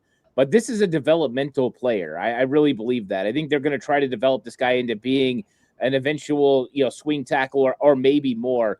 I like the fact that he's played some right tackle and left tackle. The RAS score definitely gives me excitement about, hey, this guy could, if he could turn those traits into good technique, he could be a solid offensive lineman in the NFL. So it's at least something to dig into. I love the fact that I get to dig into offensive line. Him and Carver Willis, I get to do more work on. But Enrique Cruz is exciting because I haven't got to lay eyes on him yet. Hey, 25% of the picks used were on offensive line. They're late. They weren't early picks, but they're picks nonetheless. And, yeah, you get a C here. And I do think that this means Carver Willis is going inside no matter what almost. So, like, you got an interior offensive lineman, you got a tackle. We'll see how that is. Now, here are the strengths in Dane Brugler's kind of write-up on Enrique Cruz Jr. Good-looking frame with well-distributed mass, minimal bad weight, adequate quickness out of the stance to reach his spot. He tested way better than that. Functional feet and hips to operate in space. Big physical hands, adequate length. He keeps saying that over time. Plays heavy at contact in the run game to push defensive line over a gap. That is huge. Same thing with Carver Willis. Run game. Has enough range to get out in space on screens and pulls. Impressed Kansas staff with motivated, positive mindset despite only being on the roster for a short time. Did lose his job in 2024 at Syracuse. Do have to throw that out there. Why he transferred a year later. So, yeah. Yeah, you can kind of deal with that. Dane Brugler says, see his reps versus David Bailey and Romello Height on the Texas Tech tape. That's a fun one. In his vice grip hands, I think that's interesting because we're going to get to see 49er on 49er. They've already played each other. Yeah, I like that. That's probably why the 49ers got a good look at him. They were probably watching Romello Height and started, noticing Enrique Cruz. So, the athletic profiles there. You brought up the Dominic Pooney connection with Kansas, so it's a scheme fit. I mean, at this point in the draft, right, you're taking guys that you're hoping can develop into something. You're not expecting these guys to be proven commodities. And so I think it's interesting. And, I think the last three picks for the 49ers, they went with something, they all went with athletic guys who had something different about them. There are projections that they could project, which means, like Brian had brought up earlier, there's a chance some of these guys get stashed right on their practice squad. And that's what they're saying. Not all these guys can make their team, and they're looking at the eventual, these guys will be on the practice squad and we develop them for future years. And I think that's what they're trying to do. I like it. Let's look at the overall class as a whole. It is finalized. Tetelestai. It is finished. I love it, man. 8 picks. So new 49ers. That's fun. That's always a good time. Deshaun Stribling, Romello Height, Caleb Black, Grayson Halton, Carver Willis, Ephesian Prysock, Jaden Duggar, Enrique Cruz Jr. Brian, what is your overall assessment now that we have it finished? This would be kind of wrapping up the show and the weekend in its entirety. How do you judge the draft class as a whole as it's finally finished? As a whole, I'd probably give it a C. I think if you just ignore the running back in the third round, you feel a lot better about it. You got a speed rusher, you got a vertical threat wide receiver who blocks like Juwan Jennings. You got a defensive lineman who can play the run and rush from the interior. You've got 2 offensive linemen that you can develop. You've got a developmental kind of edge hybrid guy, and then you've got potentially a backup corner / safety. So I don't hate it. I mean, ultimately, we'll see how everything turns out. Usually it takes a year or two to really see how good these guys are. But hey, if you wanted offensive line, congratulations. We picked 2 of them. Was it the guys you wanted? Probably not. But hey, we got 2. We'll see how they develop. And now it's just time to go watch highlights and get hyped. Yeah, there you go. If you're upset about this draft class, go watch highlights. That's your homework assignment. Okay, so like, yeah, that's what you got to do. Ant, final thoughts and summary of the 49ers 2026 draft class. Yeah, I thought that there was some real solid players that they got. I think with Stribling and Romello Height and Grayson Halton, I think those guys especially, I think those are guys you can get excited about. And now you start try to forget about where they were actually drafted and just start looking at what they're going to do as far as fit within this team. That's going to help you a lot. If you want to just continue to look at where everyone's drafted, it's going to make it tough. But if you get into what these guys are going to provide, and I think that's the exciting part. The next step is seeing these guys on the field, in training camp and then in the preseason. And I think that's where we can start getting excited about these guys. But those guys are fit. Stribling, Halton, Romello Height all have a plan for them, and they can help this football team this season. Maybe Kalen Black as well with the return game, maybe something but I don't know anything about that, but I do know those first 3 or 3 of the first 4 get me excited about what they can provide this team. And if you told me before the draft, forget order, they're going to walk away with Grayson Halton, Romello Height, and Deshaun Stribling, I said, hey, man, that's a pretty good draft overall. That's solid. Just where they got drafted, I think, is what's going to be the hang-up for people. Yeah. And like, I like this comment that, the national media is going to give the 49ers the lowest grade, and they should, because the 49ers are convinced with this. We don't care what other people think. We're smarter than everybody else. That is the way in which they operate. And that's their right to do so. They deserve to be graded accordingly for that until they prove otherwise. This draft hasn't had the opportunity to prove that the 49ers are smarter than everybody else. So you're operating under the groupthink, consensus, rankings, whatever else. But like, even this draft, taken away from Ant and I's rankings, same thing. Like, I'm not giving them a good grade. I don't really believe in the grades too much, but like, I'd say a C. Like, that's about where I would be. I like the positions that they went with. I wanted wide receiver and edge to be the first 2 picks. That's what the first 2 picks were. And so I thought that those were good. I love Deshaun Stribling. I really like Romello Height. Like, I like Grayson Halton. So those are things that I'm just like, man, very similar to you. Dude, if you get 3 players from this draft that are adequate starters, that's a good, stable draft class. That is consistent throughout whatever evaluation thing you want to go. But whenever you add in Osa Odighizuwa, you have to count him for this draft. Brian Robinson Jr. Yeah, Brian Robinson Jr., you have to count him for this draft. Bryce Huff, you have to count him for this draft. Those are draft picks. That's why they didn't have a 5th, 6th, or 7th before this, or a 3rd. So you have to account all that, and they got a 2027 6th-rounder as well. So when you combine all of the context that is in this, I think that is huge. I really, really do. So do I love it? No, I don't. There is a lot of hubris in this that, man, we're better than everybody else and we've got it figured out. Maybe they do. And I hope that they do. I hope Kalen Black is the man. History says he's not, but Neo's going to prove everybody wrong. Review. Appreciate you, man. Thanks for the super chat. What time do the undrafted free agents start? They usually start calling around round 6 or 7 and get those deals kind of worked out. But the Niners have no more picks. So the Niners kind of get a little bit of a head start because they don't have more picks. Oh, Zane Durant just went. There's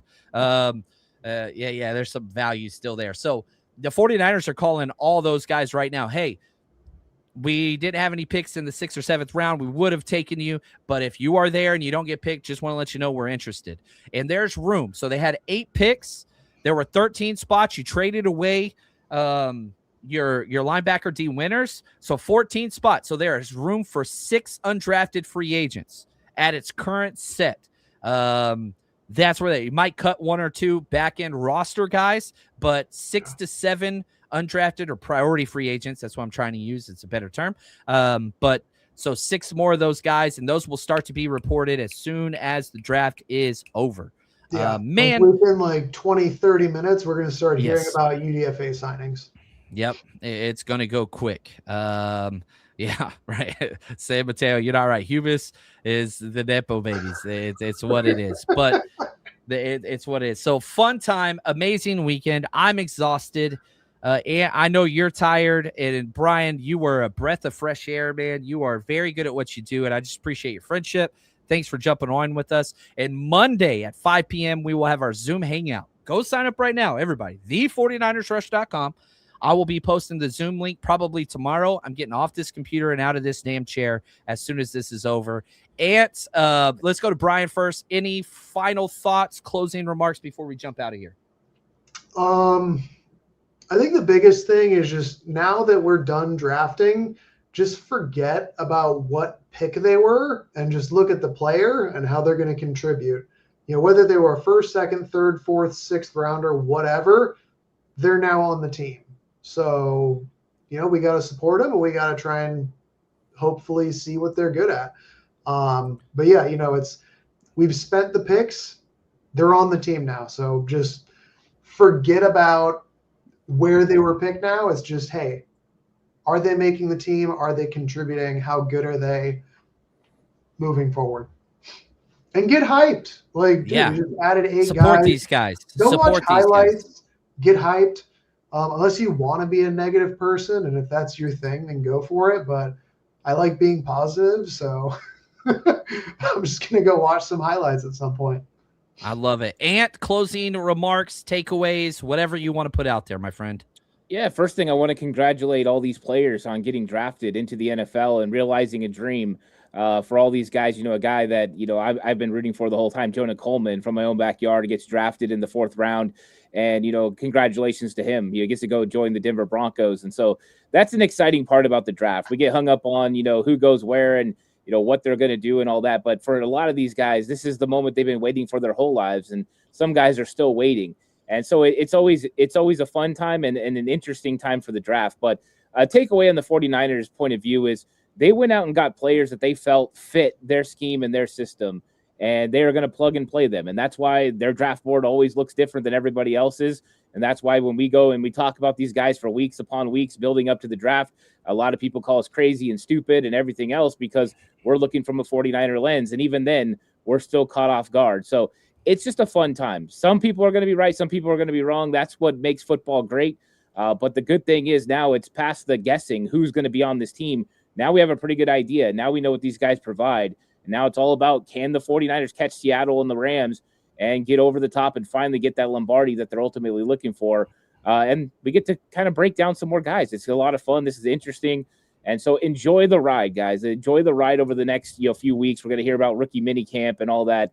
And, it's going to be a fun time. The season is almost here now. We're going to go through a long period in that June area. But other than that, the season's almost here. The schedule's going to come out.